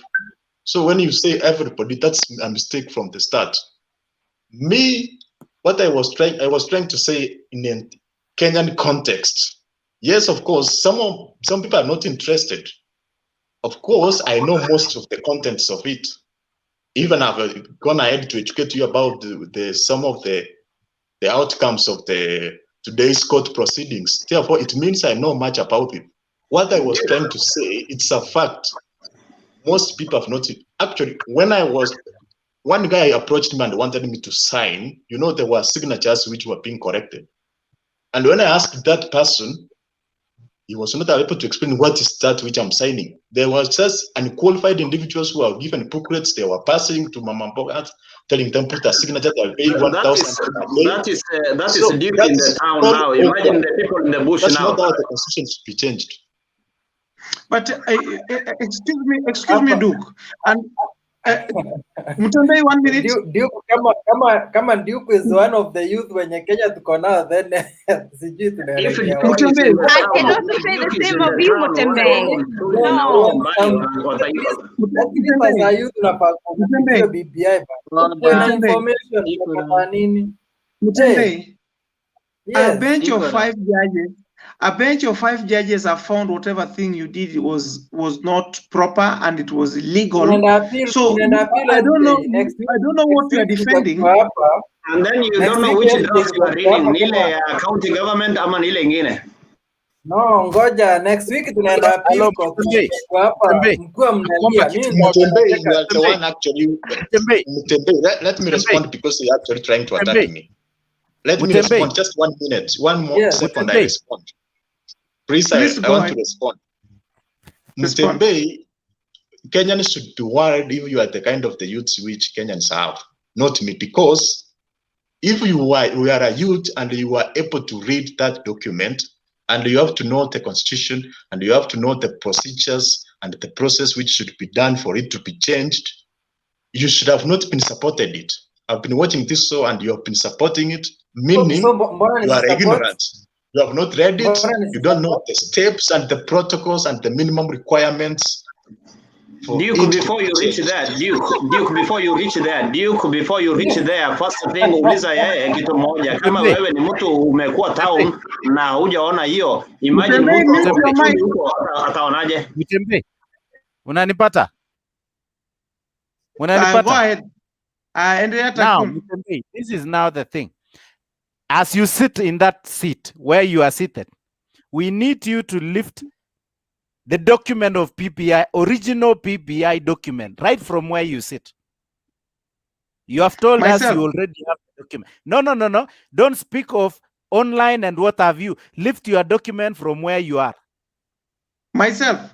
So, if you cannot afford to lift the document, which is an original... Nani, I don't do ad copies, bro. That's you listen to me. We are an original document, authentic document, which we can read and we can also based on it, I just all of us. And I did everything. Now, so let me leave you. You are totally confused from there. Tycoon. Now, as long as it's online, you are supposed to have. Yes. Allow me 1 minute with Mutembe. Okay. Because Mutembe, angalia huyu ako Singapore anasema ako nayo. Sasa nyinyi you guys, wacha huyo wa Singapore ako nayo. Let me ask him a question. What's the protocol of obtaining a document in Kenya? You are a Kenyan. How do you get it? Can you give me the steps of getting that document? Duke. How do you get the document? Duke, come on. Let's hang on. Don't engage Mutembe. Don't engage. Hang on, guys. Allow Nancy to speak. Don't engage Mutembe on the nitty-gritty of how to get the document or not. Because what Mutembe will not tell you is that he knows Mama Mboga in Kirinyaga and my mother in Juja have not seen the document. Me and you can go online. We know that those elderly people who have got the same stake with the Constitution in the Constitution, they've not seen that document. Me and you can go online. Those people have not. But my first question to Mutembe today is, can you tell me, because in fact, I tried to call you and you ignored my call today because you decided you're nursing some sore wounds because of how much you told us off last week. Nancy, I'm seeing some comments. People are saying that you took on online and na hatuwezi kudownload the BBI. Imagine yule mtu ako na anachunga ngamia huko ndani atapataje hiyo BBI? Okay. So Mutembe. Si wako na watoto wao. Mutembe. Yes. My simple question to you is, was the threshold off the minimum required to start a popular initiative, in your view, giving all consideration met, given that the IBC was not properly constituted? Jana na IBC, everything was met. IBC tunatakanga 3. In fact, unaona kwa election laws, that's when you guys went and changed, mkaeka IBC ikuwe na 3 people wakuwe ndio. Unakumbuka ile bill mlipitisha kama tunakataa tukua ODM? That's when mlipitisha IBC kakot. Ngoja tuende appeal court. In fact, next week you guys will be trying here. Now how can you go to appeal court? Kuna watu kama kina Orengo wamekataa hii kitu na sisi tutakodisha Orengo. No, Wariahe. Okay, Orengo and Apollo's problem with the BBI was making amendment when it is in parliament. It was not into the process. Before you came, I wanted to reply to some of the things that were raised before, but you and me have a discussion to pick because you are a lame duck. Anyway, let me go ahead. I want to respond to the Kikuyu narrative that Elio Mondi tried to.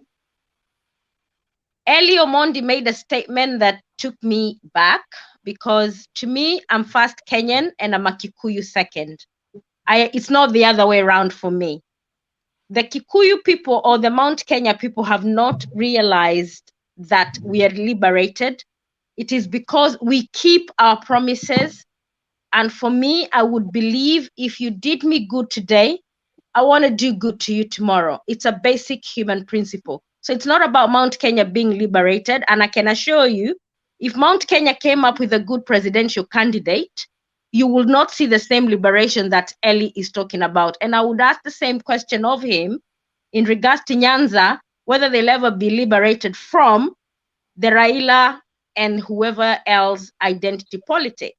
A point of interjection, Mr. Swiss Tembei. When Nancy is talking, I want to interject a little bit. Okay, dakika moja.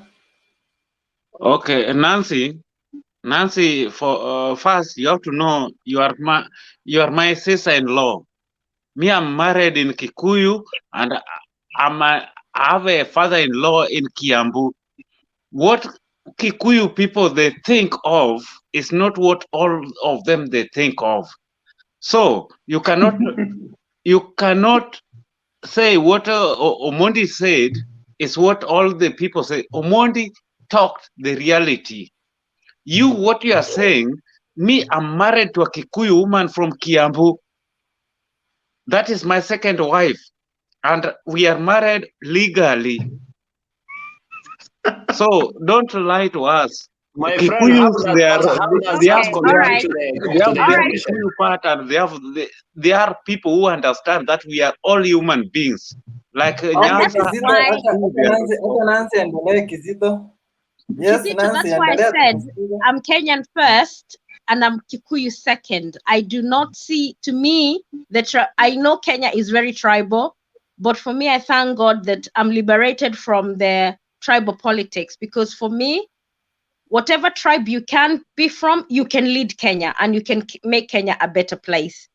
In regards to IEBC, we know that Uhuru and his brother, this is my view, and you don't have to agree with it. The ruling today was right on point. You cannot change a constitution when IEBC is not properly constituted. The threshold was not met.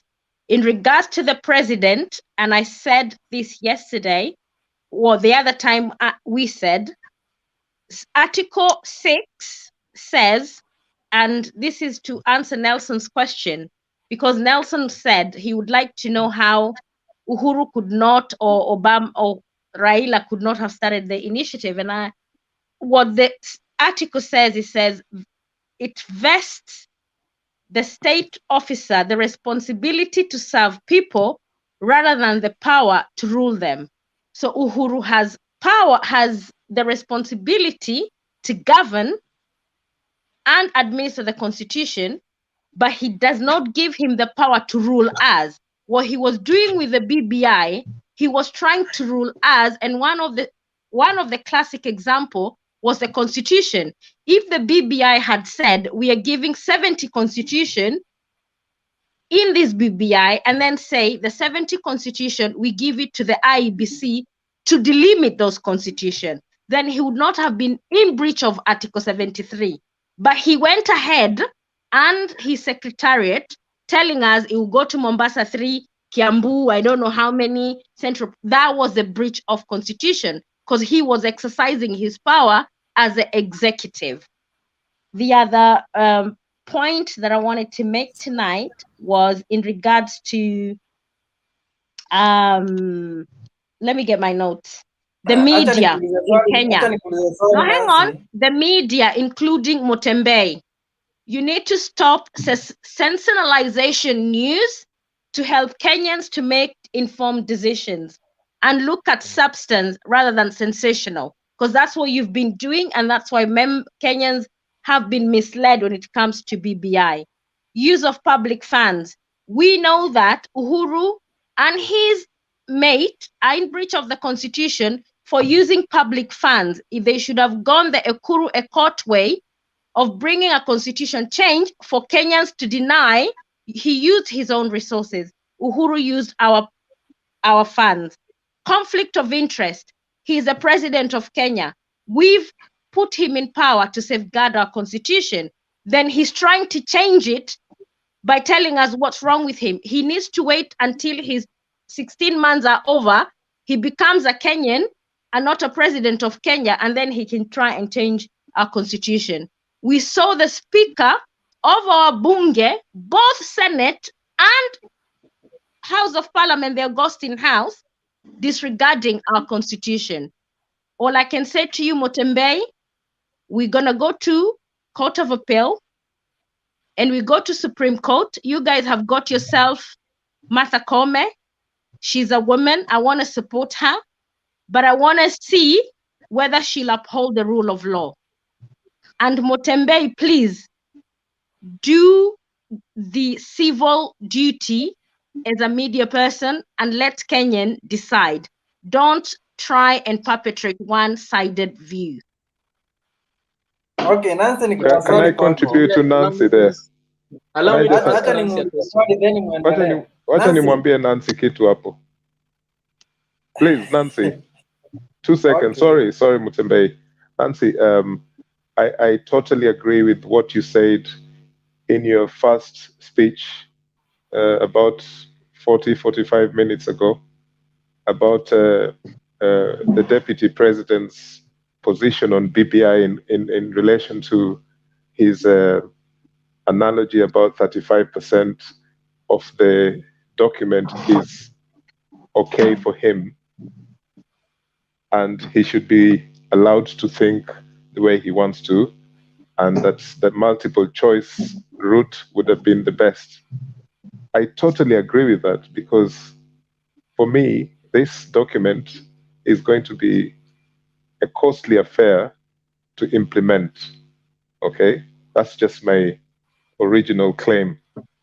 And also, I think that because it's that vast,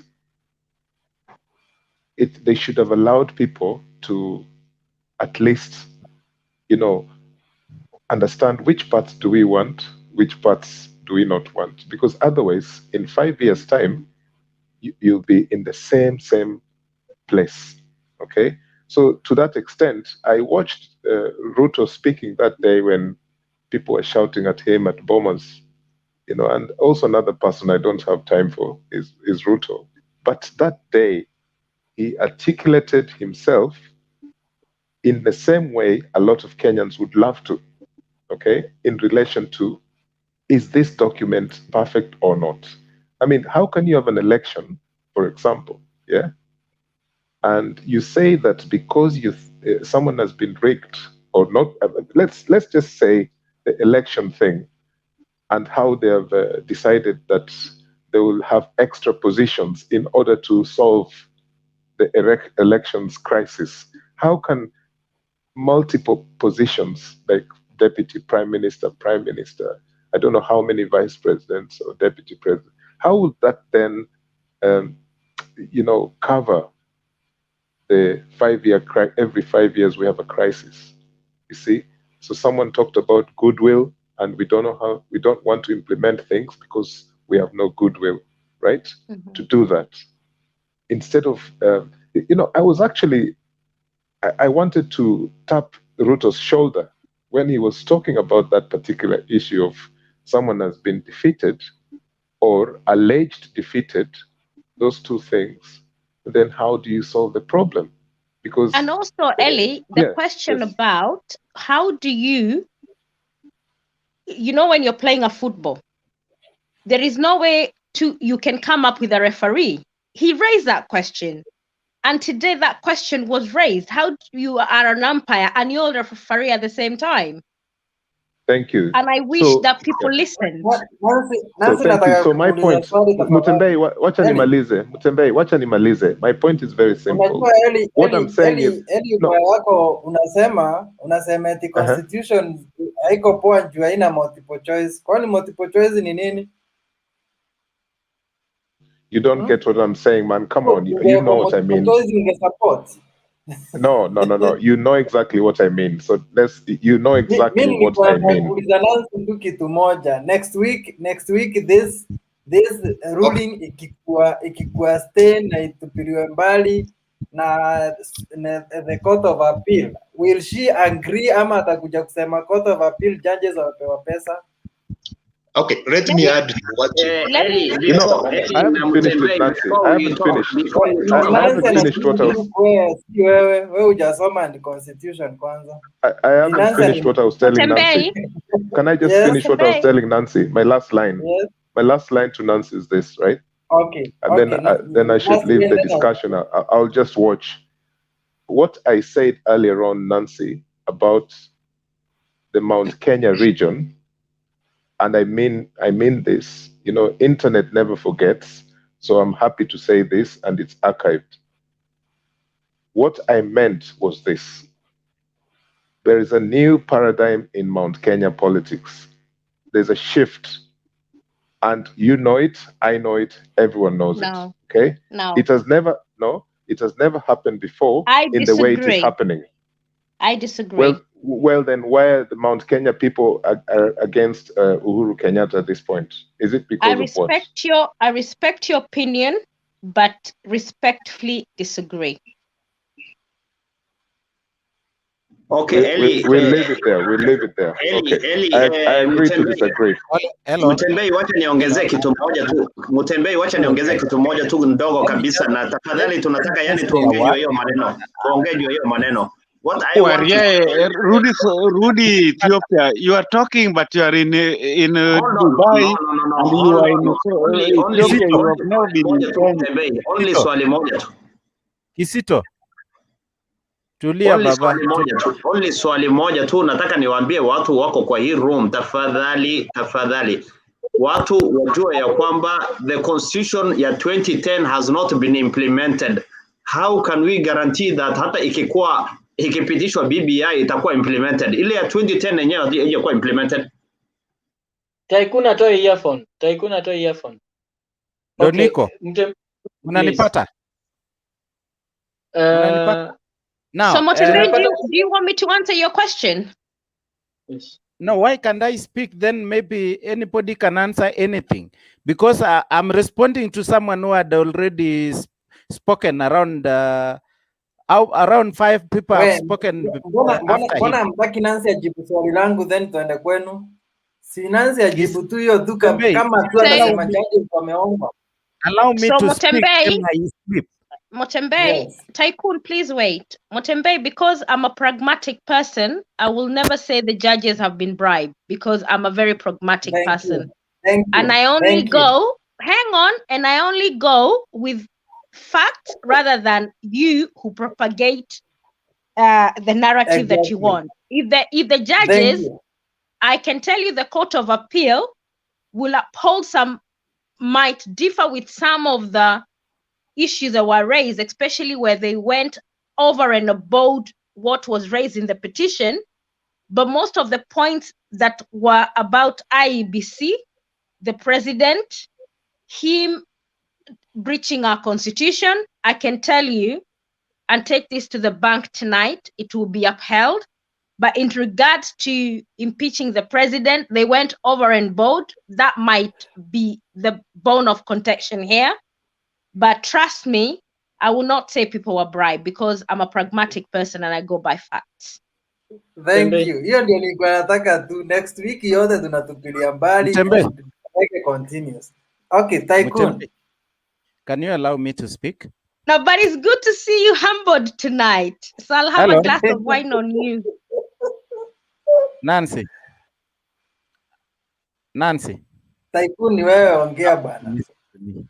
Now, and Mutembe, you have some patience so that you can listen to me. I've heard Nelson speaking earlier before, and he talked of the today ruling, and on today ruling, it did not the subject of ruling was based on an illegality whereby the executive are getting into the process of amendment of the constitution, whereby the executive were not supposed to be the one facilitating and creating the team, which was the PPI team. You know, the team that was wrong. And according to the Constitution, Article 256 and 257, 256 stipulate whereby the PPI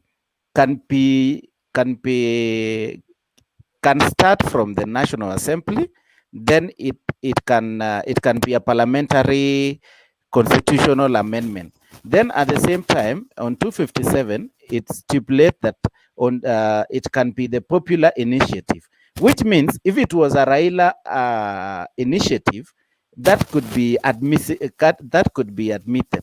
But because it was the head of state, who is Uhuru Kenyatta, that was unconstitutional. If Raila was pushing for the constitutional change, it could be for the good of PPI. But since it was an Uhuru push, that was an illegal, and you can never get on that. So I think generally that was something that I wanted to put it clear for you. So if you're not putting it clear, because you know, even these people who voted yes, they are also lawyers, and a lawyer can change anything the way they understand the interpretation of the law. Okay, Kisito, I will come to what you said few minutes ago before you went missing. You talked of members of parliament being bribed, and you accepted. And I never said they are being bribed. I never said. Moses Kuria said they are given 100,000. Sometime you will refer to it. You accepted that members of parliament and MCAs were paid money. I never accepted, man. Okay. Take my points. Okay. When you are here, write your points down. Remember, after this video, he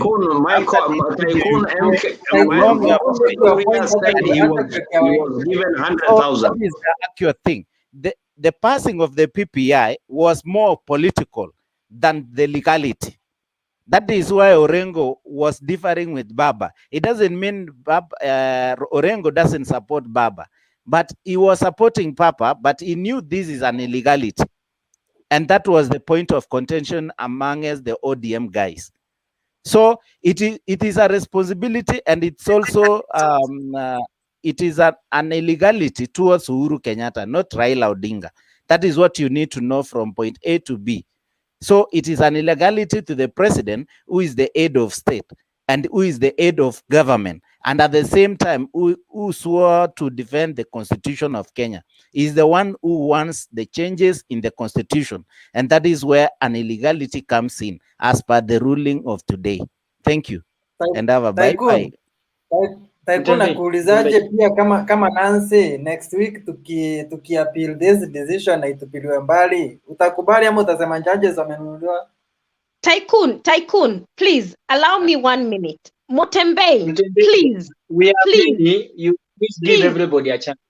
Nelson, 1 second. Mutembei, forget about kutupilia decision mbali. Let us go for what's legal and what's not legal. Because you need to start thinking about the constitution. No, stop. My small sister-in-law, Nancy, and Tycoon, when this Orengo you people are talking, what of if he's the one going to represent Baba in Court of Appeal? What will you people say? Because that is politics. Will not represent Baba because he said his conscience will not allow. A legal. Okay. Mutembei, can I talk? Yes. Okay, thank you. Now, to begin with, Kizito, you're my friend, but I really throwing words today. You want to talk when you feel like talking, and you want to cut off people when you feel like you want to cut off people. Let us just have decorum, and with decorum, we will have a sober discussion. Now, Duke talked like an informed person, and equally an informed person. There is no way Duke can come and deconstruct and construct himself at the same time when he is a young person with whom we really need in this country to get things moving in the right direction. Duke, if you can access Mutembei's platform and talk sense the way you talked sense, it means therefore you can access BBI in form of PDF, in form of articles, and in all platforms that it has been availed. Now, there is this question of how many copies of BBI do we have? Let us get to know that there are only 2 copies of BBI in question. And the first copy of BBI, which is called BBI 1, was the one that was launched in a report that was given to Uhuru Kenyatta and Raila Odinga, both of them in Bomas, and one was in Kisii. Then thereafter, Ruto plus his team and other people, concerned people, minds like minds, raised some concerns that needed to be interjected and investigated and included. All those, to an extent that Ruto even tweeted, all that we want is a win-win. We are headed towards that direction. It was after that that another copy also was released. So in this case, we are not having 10, we are not having 5, we are not having, but anyway, I don't want to talk about that. I just wanted to say that Duke, you deconstructed yourself and you constructed yourself. That is one. Tycoon, you said a very good thing, and you and Nancy, I just want to ask you a simple question. You have talked of illegality and the legality of the BBI bill initiative and it being a presidential initiative and not a public initiative. What was the route that the 2010 constitution took during the time of Kibaki and Raila Odinga? Please, you can answer that maybe later on. But before then, I want to remind you one thing, that BBI is a political tool. This is a political medicine. Please, please, please, let me just talk. Let me answer you straight away. Tycoon, let me just finish. Allow me to finish, please. BBI is a political tool, the political medicine that is meant to cure a political disease. In all countries across the world, when you have a political problem, you do not have a constitutional, you do not need to have a constitutional medicine. You treat it politically. And this illegality is neither here nor there. And this is just to tell you, my friend and my sister Nancy, and I saw some comment which I almost subscribed to before I even read the comment. But now, owing to the fact that I read the comment,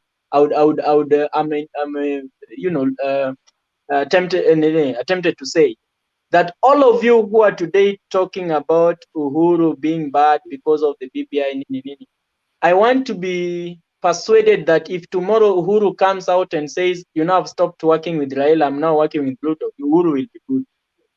That is one. Two, having said that BBI is a political tool, you guys should know that political tools do not need constitutionality.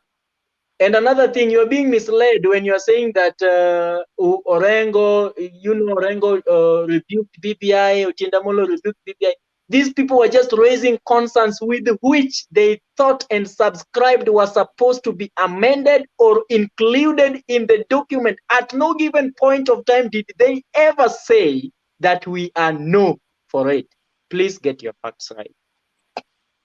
Nelson, you're very wrong, and you've got Motembe, you have to afford me the minute to respond to this, because this is why we need people to have a sober mind.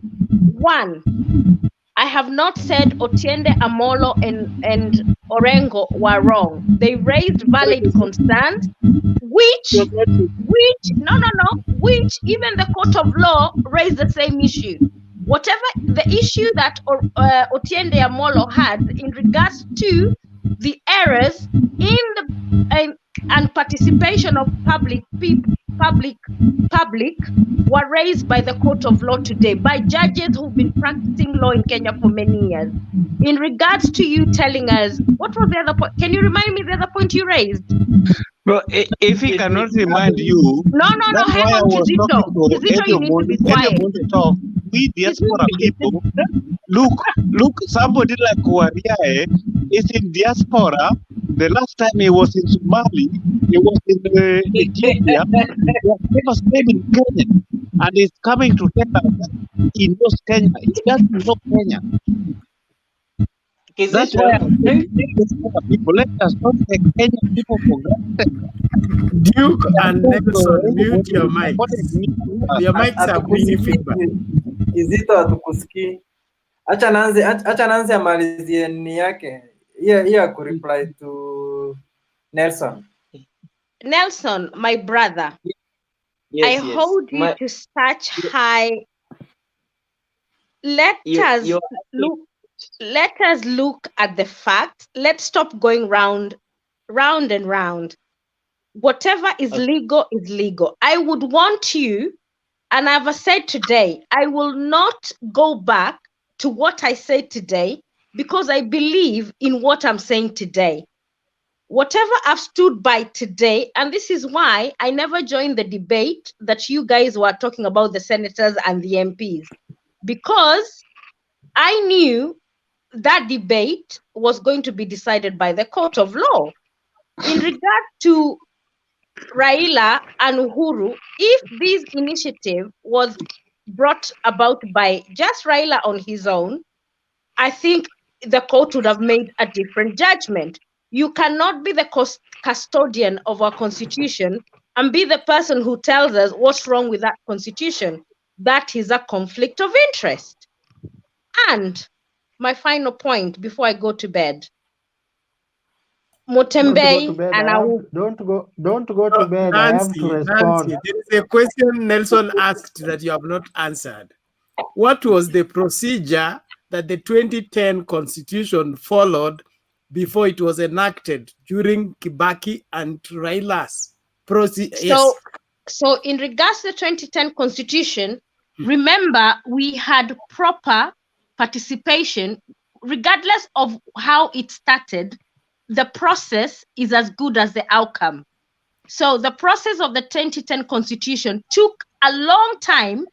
Members of public were involved when it comes, and no public funds was used in this process. What this BBI has done, you lied to people that you've done public participation, and in all honesty, you've not done any public participation. Mtoto, by the time 2010 Constitution was being constructed, Nancy was still in primary. Kizito tafadhali ngoja Nancy make point yake. Don't speak. Acha Nancy amalize. Yes. So to me, what I'm saying, whichever way you guys want to dance, I will dance to that tune. but we will always stand where the law is right. When the law is breached, there is no way we are going anywhere. And as I said to you, if Uhuru has integrity, tomorrow he needs to resign and go home. And let's go for a general election. No way. No way. Where? Which home? In Kiambu or where? Let me respond to Atembei. Nancy. Let me nilikuwa nasikiza seneta hapo nyuma. Nelson. Nilikuwa nasikiza seneta. Aendelee kuwa monitor hapa kidogo na kuja. You had a question from me. Thank you very much. Thank you very much. Bernard, now listen to me, you guys. Ayaga. Okay, hold on, everybody. Mute your mics, please, until it's your turn to speak. When we are having feedback from your mic, we are not communicating, we are just making noise. So please, if you're not speaking, mute your mic. 1 minute. And the people who are asking whether, I've seen a question that has been asked to me so many times on the platform, whether if Uhuru worked with Ruto and propagated the BBI narrative, the two of them, whether I would change. No, I wouldn't. It will still be an illegality. I don't hate Raila, and that's the bottom line. Nancy, don't lie to us. I know Kikuyu. I'm married to Kikuyu. Kikuyu is Kikuyu. You can rent a Kikuyu, but you cannot buy a Kikuyu. Gizito, stop it now. Hello. No, Nelson. Nelson had a feedback to give first. Then you have ignored me, Bernard. Hold on. Nancy ametoroka kama nimerudi. I need to answer. Listen everybody. Listen everybody. Nimeuliza swali na unataka niondoke bila kujibu swali. Ngoja kwanza. Umeulizwa ama umeulizwa? Bernard, order, my friend. The issue is, once I was asked a question, Nelson wanted an answer from me and Nancy. Nancy has talked. I have not talked. You see? Okay, so then, let me answer if you. that is the case, then it's your turn to speak. After that, Nelson. Then we can hear from Ayaga. Thank you. Okay, let me tell you. Munanipata? Munanipata? Now, no, Nelson, in 2010 Constitution,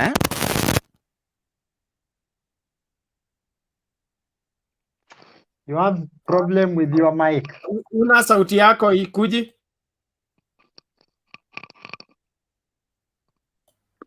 Tycoon, we cannot get you, sorry. Now, Nelson, give your feedback. Nancy, you mentioned something about 2010 Constitution and the process was as good as the outcome and all that kind of stuff. Let me remind you that the 2010 Constitution also took the same initiative that BBI has taken, except of a few changes. And I understand when you guys raise concerns of the members of public being engaged side by side and all that kind of stuff. But if you have a look at the public participation, that, for example, I would pick one and maybe two. One that happened in Kisumu when Raila and Kibaki went to Kisumu, the triumphant entry in Kisumu Stadium is almost the same with the one that was handled by Uhuru and Raila when they went back to Kisumu just recently during the BBI rally or whatever. And the same happened again in Nakuru when Kibaki and Raila was in Nakuru for 2010 Constitution popularization activity. So a lot marry each other and less are different.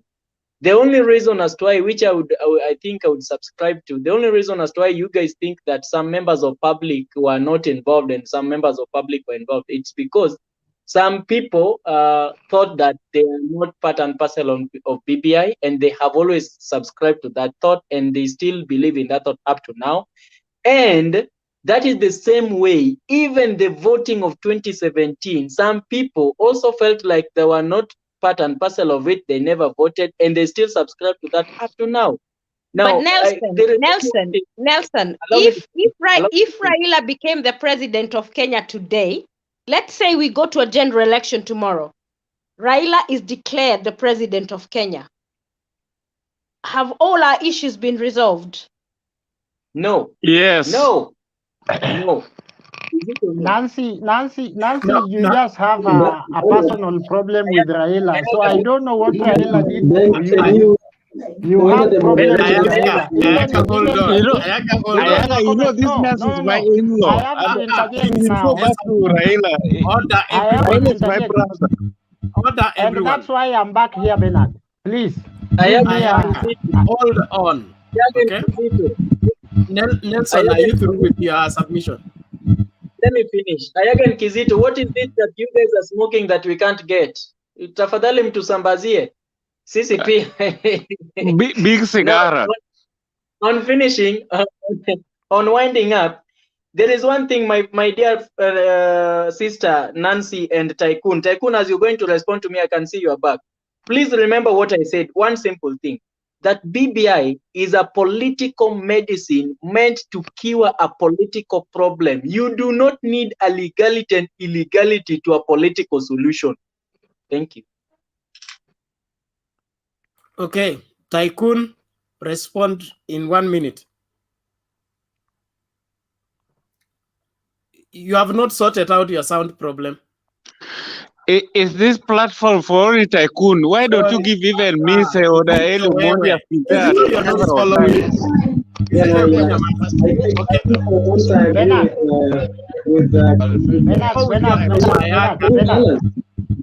Before we hear from Ayaga, you has a right to respond to what Nelson said.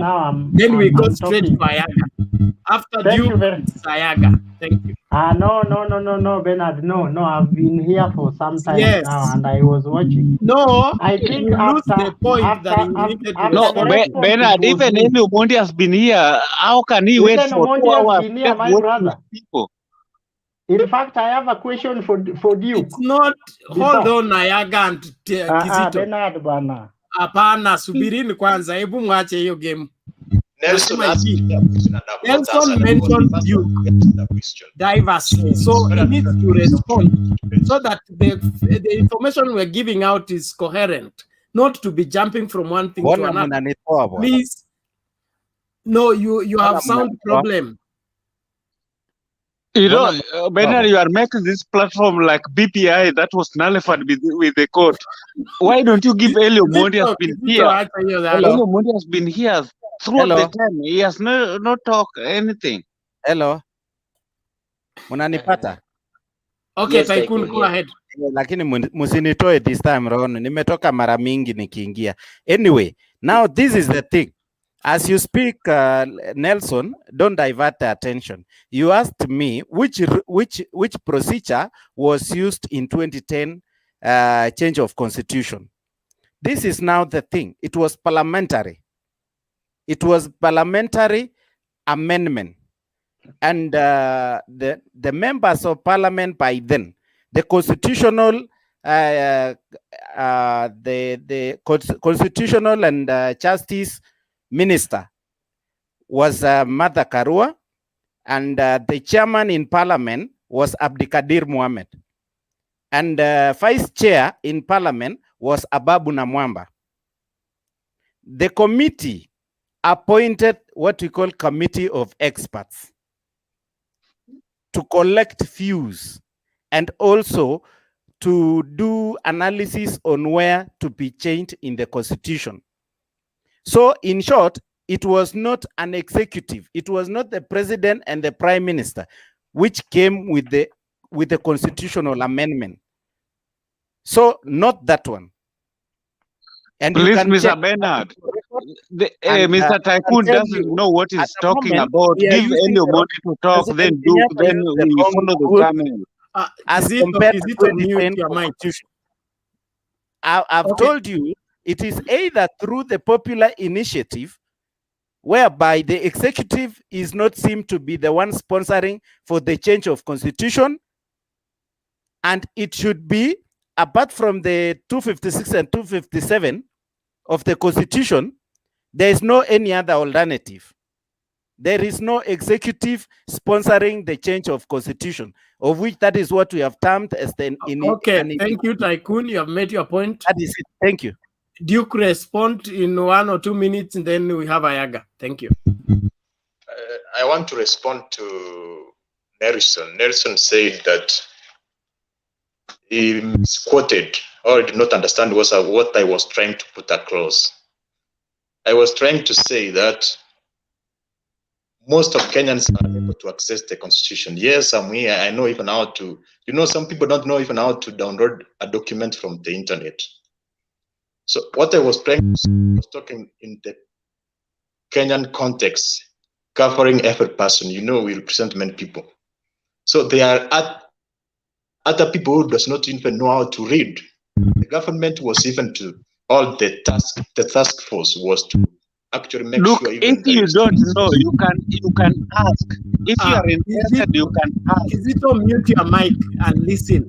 Nelson, your mic is on. Please. No, Bernard, we need to evict Kizito for the next 2 debates so he can get some discipline. Okay. Nancy, you are my Duke, please go ahead. Therefore, what I was trying to say is that I've actually even asked some people what does the constitution do? Some people say it's going to create a prime minister position, but they don't understand. Other people even say Raila is going to be so people don't understand it. Most of them do not understand it. And even the media has not covered it properly. That's what I was trying to say. Also, about the 2010 constitution, I have to contribute about that because Tycoon has not captured the origin and the procedure of the 2010 constitutional amendment. Actually, the origin was the election violence of 2007. After that, there was a commission which investigated the causes and then recommended to have changes to the constitution. Actually, they said the 2007 election violence was as a result of those who did not win were not having confidence on the justice on the judicial system, because the judicial system was not independent. Therefore, that task force recommended a constitutional change where we have the judiciary to be independent. That's why we have the new constitution, and therefore the judiciary is now independent. That's why even today it was able to make an independent ruling without question and manipulation by the government. Lastly, there is something on which Omondi said and which nobody has responded to. He was actually trying to ask about how can we eliminate violence which recurs after every 5 years. Each time we have an election, there is violence. He asked that question and nobody has responded. So you should give me time to respond to that. The only way the election violence can be eliminated to have independent institutions which are trusted. And the institutions have to be trusted if they have members who are representing Kenya's all and who give their decisions based on facts. If we have weak institutions, we are always going to have an election violence after every 5 years. So we have to give institutions to have the power and independence so that they can be able to follow up the issues of which are raised. Okay, thank you, Mr. Duke, for your input. Osoro campaigns for Kizito to be retained, so we are still looking into his matter. We go straight to Ayaga. Please give your submissions. Yeah, thank you very much. Duke, you are a very smart, intelligent young Kenyan. The problem why Ayaga, Kenya... 1 minute, Ayaga, Yes? 1 minute. Just hold on. Omondi, you lifted your hand. What is the matter? Bana, time is up, Bana. We want No. Sorry. I just lifted my hand because I would like to speak after Ayaga or whoever. Sorry about that. Oh, thank you. Thank you. Sorry. Ayaga, Thank go you very ahead. much. Thank you very much. Nelson, Nelson, I'm reading. I'm in school. Leo, I've not even smoke anything or drink anything. Thank you very much. Let me, Duke, is Duke here around? Duke is a smart and intelligent young Kenyan. And the problem why Kenya is called shithole country by developed country like US, that problem is brought by people like Duke, because somebody who is smart, he has stayed in diaspora and here in Kenya, is coming on a broad daylight to tell people that he cannot download BBI from online and even print it and give it to some people to also read it. My friend, I wonder where, sometimes if these people call us shithole country, the problem is not us in Kenya. The problem is our brothers who went there, and I don't know how, as somebody as intelligent as this guy is purporting online that he cannot download, yet he's here using the same internet here. My friend, don't degrade our country. In Kenya, even newspapers we read online. Me, I can't remember the last time I read newspaper, the hard copy, this one you could buy 60. But I buy it 10 bob online and I save that 50 bob. So please, our country is very advanced in terms of technology. I know there are some places reading it online is a little bit challenging, but that's a very bad narrative. Number two, I want Duke to differentiate between amending constitution, repealing constitution, and changing constitution and reviewing constitution. I'm not a lawyer, but I think I was taught those things in class 6 when in a social studies class. There is the process of changing constitution. You cannot compare the changing constitution, what we call promulgation of constitution, which happens in 2010, and what we are doing today. What we are doing today is amending constitution. It is only some sections or some articles that we are revisiting. We are not changing constitution. Now the process in my own mentality, I will be corrected here. I can see Kina Collins are here. They will correct me.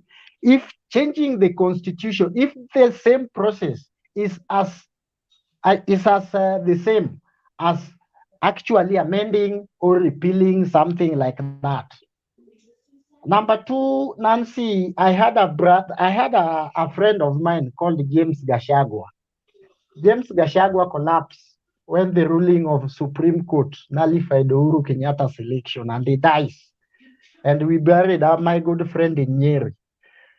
Don't have personal hatred on Raila Odinga. Do your politics. All your argument is directed towards Raila Odinga.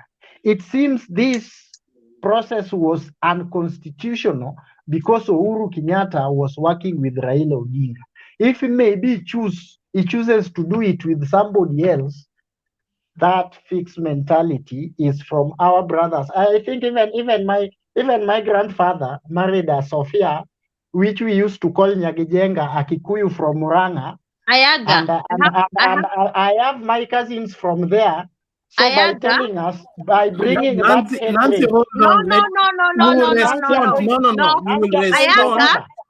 Let him finish, and you will respond, Nancy. I am the only woman on this show, wait. and Ayaga, you will not now put words in my mouth. Nancy is defending herself using the gender.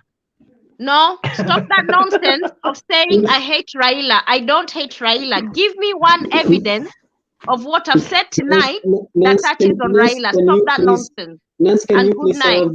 Nance, can you I will not debate. I will not debate identity politics. Because we have a moderator here, so you should respect the moderator. When the moderator calls upon your name, then you are kind of condescending the power of the moderator. And number two, we are all waiting Thank here. You, Mr. Thank you. Mr. Moderator, let me vent because We are sitting here. Hold on first. Hang on Hold 1 minute. Hang on let's 1 have some minute. order. I think Nelson, Ellie, myself, we have a lot of decorum. We wait to be called upon when we raise our hands or when we signal you to be given a chance. So let us embody that, and because there are a lot of people who are following this debate who are learning from us, and they are not here to learn how good or how reactive we can be when certain issues have been invoked and our name has been called upon. So I beg Mr. Moderator that you impose that so that we can have decorum.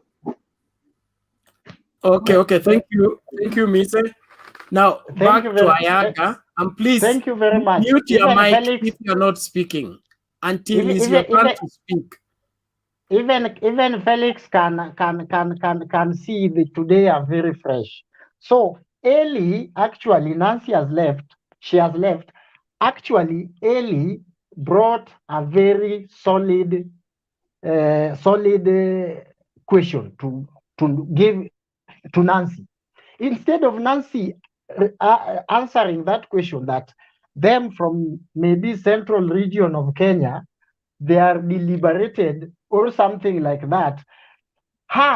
He brought it using Raila's name and how Raila's name has done what to the Nyanza people. What I've come to realize, and this is very true. Nancy has personal hatred to Raila Amolo Odinga, and I'm warning her because tomorrow, or maybe tomorrow but one, the Court of Appeal might overturn this. I will not be happy to be here when they will call the Court of Appeal names, the way they have done to National Assembly, the way they have done. In fact, I was very happy to them today. I was very happy because actually it seems that Kenya is mature democracy. If Uhuru and Raila forces themselves in National Assembly and maybe the Senate and county assemblies, the court has brought them back to point zero. So let us wait for Court of Appeal. If Court of Appeal pronounce themselves against the wishes of people like Nancy and the rest, the people who are now today supporting the ruling today, tomorrow don't say they are intimidated, they are coerced, they are what and what. My friend, let us be sober. And anytime we are discussing matters of constitution, let us be sober because anything can actually happen. Reggae might be stopped. Is none of my business. It is not do or die for me for reggae to continue or to stop. But as a human being, I have my reasons for supporting it. Finally, because my friend Mise was actually, Mise, I want you to differentiate for me, and I repeat, and Duke. Duke is back. The difference between amending constitution and the process involved, the changing constitution and the process involved, and repealing a section of constitution and the process involved. Because what we are comparing is promulgation of constitution we did in 2010 and what we are amending today. It is very different. Thank you very much. Okay, thank you, Ayaga. For Ayaga, the process is the same. It doesn't matter repealing or amending. Tycoon. Wewe ngoja upewe nafasi. Okay, Collins, you're welcome, but you won't talk this time. At this juncture, let's have Ellie, then we hear from Collins before Mise and Duke respond to Ayaga. Ellie, go ahead. Thank you, Mr. Chair. Responding. I hope that what I said there earlier did not annoy Nancy, because there's some noise in the background there. Please mute your mic if you're not speaking. Thank you. Go ahead. I was saying that anyone in contact with Nancy can tell her that if she felt that I was being a bit aggressive in my description of what's happening in Mount Kenya at the moment, what I called a shift of paradigm, if she felt offended by what I said, you guys can, the moderator, you can speak to her and say, look, I didn't mean to be personal, but that's the way I see it, okay? Number two, and this is my main point, I think it was 3 or 4 years ago, Kenyans were already speaking about dividing the country into different parts. And if my memory serves me right, we were at a boiling point. Even Kenyans out in the diaspora, Kwanzaa, we were the worst. Yeah, I'm telling you, there's some Kenyans who were not speaking to me during that time, you know? Even our association, our local association, disbanded, not directly because of what was happening there, but we know that's one of the reasons why it disbanded, and it has never woken up again. That organization fell apart, which we formed in 2007-8 there, when Kenya was in crisis. So when these two gentlemen decided to so-called shake hands and look for a political solution, which is what I think Nelson was talking about, it's fair play. This was a good thing, you know? So I don't know why people feel that this BBI thing is something out of a crazy planet. You know, this is, you know, we had a serious problem. For those of you who are back home, you know what I'm talking about. We had a serious problem, yeah? And I am sure there are things that even the media were afraid to put out there. For example, there were already feelings of people wanting to be involved in some kind of military action within the military and outside of the military. The NIS was giving information to the executive and all. We know these things were happening. So these things that you hear people were shouting at each other on social media was not even as serious as the things that were really happening. Because by the time these two guys decide to shake their hands, it means there is something that was brutal that was about to take place. It was not a joke, right? So I find it difficult to understand how people can now talk about technicalities of BBI. Me, the only problem I have with this thing is it's not perfect, and it's not going to be perfect. There are some places in that BBI report that will cause financial headache to the country. Yeah? You can't keep on using your budget to pay people, you know, to add more to the salaries budget. You know, that just doesn't make sense, okay? But, and also the issue about, I talked about earlier about how do you solve this, you know, this honesty or dishonesty of national elections.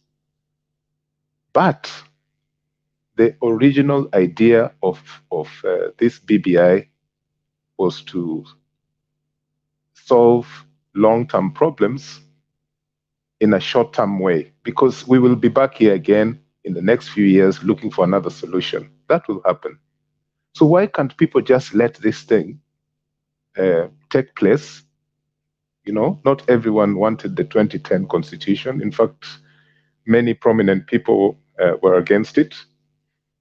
So I think that the country is going to be polarized whether we have BBI or not. Okay? But it, you know, so for me, I find it difficult that most of the thing we have been discussing here tonight, and it's a fair discussion, but it's been about technicalities and legal language and all this. But this is a political thing. That's what it is. It's not Sijui ati Uhuru, sijui there are 17 points there that has been bashed. Sijui ati Uhuru, sijui ati he has used too much executive powers and all this stuff. This is a political equation which they used to intervene in this whole nightmare that we have every 5 years. And my last point is, when people died in 2007, 8,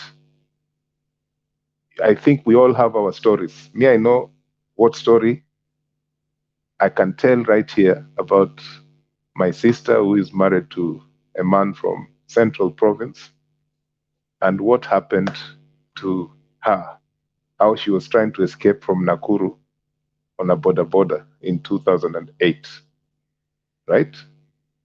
Literally. Even the borders were not, they didn't want to take her because she's a Luo. Yeah? So listen, the problem every 5 years after the fights, no one wants to even talk about the root of justice and reconciliation.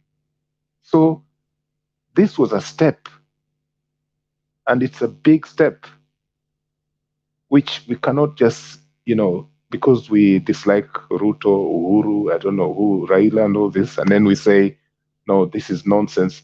No, this was a big, massive political step. And that's why I like what Nelson is saying, because we cannot only talk about legal solutions without looking at political steps, because these political decisions, sometimes they're just as important.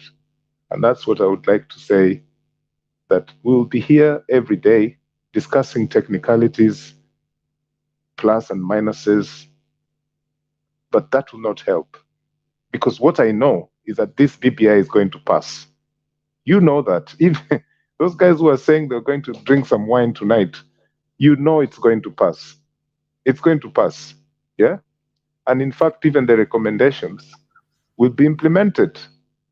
The incumbent always wins in our African continent. Okay, thank you, Eli. Thank you so much. We appreciate your input about Then, Mount Kenya. Bernard, please, I would like to chip in when you are ready. From Eli, we are going to Collins before. Can I make a follow-up? Hold on first. We need to hear from Collins. He's just coming. No, the new guys. Then the rest of us will take our round. Give it to me first. I'm giving my chance to Mise first. I'll talk after him. Okay, thank you. Collins, you're a gentleman. I think. Hold on, I have not finished my point, Mise. I thought Collins yielded his time, so I was still giving direction. Okay. I think you're coming strong down to me. We'll come to you instead of going to Collins. He has donated his time to you. Sawa. Now, for Eli, I was saying about your analogy about the Mount Kenya political emancipation. From where I sit, those people are reacting on something like what we used to do in primary school. When you have your girlfriend, she goes and begins to move with your enemy to prove a point. I think that's what's happening in Mount Kenya. You go to the opposite so that you get the attention of the other person. Other than that, them moving from that position you are claiming to, it will take some time. But that's my opinion. Mise, go ahead. Thank you, Bwana Moderator. I think I sometimes, like Orengo said, you set up rules and then they hit you. They hit you right away. You started with me as an example, but I take that as a positive reprimand so that we can have decorum. So in that while we are on that, in terms of constitution, there is an emphasis that people are making here that actually I would beg all of us to be as realistic as we can. The Constitution is not meant for everyone to read and interpret. That is why we have legislators, that's why we have lawyers, that's why we have the courts, or rather the judiciary. So as much as we want to push Duke to go down and read the Constitution, it is to be understood that the Constitution you can read, but the interpretation will be different. So there is pedestrian understanding of the Constitution, and there is the litigant way. And so for us to argue that Mama Mboga hajasoma Constitution, we are being unrealistic. All right, even those who have, I think we should argue and implore our legislators, our government, that they should have the goodwill. Because I want to tell you, Kenya has the best laws. I want to tell you, Kenya has the best laws. But you know what? On paper, alafu tunasema kwa ground vitu ni different, which is actually true. The laws of Kenya are the best, I can tell you. But look at chapter 6 of our Constitution, talks about integrity. And integrity is a ground for every civil servant to step down, or to resign, or to be fired, or to be impeached.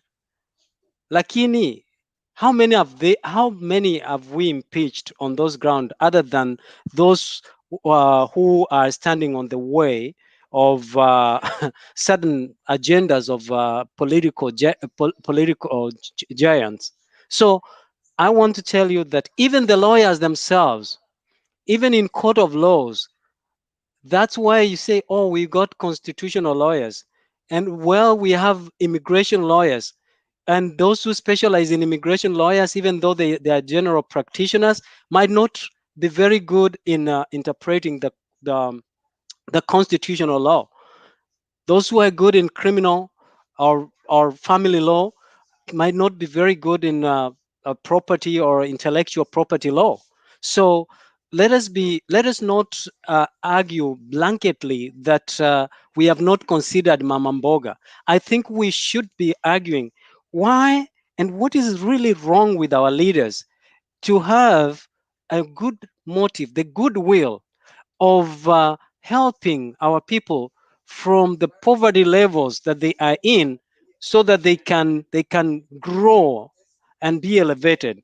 The other thing I wanted to say, the Bwana Ayaga here raised, I'm a lawyer by profession, but Bwana Ayaga raised certain issues here ya kutuchanganya. Mwananchi wa kawaida hawezi akajua hiyo.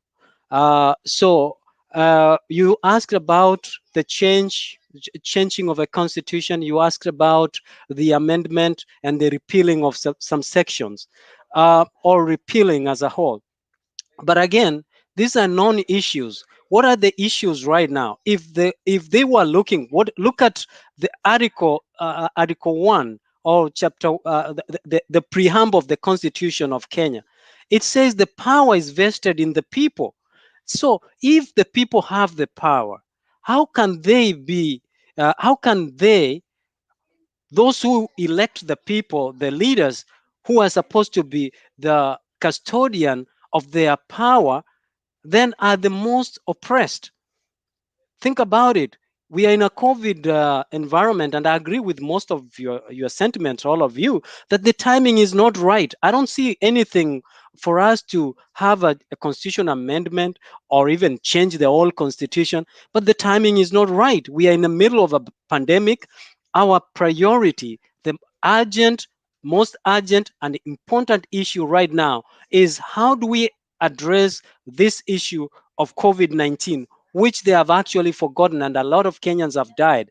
The first responsibility of any government is to serve and to protect its citizens from hunger, from diseases, from any external attack that our government has failed.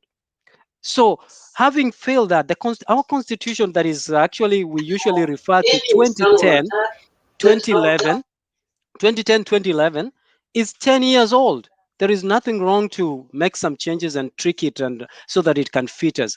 Our timing is wrong. And the last thing I want to say, and I see this year, and even that is why Nancy went out so bitterly, is because we have tribal politics that has even trickled down to young people like us. Raila, while I respect Raila, while I respect Uhuru, while I respect the leaders of our country, or even Joe Biden or Justin Trudeau, I want to ask myself, what have they done to make my life better? And if there is something they do every day to make my life better, thumbs up.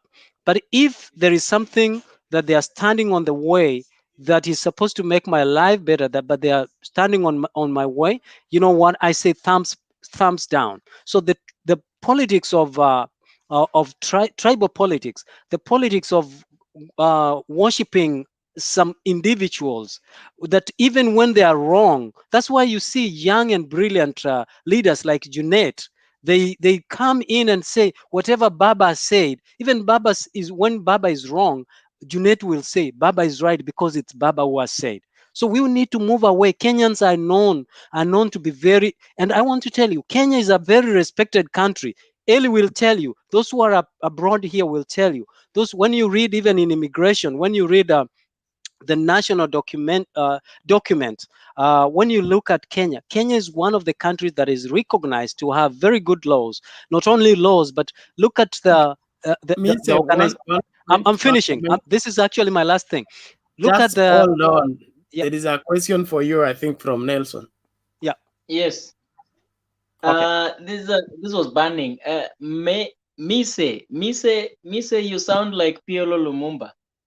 You have a lot of literature. Your content is anyway, that is respected. My question to you is, what is your point of view? Because personally, I'm struggling to get your point of view in this whole debate. My point of view, I think I said, number one, let us not push it down to, let us not argue from the point that the Mwananchi, the common Mwananchi, has not read the Constitution. He will never read it. Even those of us who are in America here, where everything you have to refer, America and the diaspora, and even those who are in the city, where we have to refer to documents, the Constitution in itself, you can read, but you might not interpret it. So saying that my mom is going to read the Constitution is misleading.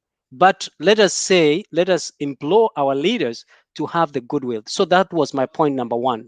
Point number two, I was encouraging all of us as young people, elite people, that when I listen to all of you here, are educated. But what really puts me off is when we go, oh, Baba Raila amesema, kama Raila amesema ni hivyo. Oh, Uhuru amesema, kama Uhuru amesema ni hivyo. Kama Uhuru amesoma constitution, mimi hakuna haja nisome. That is quite misleading, and those are some of the things that led to the events of 2007, because we were following certain individuals, but we were not employing the processes that are there. And lastly, the Constitution has I mean, the law has what is called the letter and the spirit. They go hand in hand. You cannot implement the law, the letter, and leave the spirit and have successful or good results. So what I'm saying, what is the spirit?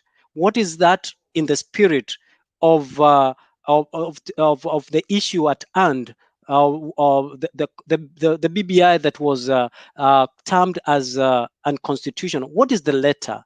You know, the question before the judges was, what is it that will go wrong if we stop the BBI? And what is it that will go right if we let the BBI go on? Is it constitutional? Is it by the letter? Is it by the spirit? Or does it embody both the spirit and the letter? If one element lacks, then they are grounded to give their decision or their verdict as they give them. I hope I've made myself clear. But lastly, what I wanted before you interrupted, I wanted to say that Kenya is a wonderful country with elite and educated people. And I want to agree with what Omondi said. Don't be fooled that the BBI has been has been termed as unconstitutional. You will be surprised that is Kenyans. We are very good at stage managing stuff to look like they have gone through the process that is required. And at the end of the day, when we make any technicality of what we want, we will end up saying, you know what, we followed what is called due process. That's why Mr. Museveni has not said in Uganda, has not said we can never have election. He allows elections and uses the constitutional loopholes to win. And that's the playbook that we see. And that's why for those of us who read the book called Visiki, Shamba la Wanyama, we know what it means at the end of the day. So Kenya is a good country. That's why you see organizations, huge organizations, like United Nations, embassies or high commissions of huge countries are based in Nairobi, and they have satellite offices in other countries. Ask yourself why. It's because Kenya is a good country and recognized that it's stable. The only problem that we lack in our country is not good laws. We lack the goodwill to implement the very good laws that we have. Okay, thank you very much, Mise. Thank you for your input. Now is the turn for Collins. And then after that, we'll have Angela. Then the old guards will take one round each. Thank you. Thank you, guys, and good evening. I hope I'm loud enough. If somebody's not listening to me, it's not hearing me. I want to support Nelson on one thing. Nelson asked some very valid questions about the validity of the BBI.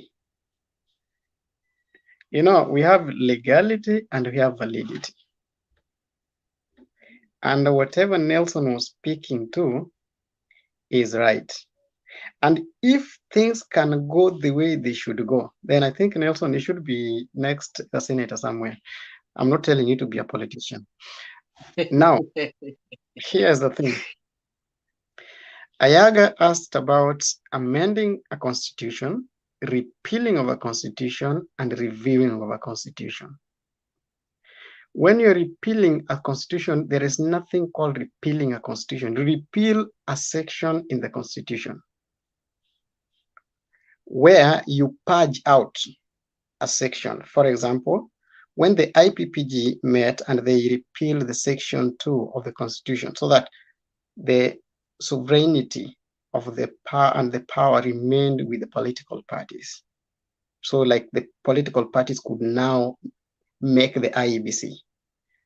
That's what we call repealing, where you see a section in the constitution that doesn't hold waters at the end of the day, then you say, we want to silence it.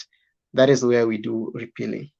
Amendment of the constitution is what these people wanted to do in the BBI bill. Again, we are not supposed to be talking about BBI. We are supposed to be talking about Constitution Amendment Bill of 2020. That should be the name. But because we are so much in the layman terms, we call it BBI. BBI ended. Immediately it was handed over because BBI was Building Bridges Initiative. The bridges were already built, and the bridges were to confirm that we could quell down the war that was there in 2017. Kenya does not have a problem with its laws, and Kenya does not have a problem with its leaders. Kenya has a problem with leadership and tribalism. There are only three things that are disturbing the country. Number one is tribalism. Number two is lack of leadership. Number three is corruption.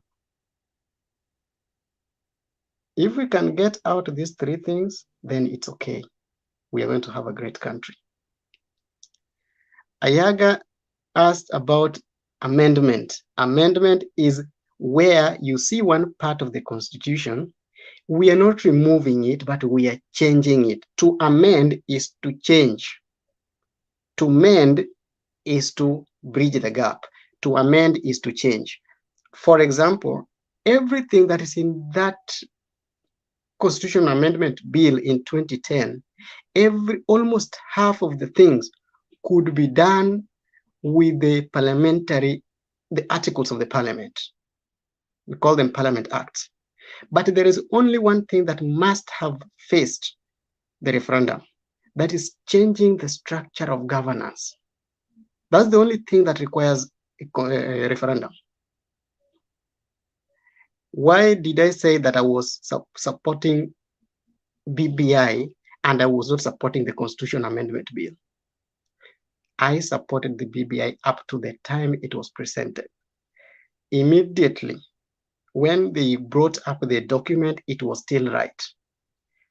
But after presentation, when the team that was calling itself Tanga Tanga, at some point they are saying they don't want it. At some point they're saying they never said they don't want it. That is the one game and one kind of character called escapism. It never has its time.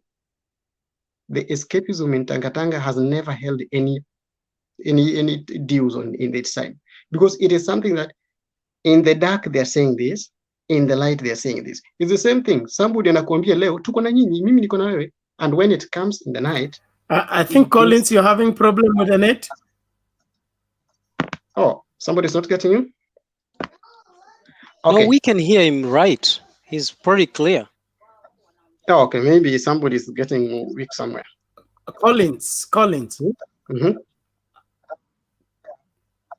Can you hear me? Yeah, I can hear you. Leonard, you are the one who has problem. Tunamsikia vizuri sana. Yeah. Somebody called Robert Josochi. I'm not defining anything. There are questions that Ayaga asked and they were not said. Nobody has answered them. So I'm not defining them. I'm just trying to answer them. So the next thing that we have now, somebody is asking if I'm patronizing the debate. I'm not patronizing anything. The other thing that we have to go about is this. Anything that happened with the Constitution today, we remember Justice Chacha Mwita said that Miguna should be in the country. Is Miguna in the country? Uhuru Kenyatta is a person that has been known to violate the Constitution and does not respect anything called the court, the directives of the court. He never looks at them. In 2012, on 27th of 2012, December, I wrote something that these two young presidential candidates, the URP and the TNA, these people are going to make the government, and it's a government that everybody will cry about. Everybody. That is the day that my account went down. So you know what happens.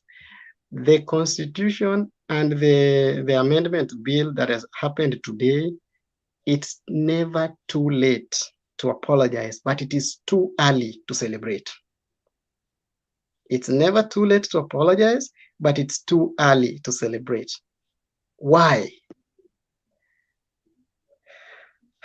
Constitution of Kenya, Chapter 1, Section 2 of that chapter will tell you that the law of Kenya is supreme. That's the supremacy of the Constitution. And any person who comes to challenge or institution is unlawful. I think I should be having it somewhere. The courts cannot and was not about to tell us that the amendment is unconstitutional. They only said that it never took the initiative. That is the popular initiative. It never rubbished the process. It only rubbished the initiative.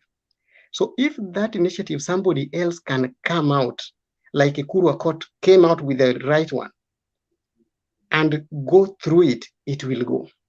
We participated in the election of Constitution of 2005. I read the Ofungamano one. There was one from Kilifi and there was one from Bomas. When they all came to the referendum, we only did a referendum on the Naivasha report. We never did any referendum on the other ones. It failed in 2005. On 12th of November of 2005. And that's where the orange started. So why did it change? Why did it fail? There were other articles that were put in it that were not there. And that is what Orengo and Utiende were fighting Juzi. They were not fighting that it is incorrect or it is invalid. There were things that were being pushed into it that were never there in the original one. So that's why they said there are illegalities going on within this constitution. And that is why Otiende said sometimes back, Nyasachiel, mahali tulikuwa 2207, we can go there, back there any day, Katasani. He said that, and I'm just quoting him. Reason is they cried that Kibisho did something with it. The same Kibisho that worked against Sonko is the same Kibisho that is frustrating Ruto, is the same Kibisho that is now frustrating the BBI thing. So people should understand, when you want to celebrate that constitution, CG, what BBI may fail, that BBI has not failed. I know tomorrow the Gazette is itaandika, reggae stopped. That reggae has stopped. But the reggae that is coming in 2022 will be more worse than this reggae that was there Juzi. The reggae that is coming, because elections, if done in Kenya as at now with this IEBC and the formation that we have, we will never have peace. Asanteni. Okay, Duke said something that I had some questions for, and Mise has also said something, and Ayaga also said that no, Angela was to talk. Angela, you go first. Angela, you go first is when I will maybe highlight my point. Angela was to talk. Yes. I want to go first. That's okay with you? Yes.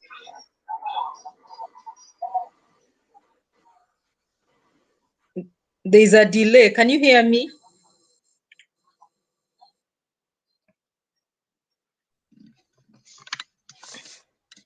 Okay, I'll just start. I'll just start because I mean, I've sensed there's a delay, but I'll just start.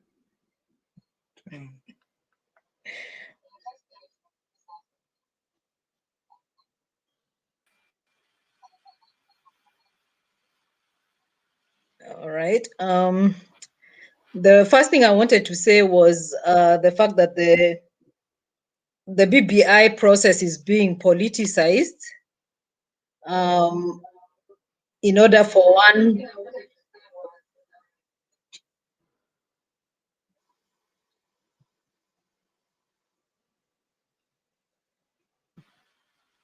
Endelea Angela, uko sawa. Okay. In order for one man to get into power, instead of the common good.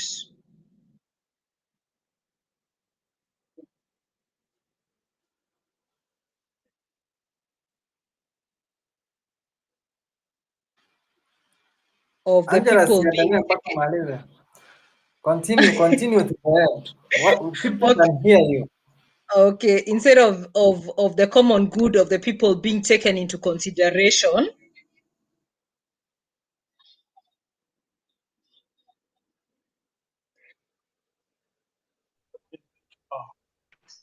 Angela anajisikiza kule nyuma.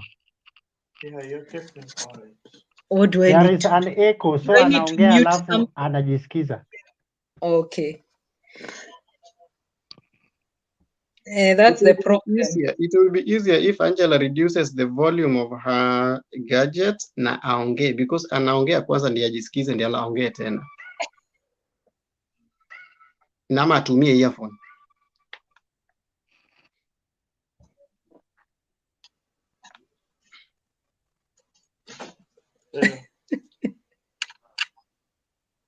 Okay, Mtembe, let me go. Angela, ungeongea mpaka mwisho, acha kujisikiza, acha kusikiza vitu zingine huko, ungeongea tu malizie. All right. So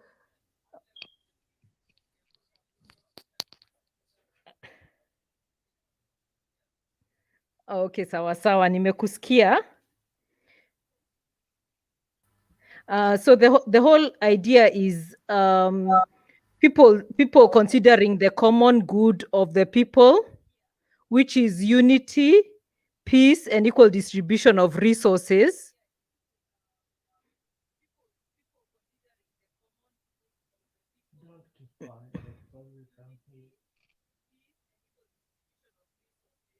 At least amongst the counties based on population. Kwa hivyo, instead of people looking at it being about Ruto, or it being about Uhuru, or it being about Raila, you consider it as it's good for me as a Kenyan and good for the people of Kenya.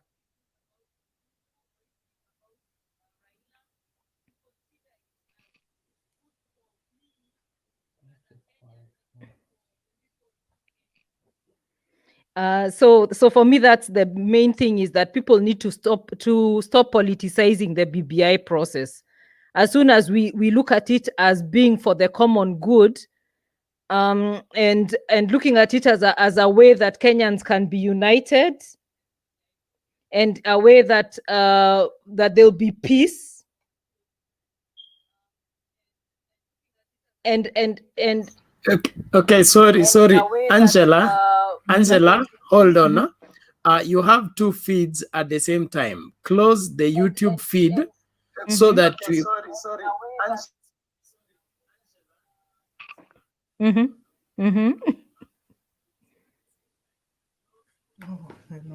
Okay. Okay. Carry on. Okay. I'm sorry. Sam, mnanisikia vizuri? Yes. Oh, okay. All right. I'm so sorry about that. So for me, the main thing is the BBI. People stop politicizing the BBI process, and look at the common good. So for me, the main thing is the BBI. Okay, and then also we need to consider that the fact that the decision that was made today is not final. So I would say that the ones who are celebrating that the reggae has come to an end are doing so too early, and eventually they will get disappointed. You know, there's a lot of celebration that's going around that is so premature, and it's not going to benefit Kenyans collectively. You know. So it's important that we don't celebrate too early, and then wanaanza matusi online, insulting each other on Twitter, because at the end of the day, when BBI does come through, which I believe it will, people will be embarrassed and we won't even be able to face each other, you know? So let's not celebrate too early, and let's look at BBI as something that's going to benefit all Kenyans, and especially the Kenyans who have, for many years, because of the tribe they come from, have been suffering and have and feel almost as if they are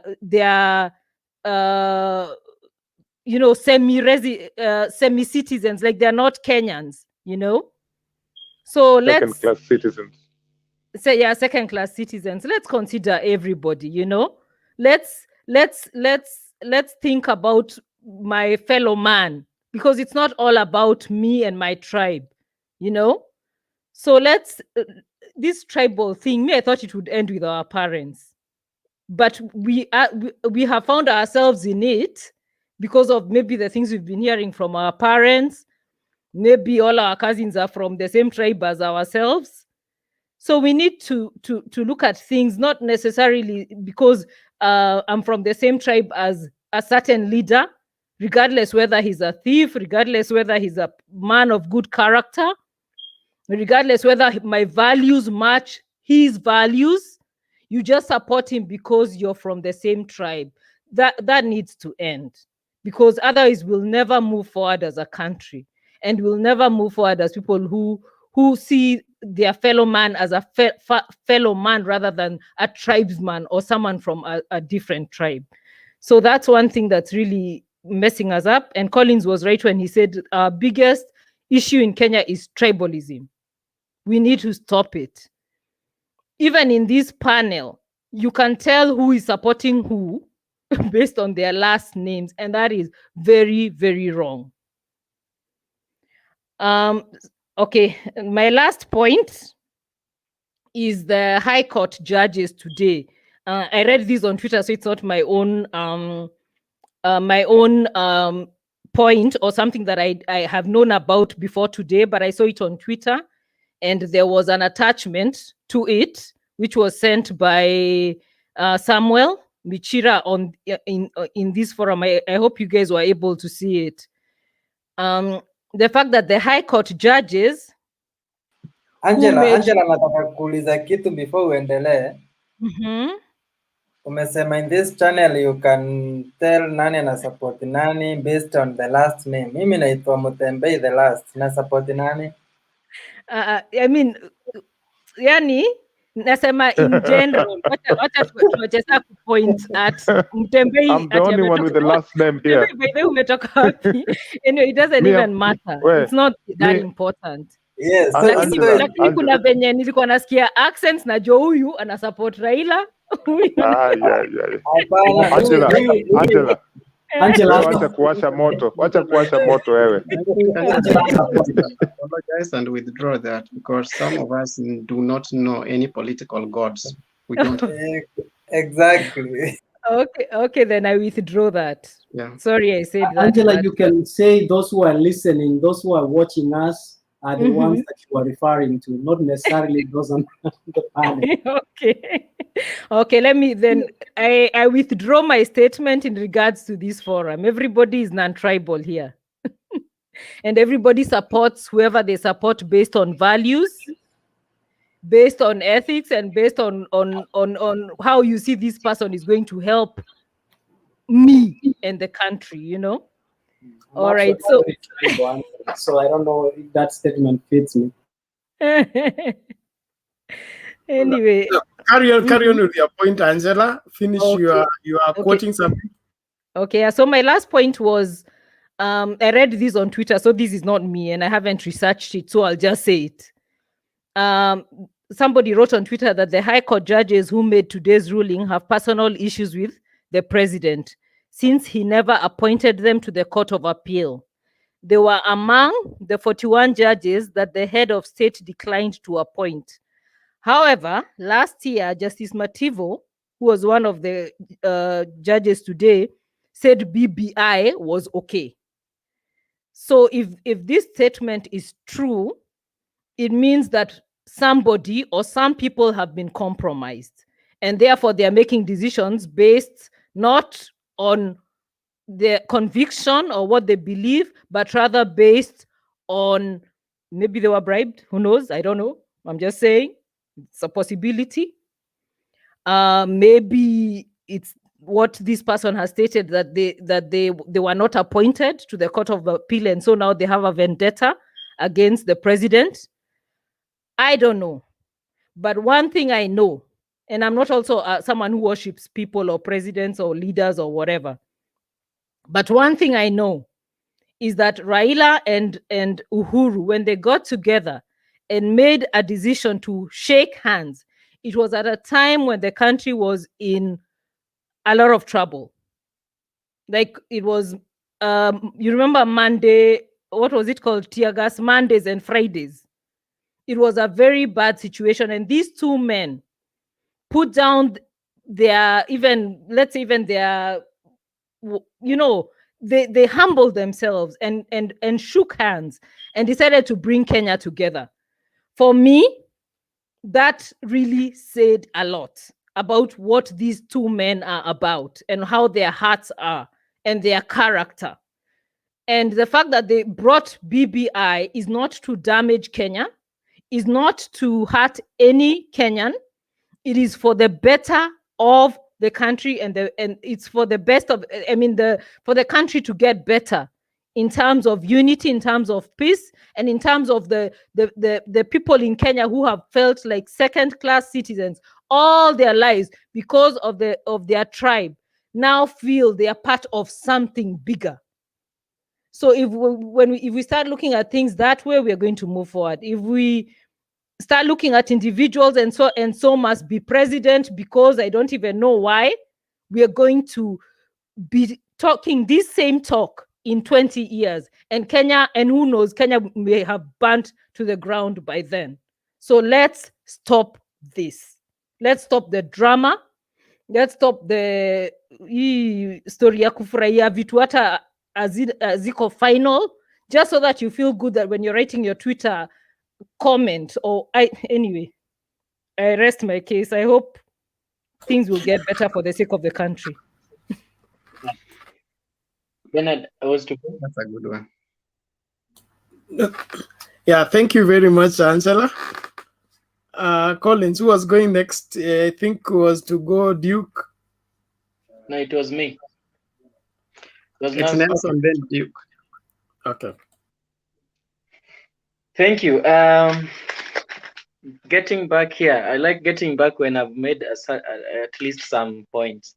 Still on the popular initiative, and saying that because the president's hand was seen in this whole process, now it lacks.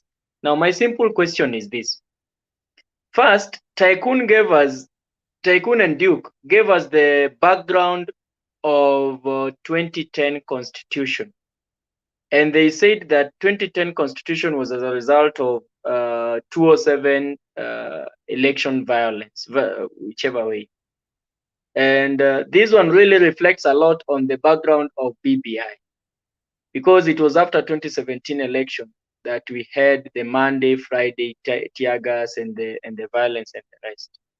And that is what resulted into the meeting between the two protagonists, the Raila and Uhuru. They met and had a conversation, and they had a handshake before the people. And thereafter, the BBI was born, and thereafter, the bill started, the journey of the bill started. Now, my question is this. To be honest, if not in 1 or 2, 3 occasions, we can count the number of times the president has talked about BBI and supporting BBI. But we can't count the number of times Raila Amolo Odinga has pushed for the BBI agenda and all that kind of stuff. Now, what is the position of Raila? And if Raila didn't have any issue with the outcomes of the elections and his supporters were not fighting and there were no chaos in any way in this country, we have been in this position where we are today? No, we couldn't have been here. No, we couldn't have had a BBI. So therefore, it means that the courts and even the 5 bench judges were so much mistaken, and they were so wrong to say that it has been an initiative of the president, and forgetting the fact that it was due to the fact that Raila and his supporters, a half of the country, were feeling dissatisfied, and there were chaos, almost similar to 2007, and that is why we had BBI at the end of the day. To me, it appears to me like they are undermining the position of Raila as a partner of BBI, just to ratify the fact that it lacks the popular initiative aspect of it that they want people to understand. Duke, please take that to note. Now, Mise talked about something to do with Kenya versus USA and our politics, their politics and people power, democracy. You said that you're a lawyer. And Angela has also mentioned it. We are all advocating for total eradication of tribalism. But the saddest truth, my dear sister Angela and my friend Mise, is that Kenyan politics is anchored on tribalism. We can't do away with that. We can say that I am not tribalistic myself as Nelson. Angela, you're not tribalistic. Collins is not. Duke is not. But when it narrows down to the simple topic politics, all our tribal lines comes and it pops out. Our politics is anchored on tribalism.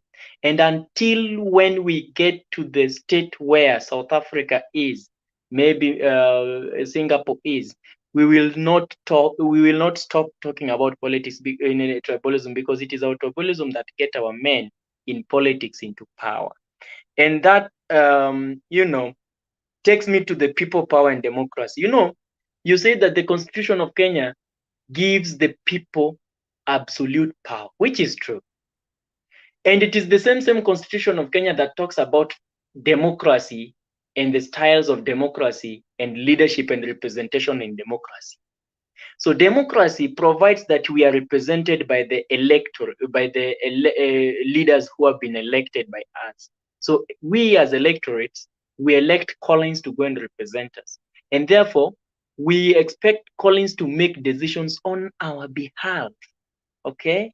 And in this case, Raila, to the minds of other people, they elected him.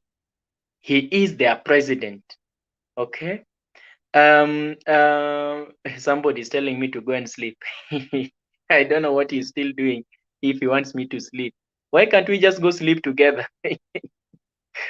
So what I was saying is that democracy provides for representation. And when a given divide or side of the of leadership takes their representation to another level to bring an initiative, it should not in any way be misunderstood that therefore the democracy at that point therefore is being thwarted or being elbowed and sort of such kind of things, I'm glad Nancy's still here. Nancy, tomorrow, I mean Angela, tomorrow when you're talking to Nancy, I wish she could have been here, or when she will be here tomorrow or any other day.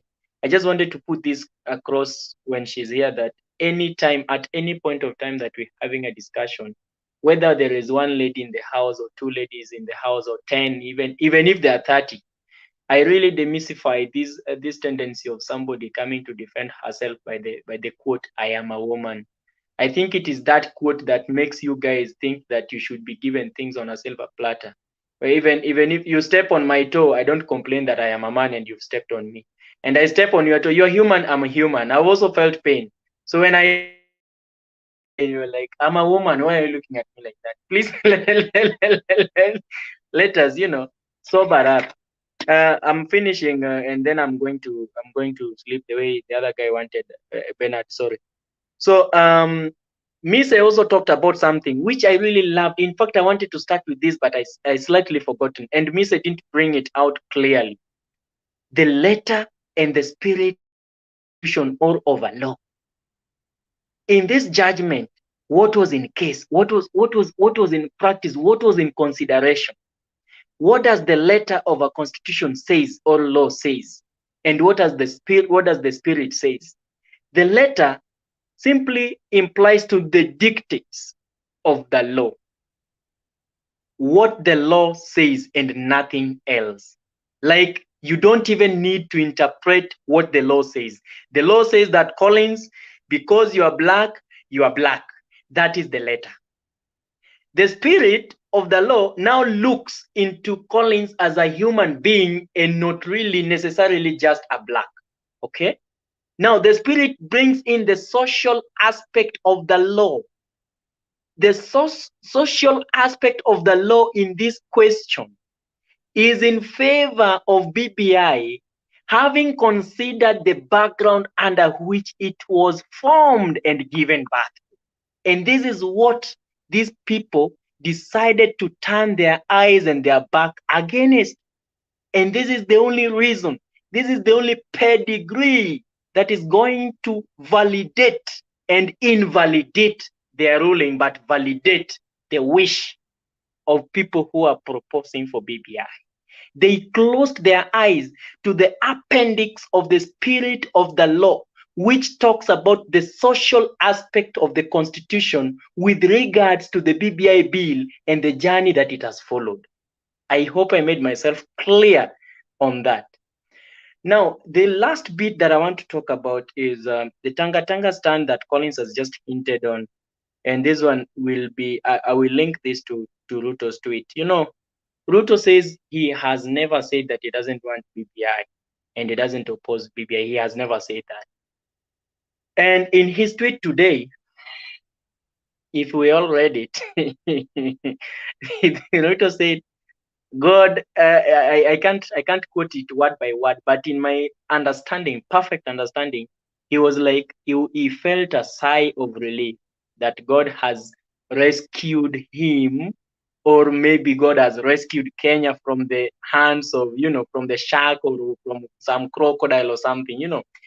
Clearly, that showed he has never, ever wanted BBI. And clearly that shows you his stand. And if you read also Oscar Sudi's comment, even though Oscar Sudi is a madman in the market, we shouldn't be reading at what he's talking about and what he says in many cases. But you see, when you hear a dog barking, get to know that there is somebody who has told him, go and bark. That person whom you are barking at is a wrong person. So Oscar Sudi is a dog, and we all know the owner. Quote unquote, please. Nelson, mind your language. Nelson, mind your language. This is a public platform, and due respect to be given duly. Thank you. I withdraw the statement, and that's why I added quote at the end of the day, and all that. So their comments simply showcases and tells their stand without any reasonable doubt. You get, and BBI being politicized, Angela. I keep on reminding you, my sister, and I keep on reminding you, my brothers, that this thing was a political process. I tell even Ayaga, with whom I at times agree with a lot, that you see, this thing having been a political process, you don't expect it not to be as pure as no. It is not some sacrilege. It is not some sacrament event. It is political to the end. And it will never stop being political to the end. And Ayaga normally tells us to differentiate between BBI and 2022 politics. My friend, we can never separate the two. They are like this. Ni kama mapacha. And this thing is political, but it is not like, you know, it is political, and you can't forget about that, Angela. I think that is all I have to say for now. My friends, we link up tomorrow. Okay, thank you very much, Nelson. Can we now have Duke? Please, Nelson, don't go, because we have a response for you. Okay, first I want to respond to Nelson regarding the comparison of the 2010 Constitution and the current one.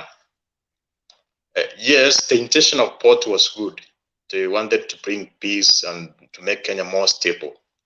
However, the 2010 Constitution was followed proper protocol. For instance, the task force was properly formed by Parliament, and the members were, everybody know the process of how the task force members were appointed. But if you were able to begin on the rulings of today, or later yesterday, the specifics were about the process. We don't know the procedure, how the task force was formed. We even not know even all the members, they were not properly formed. Also, you are trying to talk about that, about the spirit, that the court must actually consider the spirit or the effort which has been put from since the BBI initiative started. That is like trying to say that we have the constitution and we have the laws, and there is some circumstances where the law apply and where they should not apply. According to me, they should apply uniformly. Yes, allow me to interject a little bit. Yes, yes. Being, 1 second. Reason being, let me take the interview during search for Chief Justice. So, the first interview, the first person. Duke, you mute your mic first so that you can hear clearly. Yes, gave a very practical and a very categorical and a very sensible example, my friend. He used this term, that you have a case before you of a 17-year-old girl who has been impregnated by 18 or 19-year-old boy. This case is before you. The girl is crying, "Where are you taking my husband?"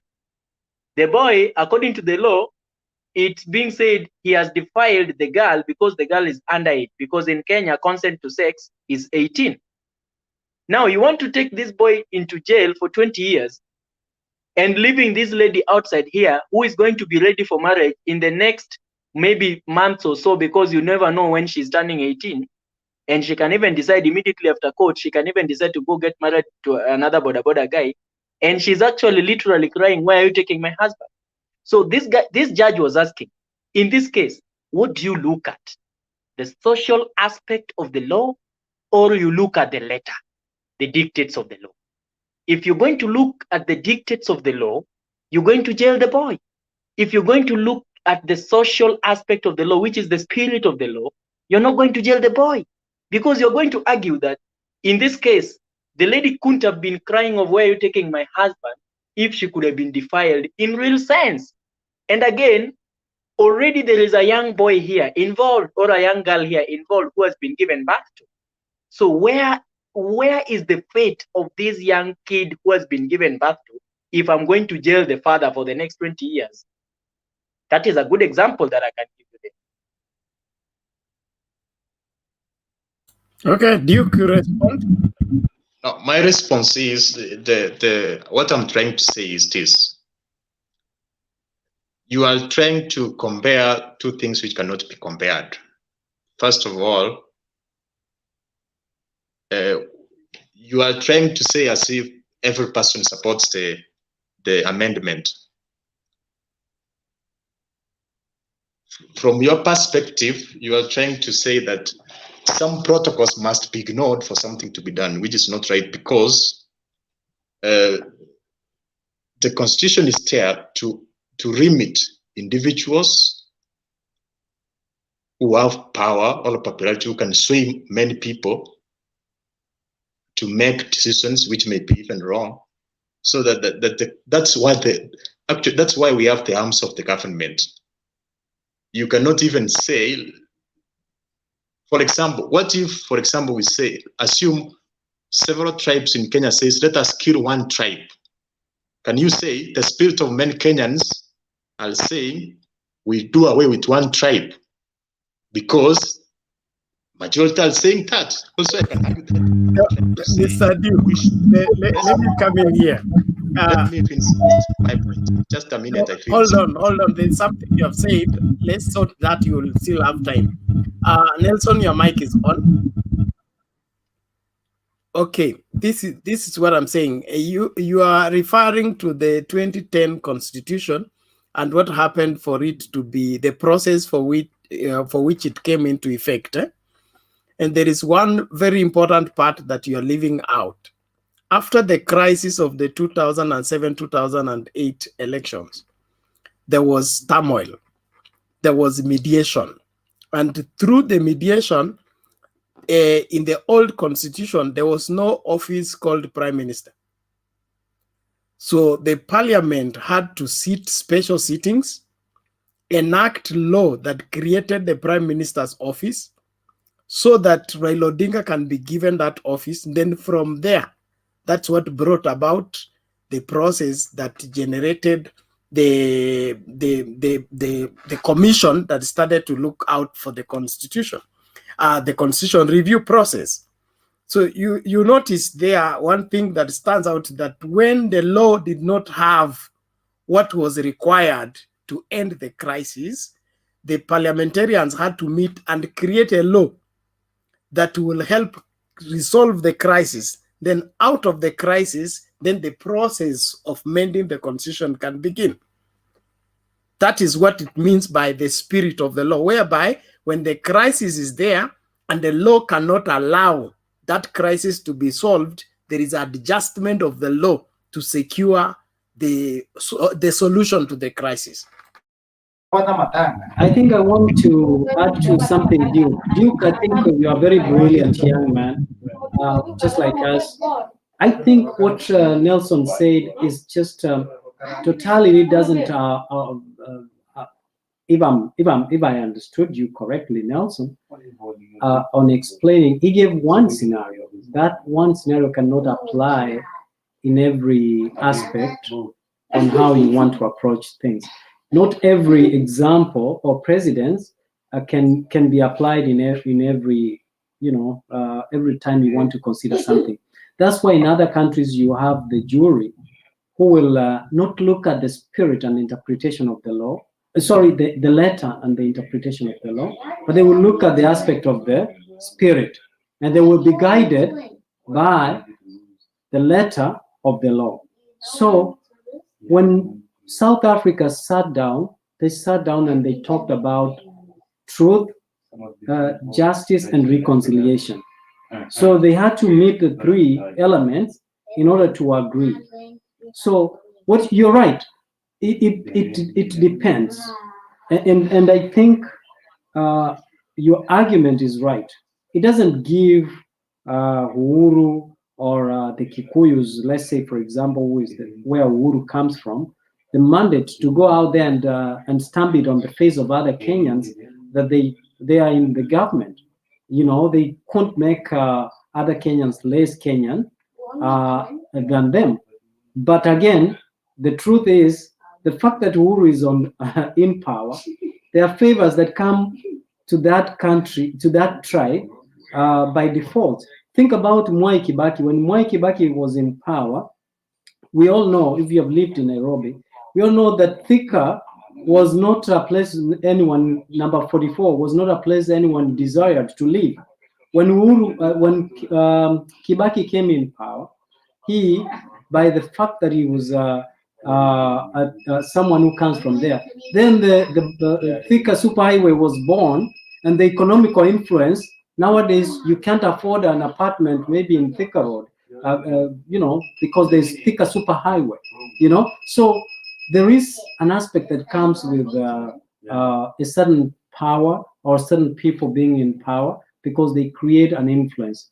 And I don't think there is anyone here who is trying to argue that because so and so is in power, then whatever he says should be done. It's only Nelson mentioned a few things that I think maybe they provoked you. Nelson said that the position of Raila and Uhuru, when they came down and came with the idea of BBI, it doesn't mean that it's legitimate. It doesn't mean that it should get a through pass. It doesn't mean it's a brilliant thing that ever happened to Kenya.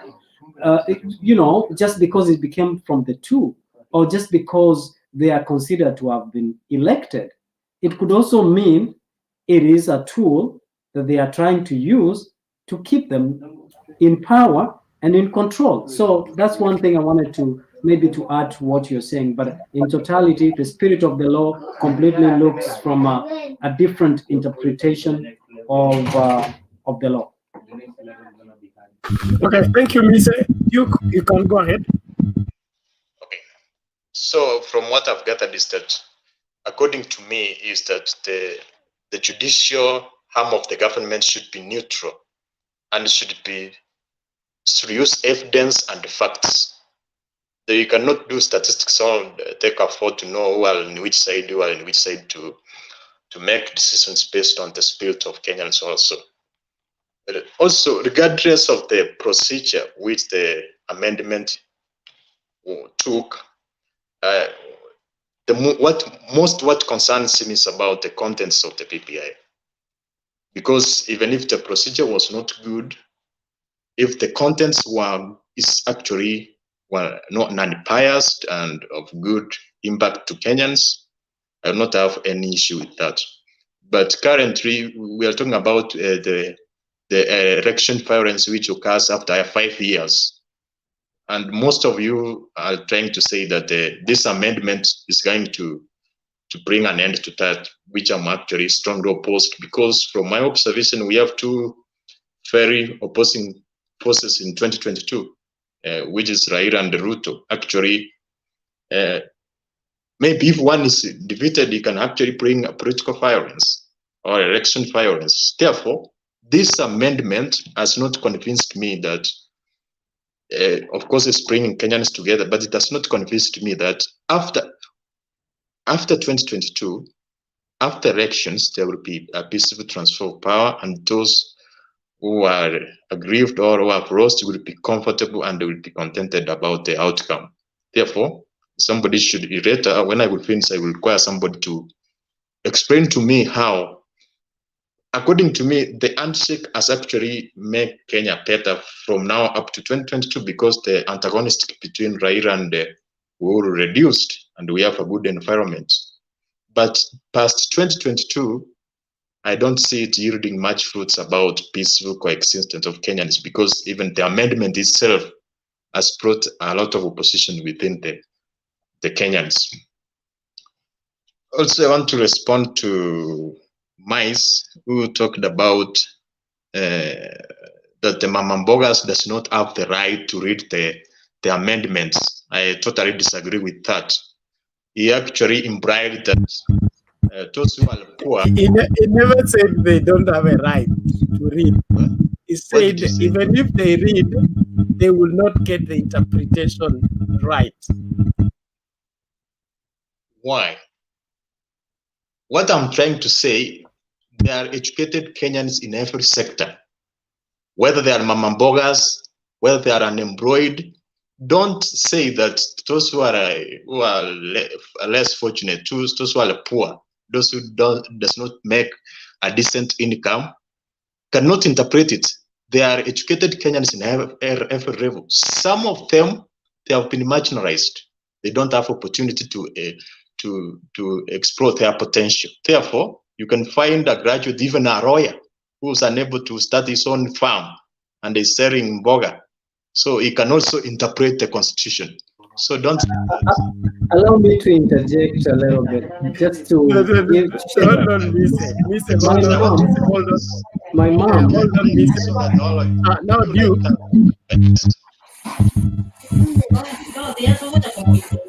You can communicate if you have it. Allow me to interject. Just to say something. Ngoja kwanza naomba. Okay. Okay, ngoja kwanza. Duke, how much time do you need to finish your point? Because we have really gone now. Our time is also on the south. Give me like 2 minutes. I finalize. Give me like 2 minutes. I finalize. 2 minutes. Yes. Finalize. The people to interject. Just note down your points so that when your turn, you can correct. Thank you. Therefore, I was telling Mice that it doesn't mean if that when you don't have money or you are doing something which is at the bottom of the economic status, you are not educated. Many Kenyans are very educated, and they are just unemployed, and they don't have opportunity to explore their potential. Also, even if they are unable to read or they are unable to interpret, consequently, when we have a referendum, they will vote, and that vote will be counted. Therefore, it's the responsibility of the task force to conduct proper civic education, so that even if they are not educated, there is somebody who will interpret it the way it is, so that they will be able to make independent decisions. But now we find that those people who are opposed, they will go and say factors which will appeal to those people, and they will hide some facts which they actually see. If they say, people may oppose it. Therefore, it was more about civic education and ensuring that everybody understands what's going on. Finally, I will talk about Corin's not there. He said that the ruling of the yesterday's ruling did not rapish the amendment. He's actually talked about the procedures or the protocols which were followed, which were not. I want to disagree with him because actually the process was rubbished. According to the ruling, they say that the new 70 constituencies are null and void. There is no protocol which can lead to creation of 70 constituencies without the quorum of the IPC. The IPC must have the quorum and they must actually follow the process. Finally, actually, I'm trying to raise my concerns and opinions. I do not actually. I have been an ODM member since 2013, but why am I against this constitution amendment is that it's trying to blackmail ODM members or other tribes to have maybe many constituencies in a given area so they will be able to control parliament in the future, something of that. That's why I'm strongly opposed to this. I'm done. Okay. Are you done? Thank you very much for your submission. And Angela, you had a rebound? Yes. First of all, I want to kind of to say in regards to the way Mr. said that BBI, I don't know, I think I got the impression that he said that BBI should be perfect or was brought about by two perfect men. I just like to say that that's not true. BBI is not perfect. No, I didn't say that just to save you time. I did not say that. What did you say then about BBI? I said just because, and I think I was responding the same way that I heard Nelson say that we shouldn't rubbish the effort of Raila and Uhuru Kenyatta for having come together and come with the idea of BBI. And I said my response was that the fact that it was brought to them does not mean that it's a through pass for it to be imposed to Kenyans. It must be with reason and purpose. So, which I do not I do not completely rubbish BBI. Neither do I give it 100% score. There are things that I agree with, and there are things that I disagree with. Okay, all right. Okay, that's good. Although I just wanted to add that there's no document or any initiative that's going to come out as being perfect. Or for me, the BBI is just a first step towards a better Kenya, united Kenya, a Kenya with peace, a Kenya where every Kenyan feels they belong. So there are two things. Also, I think Duke said that he doesn't understand. He doesn't understand how the BBI is going to, what are the strengths of BBI that the BBI is bringing that are not already in Kenya. And what I would like to say about that is that there are two very important things that the BBI is going to do. Number one, it's going to maybe these are 2 points. Maybe we need to even maybe discuss further when we meet. The fact that the BBI is going to strengthen the opposition by having a shadow government, so the government will not be free to rule without accountability.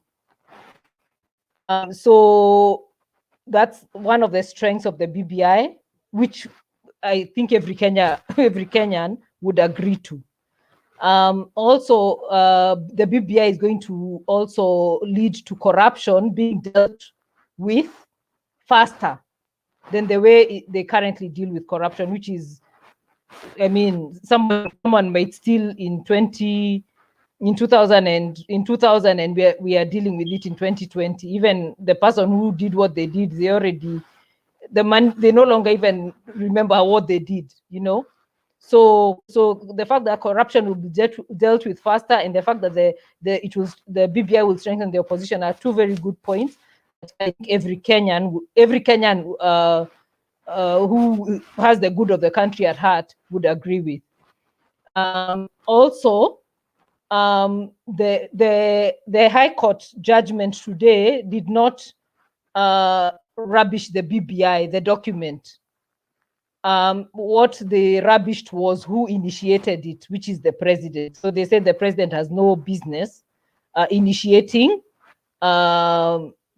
amendments to the constitution. However, I do not agree with that, because even though Uhuru was in the discussions with Raila is not a president. Raila is not currently in the executive. So it's two people who initiated it, and one of them is Awanjiko. Even though he used to be a former prime minister, he is a Kenyan who can initiate such a process. So anyway, hopefully things are going to I mean, the BBI is going to continue. In my view, it's the best thing that ever happened to Kenya at such a point as this. Okay, thank you, Angela. Duke, you have a response? I want to respond. I did not say that there is nothing good in the new amendment. Actually, I said after 2022, you know, the main focus was to avoid violence after election. That's why the antagonistic parties came together to form that initiative.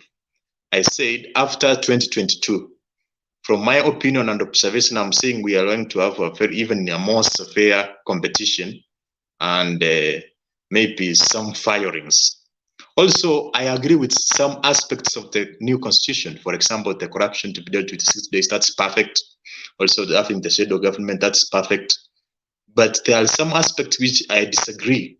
So it's proper for maybe the court to direct the revision of some sections. For example, the new constituencies, some areas, like I come from Kisii, we do not have even one constituency. If you talk about Nyanza, those areas, and compare with Kiambu, Kiambu got a lot of constituencies. And people who live in Kiambu are actually the urban dwellers who have their origins, they just come do business and go.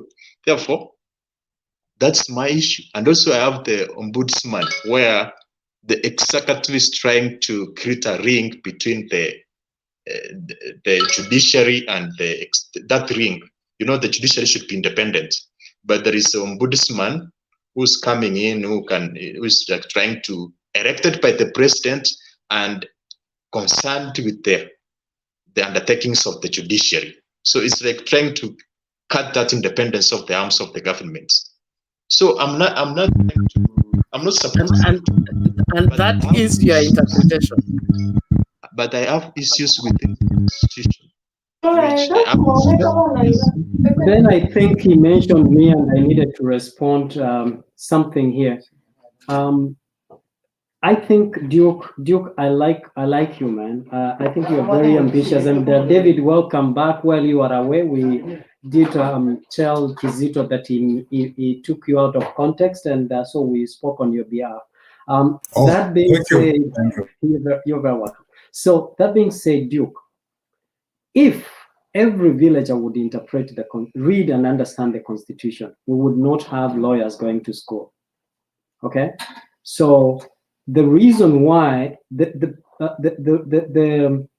are levels of there are officers of the court. Officers of the court, their work is to interpret and read and interpret the law.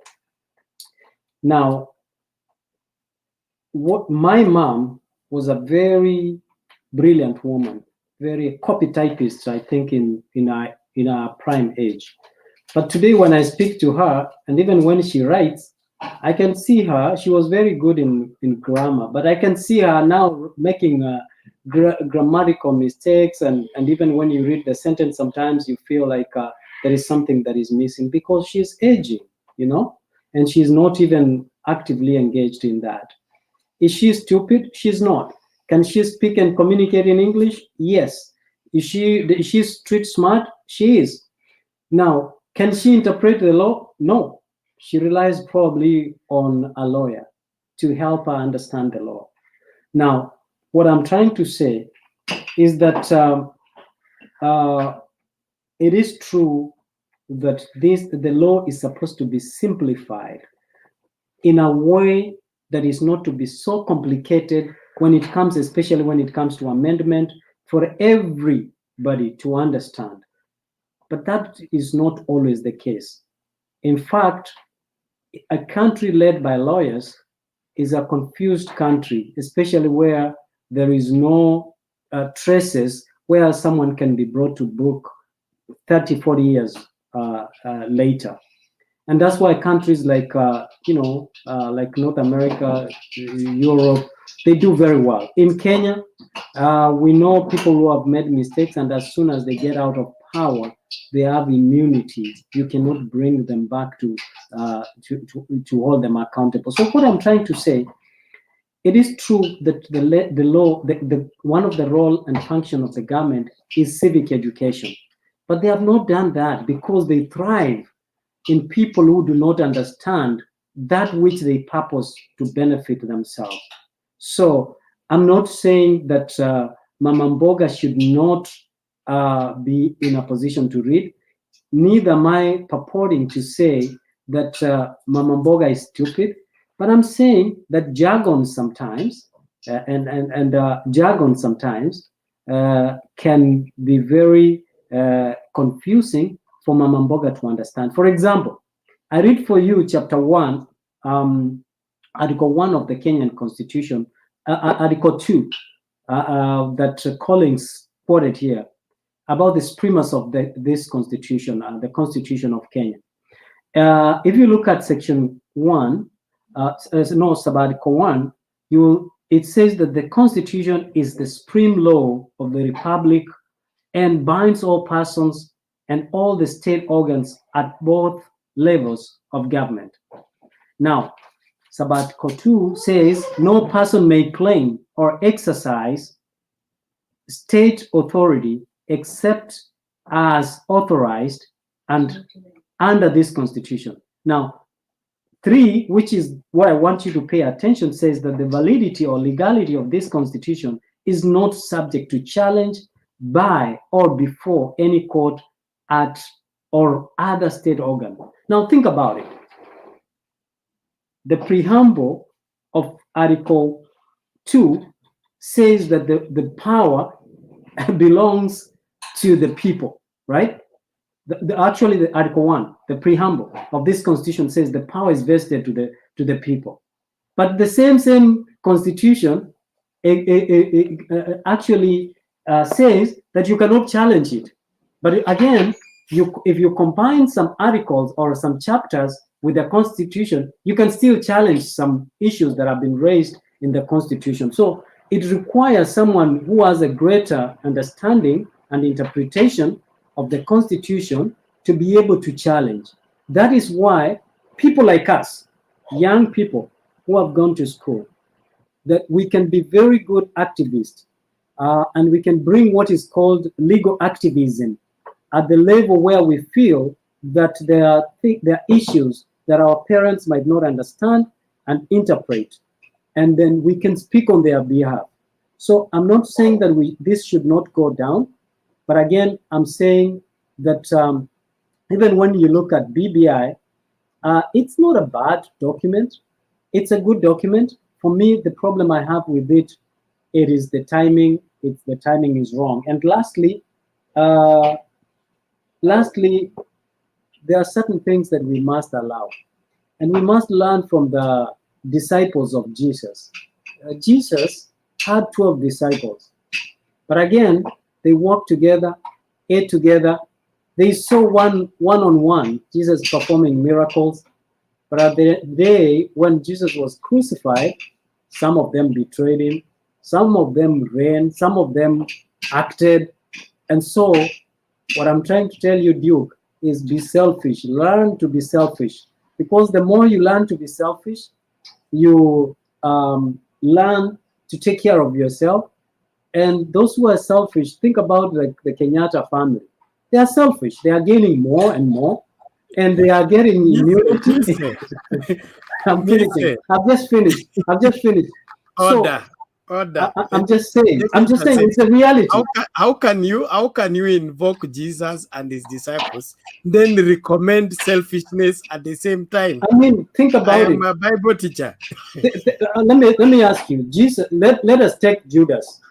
If Judas was honest, why would he take the 30 pieces of the I don't know, the coins that he was given? Why would he take it? It is because of selfishness. He liked himself, and he knew that it will benefit himself. That is selfishness. So did he end well so that we can follow him into his end? But also think about it. Without Judas, the story of salvation would not be told today. So don't go to Bible. It is true. I will break it down for you. You give us the law. Then let me tell you something. There are things that we don't speak about because we feel that somewhere this God is sitting down. And I'm a Christian. I'm an Adventist, but I'm also a free thinker sometimes. When we think about Christianity is tells us you have to do this. You have to do this, or else this will happen to you. What I'm saying, that if Judas would have played by the laws, the story of salvation, the dying, and Jesus resurrecting would not be told today. So we recognize the importance of Judas in the Bible. So he played a role. But what I wanted to tell my brother Duke before I digress is that if you look at the Kenyatta family, they're using the system, and they have acquired so much. No, and let's they not get go out. there. No, I mean, we have come a long way, Mise. We have come a long way, and the day is far gone. It's far gone. Oh, no, I agree. It's my opinion, but let's do this. Tomorrow is another day. We will have. You guys don't want to sleep. We're having a very long weekend. This is already 4 in the morning, right? We are talking about 4:33 right now. I'm in Nairobi. Oh, yeah, okay. That is All right. why We'll be fair now. This is the time I do call. Sorry? We'll allow you to go. We allow you to sleep. But Duke, learn to be selfish, you'll be very successful. Selfish people are very successful. Me said, don't advocate for selfishness. We are suffering in Kenya because of selfishness, self-interest. Right now, we're in a crisis because of somebody's self-ambition that has to be achieved at any cost. Exactly. Now, that cannot be a recommendation for a better world. Yes, selflessness is what Jesus taught. Selflessness. I put myself last, I put you first, I make you better, and in your success, I succeed. Bernard, can I say something before people sleep? Yeah, David come, but I've not seen anybody. I've not seen that selflessness. Otherwise, we would be living in a perfect world. I'm only seeing selfishness. Then the reason why we have an imperfect world is because of that selfishness. We cannot be advocating for the same. And those who are selfish, let me say something before David says, and those who are selfish have divided us on tribal lines in order for them to continue to gain their wealth, and we allow it. So because we have allowed it, we should not complain. No, we'll be liberated. We'll be liberated. Now, David, Bernard, I think, yes. If you look clearly, the shirt I'm wearing is having a label. Are you able to read that label? No, we can't read it. It's blurred. I'm a supporter of Raila Amolo Odinga for a long time, and a supporter of Uhuru Kenyatta towards the last elections. So I'm not very new in politics in Kenya. But I want to pick from where Ms. LM left. Our politicians have made us beggars, and unless we stand and say no, we will be bound in a cocoon, in a tribal grouping, without us knowing. We box each other here, whereby some people are benefiting for themselves and their families. I want to tell you guys, I worked in Homa Bay for 10 years while the Right Honorable Prime Minister was in office, and we were using lorries that ferry sand as means of transport to work. So how are we benefiting as the people who come from his region? Nothing. Believe me, nothing. But today, if you tell an ODM supporter that Raila has said this and someone is messing up Raila, he will rise up against his brother. What am I saying? It comes a time when we must think as individuals and we must look at what can we offer to this country, but not what can leaders offer to us. So all of these things, I want to be very clear. Why I'm opposed to BBI is because of mistrust that I've seen in the two groupings. So that whatever that you are going to give me, it has already casted a lot of doubt in me. I'm not opposed to any amendment of the Constitution, but you know, the law is made for us and by us. Somebody also said the law is there for the common good. I'm not a lawyer, but I must have done 1 or 2 philosophy classes. Again, lastly, I want to say the law is there to guide the wise, but strictly be followed by fools. So this BBI cannot make Kenyans fools by saying, oh, you see, we can be together and make a big Kenya. We can create an opposition which will check the government. Why was our President Uhuru Kenyatta fearing opposition by bringing Raila on board? Your guess is as good as mine. If he doesn't want opposition now, why do you think he will create a strong opposition tomorrow? No, it's all about David, personal interest. It's David, all about personal interest. So the 2010 Constitution did away with the opposition office. I agree with you. Now we don't have an opposition office, I and agree the with people you. to check. No, listen. When it's my time, you give me the time and you government. finish it. allow me to finish so that you can interject later. No, we cannot leave some things to drop because they will be taken the way they are when they are not that way. The truth is, the 2010 Constitution did away with the opposition, and in assumption that the Parliament will check the executive, and the executive will check the Parliament, and the judiciary will check each other, so that the opposition will no longer be there. Raila's agitation and speaking the voice of Wanjiko in 2013 to 2017, it was a matter of choice. He was not on payroll. He was not being paid by the government to be an opposition leader. So it is important that we understand that way. And that's why he seeks to bring back an official opposition leader with a shadow cabinet. You gave me time, but now you are putting words in my mouth.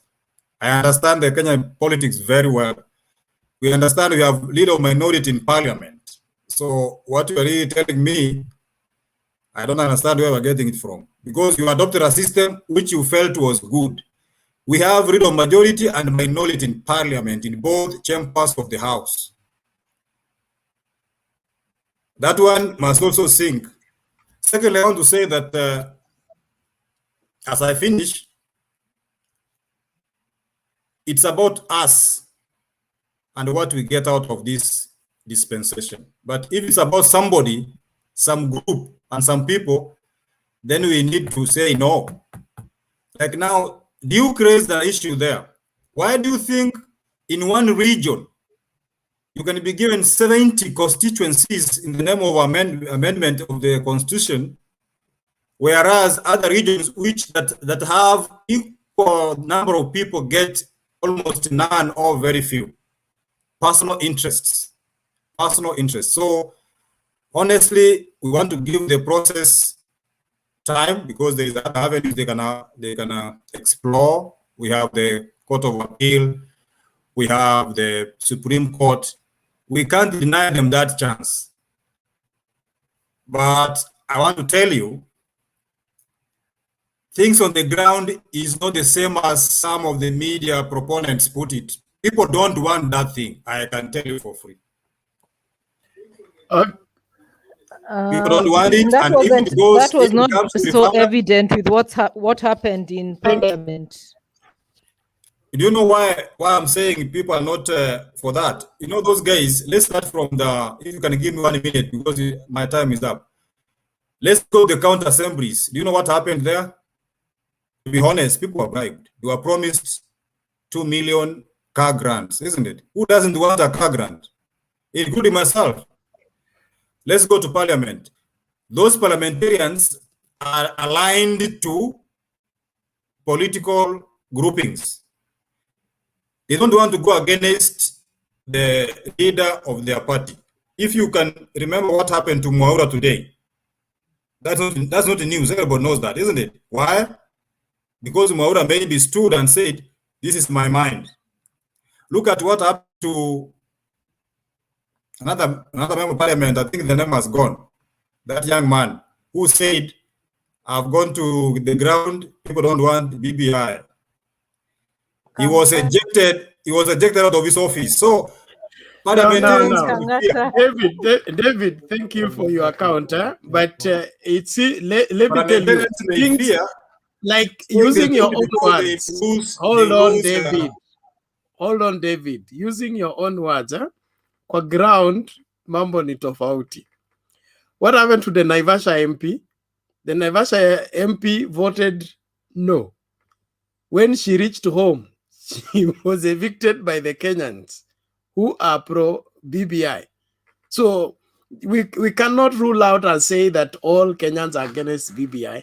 And for example, even the petitioners who went to court, what are they afraid of? They are afraid of BBI reaching to the final ballot, because when it gets to the final ballot, there is no turning back. And so all these court issues and trying to stop it at the county level, try to stop it at the parliament, try to amend it in the Senate, it's all a ploy to frustrate the process, because when it gets to Wanjiko, it will pass. And when it passes, it becomes law. When it becomes law, everybody must apply it. And so the people who are anti-change cannot stomach that. Let me also add what Arika said. I actually agree with most of what he has said. Arika said... David, your mic is mute and you are continuing to read the speech. Although we need to summarize, please. We need to summarize. Or if you want to continue, I can leave you to continue. No, something that David has said there is right. So we have to be answered. The 2020 removed anything called opposition leader. We don't have opposition in Kenya, and the only thing that could be better with this BBI or anything that is called BBI, they proposed something. BBI is not good in totality, but it's not bad also in totality. They could have just given us a chance so that it could be rectified. So David, we don't have anything called opposition in Kenya. You didn't answer my question. What is the function of the leader of minority in parliament? Yes. You didn't answer that. No. What is their function? The function of the leader of minority is just to whip the members. The thing is... To do what? Even the members, let me just speak, please. Just please. The ministers are not members of the parliament. Reason why? They are not members of the parliament. So their work, the ministers, is to be brought to the parliament so that they can be asked the questions. The questions, when asked, they are asked by the minority and other members that are called the backbenchers. They are not supposed to propagate anything coming from the government, from the executive. So all our MPs should hold the government accountable, the national government, all the MPs. But the policies of the government must be channeled through the majority leader. It's the majority leader who can bring the cabinet minister. But he can answer some questions on behalf of the cabinet ministers. That is why I'm telling you, we are using the old system where we had official opposition enjoying the trappings of power and the office. Let us leave around in the name of checking government. All those guys in parliament, listen to me too. All those guys in parliament, their first duty is to check government. Yes, correct. You are correct. We don't need any other office, surely. What are you talking about? If you cannot do your function as an MCA to check executive of the county, why do you need another office called opposition? No, David, you're not understanding something. You're not understanding something, but you're trying to push me to say what you're trying to put me to say it. That is what we are telling you, that after the experimentation of the 2010 constitution, now for 10 years, this is what has come out. Okay. That failure to have the official opposition. Leonard, can I talk? Okay, talk. Matiang'i is mishandling the country because he is not accountable to anybody. That's why Matiang'i is really working as if he is this another god. He's behaving like he is the president. Because nobody holds him accountable. He was not elected by anybody. So these people have realized that for this model to work in Kenya, we must hold the cabinet members accountable. Ababu Namwamba is doing his work. Nobody's recognizing, nobody's even asking him anything. He's the one representing us in the diaspora, and nobody's asking him anything because he is not a member of the parliament. So these people are just trying to make sure that instead of getting ministers from the streets, like Matiang'i was brought from the street and is really frustrating the deputy president of the country, is really frustrating him. So because they want to check on them, this time around, we must bring David, who has been elected a member of parliament of Kitutu Chache. Now we can ask you, if you're misbehaving, the people of Kitutu Chache are seeing their member misbehaving. So as at now, nobody's answering anything. Again, members of parliament who are elected on a Jubilee party, they can use what they call the tyranny of numbers to frustrate the system. So that's why the members of the assemblies are frustrating our governors, because they belong to the same party. There is nothing like minority. If there are some constituencies, there are some counties that are having all the members are coming from the same party. So then the ministers are elected from outside. They are chosen from outside. So you will have them passing everything that the governor wants. And that's why they pass the BBI, because they think they will be denied opportunities to get the certificate. Suppose there was something called opposition, he could also call his members and tell them, you know what, this is what we want to do. That is what Tanga has been trying to do, but we have been failed by people like Kimani Ngunjiri, who we knew they would champion this thing as a no thing. And when they go down, then they say, we are saying yes, because they think they will be denied opportunity to get the certificates. You see now, the number one, I have to just say something about what Colin is saying. Number one, this Tanga group, they are not for the good of the country. Call them, we have numbers. That's the name. That's their name. We have numbers. They are not for the good of the country, because do you know what? Let me ask you. Do you know what the word hustler means?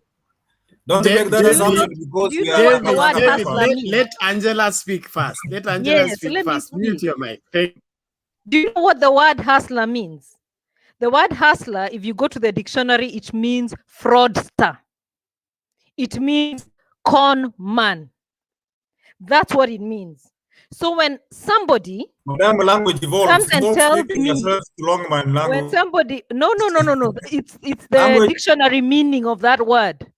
So when somebody comes and tells me to join their hustler movement, they're telling me to join the fraudsters and the con men. And I am not going to do that. Already that name alone is a defeatist name. And for that reason alone, they are not for the good of the country. Okay, let Let me respond first, David. Hold on, David.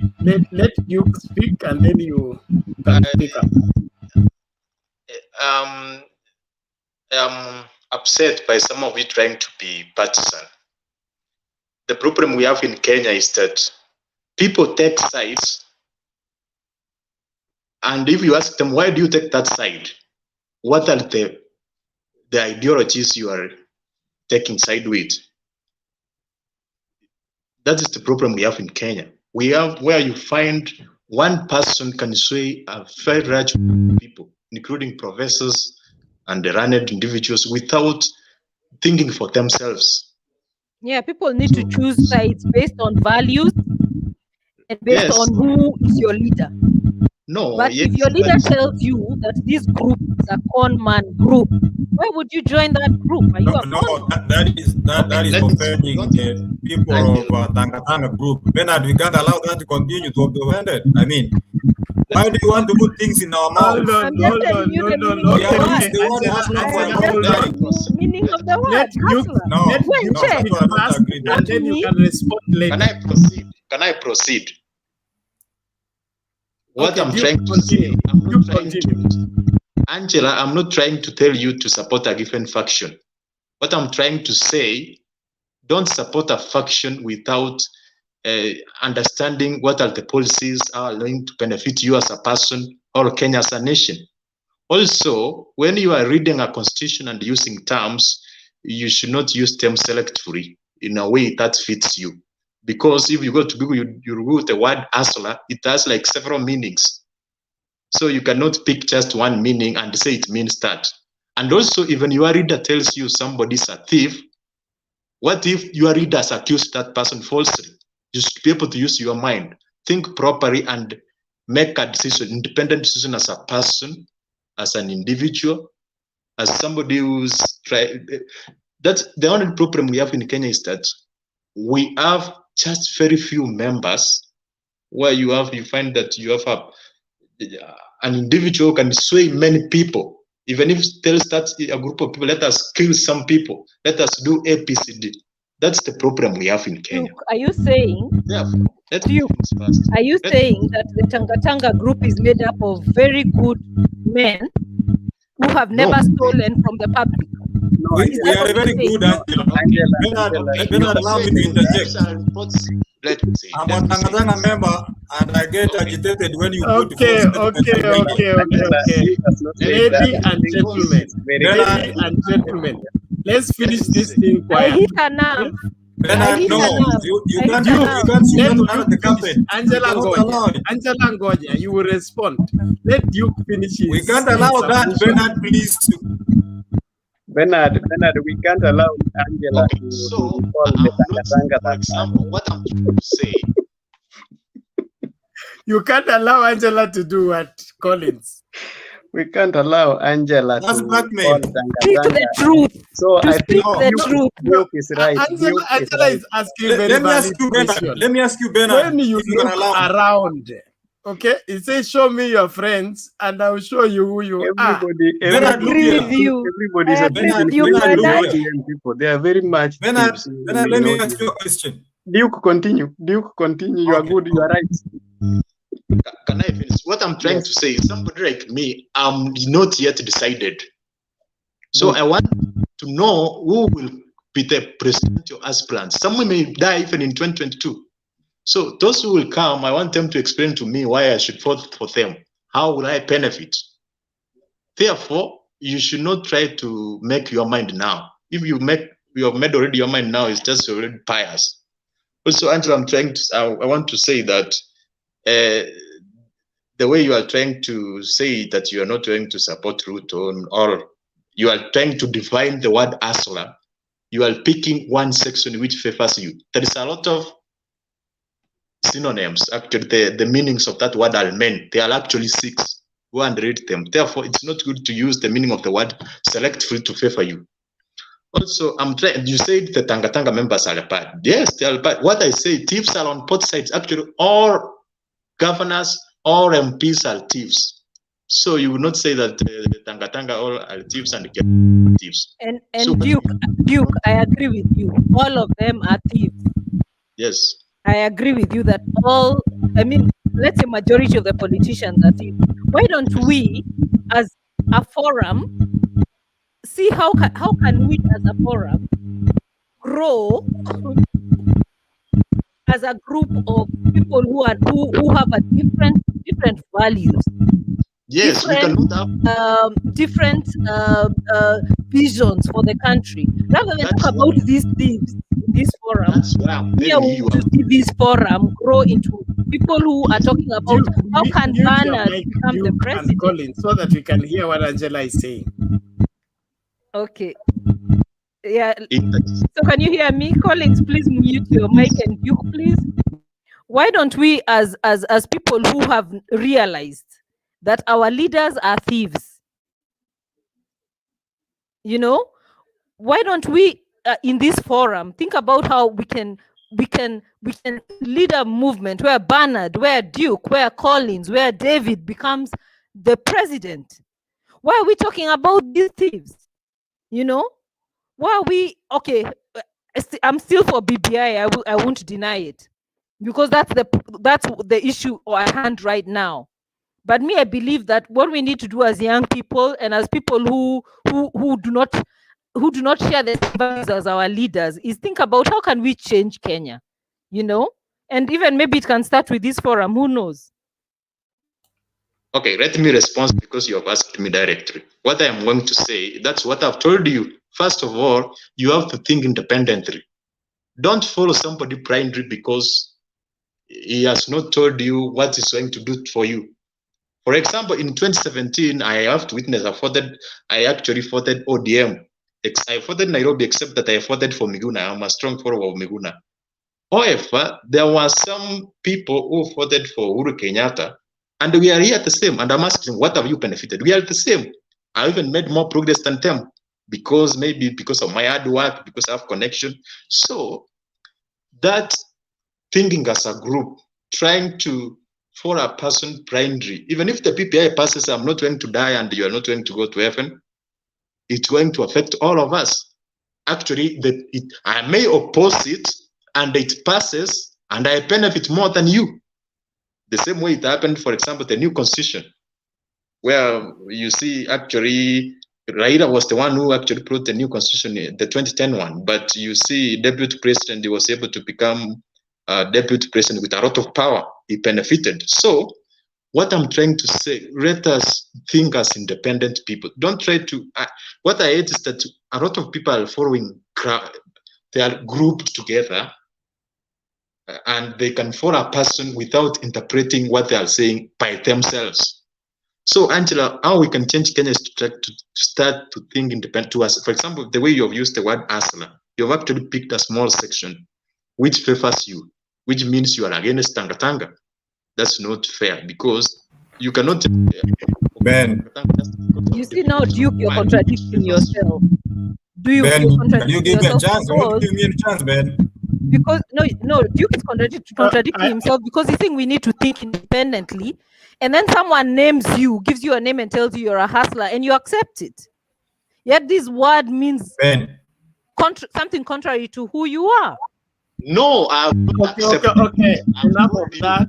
What is the meaning of the word Asra? There are several thank meanings. Thank you. Duke. Yes. If there is a meaning of a word, the word does not drop from heaven. The word has something we call root meaning, and then there are now subsidiary meanings. So the root meaning is what takes over every first thinker when the word is mentioned before these other additives.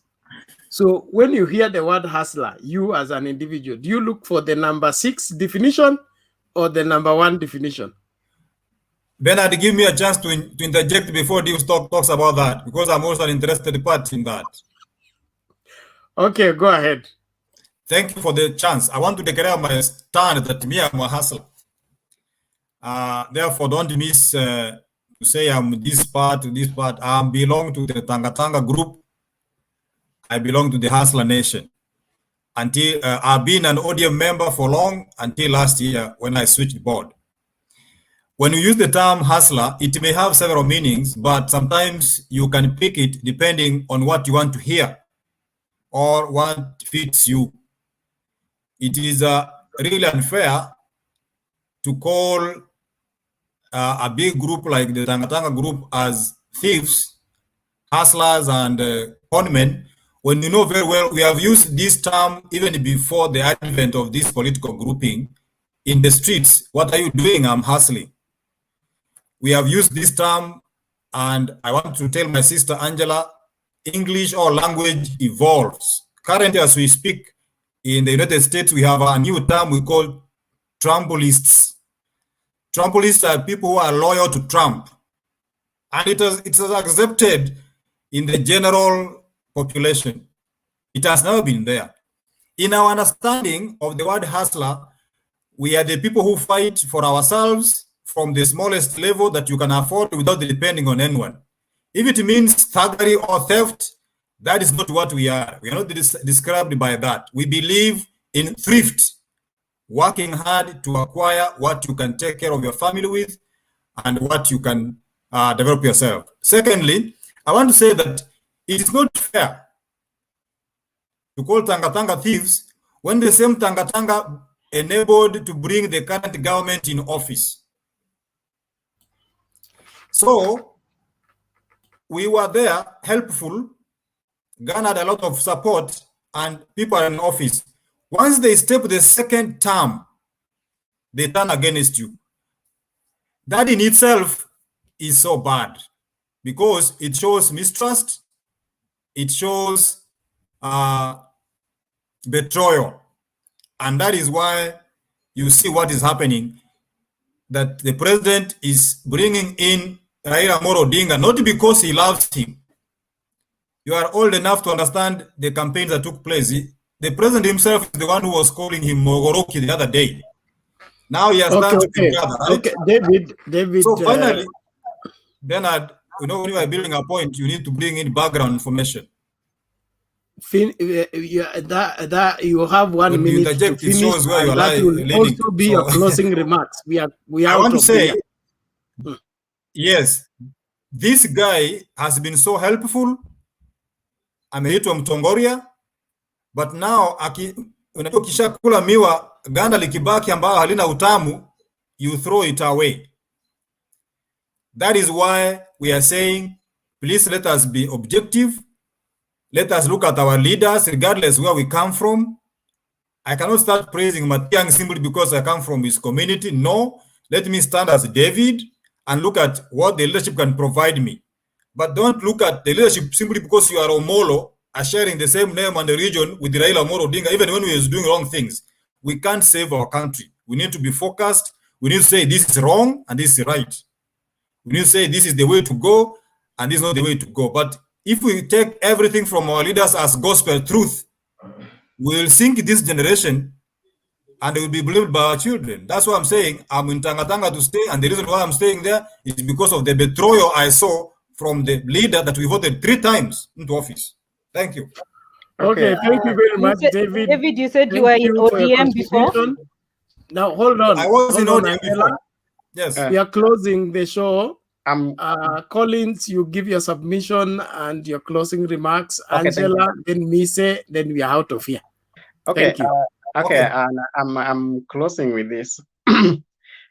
Mise, we were with you in Fred and Missy Live, and I'm happy you're back here again. So we started in 2017. So tumejuana kiasi. We used to meet. Bernard is a new entrant, so we will welcome you on this online wars. They are always there. Same. And I think also Angela. David Arika. Also, I'm surprised. People are talking as if Raila was brought to send Ruto away. I don't know. I never voted for Raila. In 2013, I voted for Peter Kenneth. We failed with him. That's good. And in 2017, I never voted. I was not in the country. David Arika, something you didn't understand, but I didn't want to open it up again. Raila was not brought up to send Ruto away. Ruto has been a friend to Uhuru Kenyatta for those 3 elections. He worked with him and they are working together. They stole money, 240 billion Kenya shillings of Eurobond in 2014. They are all thieves. And it should be accepted that both Uhuru and Ruto were thieves. So if the hustlers came from any other side, they are all thieves. They chose somebody called HSR with the birth certificate to be a minister in Kenya. This is a final and a big wash guy. So these are thieves. There's somebody called Gichana. I can mention them. These are all thieves. But the problem is this: when Ruto left the government, he left with the thieves. So that's where the problem is. When he left the government, because we say he left the government, but he's still the deputy president. All the thieves went on his side. We don't know why the thieves are going. There's another one coming from Kisii, the one who was selling cars.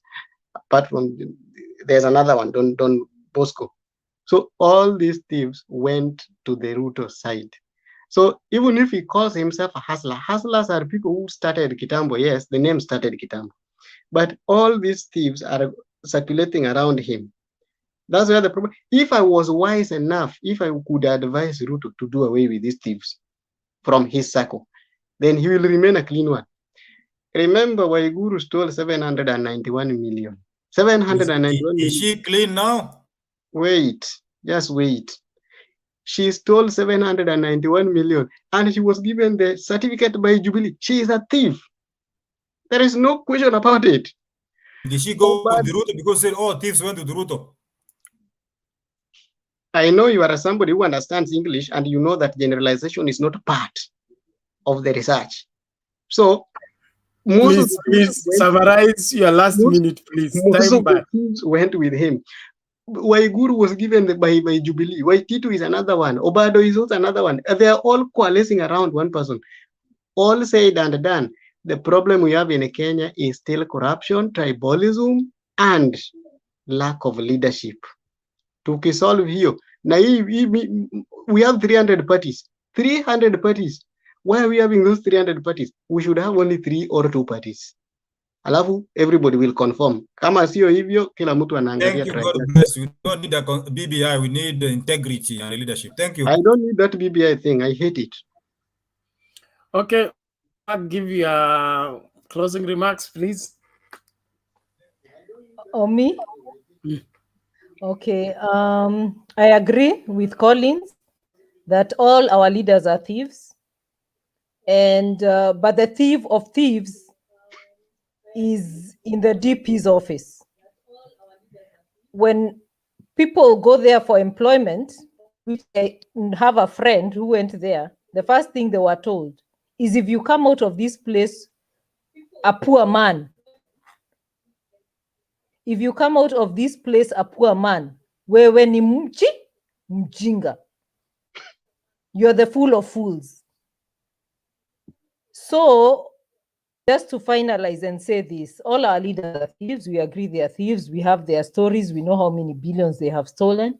What we need to do is get together as Kenyans who have values, who do not believe in corruption, because that is what has finished us, who do not believe in tribalism, because that's the how they divide us, through tribalism, through these have and have nots. They tell you that the hustler movement is a movement of poor people, and now you're coming against rich people. That those divisions are the reason why we are where we are right now with those leaders. So we need a change. We need to agree that they're thieves, and we need to, as we're moving forward with them, come up with a plan on how we can get rid of all of them, you know, as we move forward, because this is the current situation we're in. So that's my final thought. Okay, thank you very much, Angela. Thank you, everyone. Thank you, Collins. Thank you, David, for your contribution as we are signing out.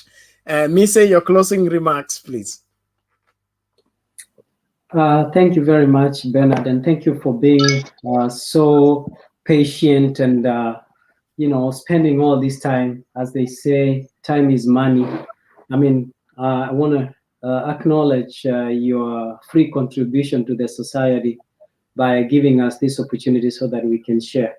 So I want to go to what David said earlier, even if he's a Tanga guy, but I don't subscribe to any of the party, but what I want to say, I want to totally agree with him, is that and I'm just looking at it practically. I come from Kisii as well, like Duke and David and Nyansa. Collins come from Nyansa as well, and Jew Bernard, I guess. Angela is the one I'm struggling to know where she's coming from, maybe Western or Central. That's Mount Kenya. You should know the accent, Mamera. Yeah. So my problem is, and that's why I struggle to support, ODM, is that it has absolutely done nothing when we look at it as a person. When you go in 2017, I was at the ballot, and I tried to get a ticket from ODM. And one of the challenges that I realized there is that corruption is at the doorsteps of ODM. When you go to Orange House, it's impossible to even have a transaction or even trace a record. It's very disorganized to begin with, and secondly, one of the other things that I challenge and ask myself, when you look at the development of a country, developed countries, how have they developed? It's because of infrastructure. If you look at the US, they have massive highways, toll roads, where they collect revenue from. And when I look at Kenya, and I look at the way they do their infrastructure, instead of having a trunk road from Mombasa to Kisumu, and along the way, it will be serving almost a number of 20 or so tribes of Kenya. I only see people struggling to make a quick, thicker super highway, Umoja, and so on. So my challenge is that Raila, when you look at ODM, for example, the Kisii people, usually they vote either 59-49, or they vote 50-50. But when you look in terms of development, I realize that we have not been the beneficiaries, even the Luo themselves, until recently, when you are seeing Kisumu now is developing and having highways that they didn't have before. So that's one challenge that I say, and that is why I don't want to have politics of praising individuals. I want to look at, when I look Raila nationally, he has tried to bring changes, but when I narrow it down to regional, I find challenges. Then the other thing I want to emphasize is to be selfish. When you are selfish, you eliminate what is called scarcity mentality. And that scarcity mentality is what all of us have. Wewe Bernard unaniibia, nasema Mungu atakuona tu, Mungu atakulipa. But in actual sense, I am suffering because umeniibia. Yeah? So when I stop blaming or inviting God unceremoniously to things that I can prevent, I will rise above that scarcity mentality and fight to that belongs to me. And I also know that I come first, and when I come first, it means I'll make a difference. And also, my sister Angela said that we should eliminate corruption and tribalism. My sister, let me tell you that the sad reality is that there is no Kenyan, either by extension or default, who is not corrupt. All of us are very corrupt, and we are very tribal. And if you want to know go somewhere, go to an office. In fact, the people who are not very tribal, I would say, in terms of civil service, are the Luos and actually maybe Kisses. Kisses don't help other Kisses. They rather help other Kisses, because you can go to a Kissy office and they are struggling speaking English, and you can hear they're actually Kisses, but they will pretend as though they are not Kisses so that they don't entertain you. But what am I trying to say? Integrity. And tribalism, these are things that live with us. If I've gone to Kenya and I've tried to behave and not to be corrupt. Finalize, please. Finalize, please. Yeah, I'm actually finishing. Thank you. I've been forced to be corrupt because the police has told me that it's either you go to court and pay 40,000, or you give me 10,000 and I save you 30,000. What would you go? What would you go for? You will go for save yourself 30,000. So by extension, you are forced to be corrupt. And lastly, the hustler movement is divisive in its nature. We have seen the people saying we are hustlers, and so they have brought about us versus them. So you that is driving, if it happens, for example, umegonga mtu wa bodaboda, utachapwa, watasema umegonga mtu wa hustler, na even ule mtu wa bodaboda alikuwa yeye is the wrong, alikuwa on the wrong. Wewe mwenye uko na gari utapata beating, utaibiwa, na in the name of umeangamiza ama umeumiza hustler. So this hustler nation, people should understand Ruto. Ruto does not literally mean that when you are an hustler, you are poor. It means that if you work extra hard, no matter who you are, no matter where you come from, you can be someone. So it doesn't mean that really when you're an hustler, it doesn't mean that you are poor. So let people know. We have another debate. We have another debate. Let's not finish everything now. Thank you very much. Thank you very much. Thank you. Let's hear the closing remark from Duke. My final submission, I will touch on several issues, but mainly I want to talk about. No, we are not. Don't open anything new. We are closing the show. Yes, I'm leaving the closing marks, and I want to talk about corruption. And the reason why Kenya is too corrupt is actually because there is no consequences for those who root billions of money, and that cuts across. Even if Angela may say that Ruth has stolen, but I am very sure Uhuru has done, and Raila as well. So nobody's outside of that. However, what I'm trying to say in Kenya,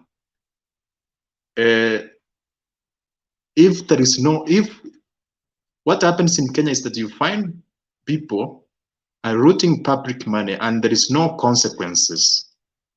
For instance, you find there is million which have stolen, a person can spend for several years, and that person is removed from office.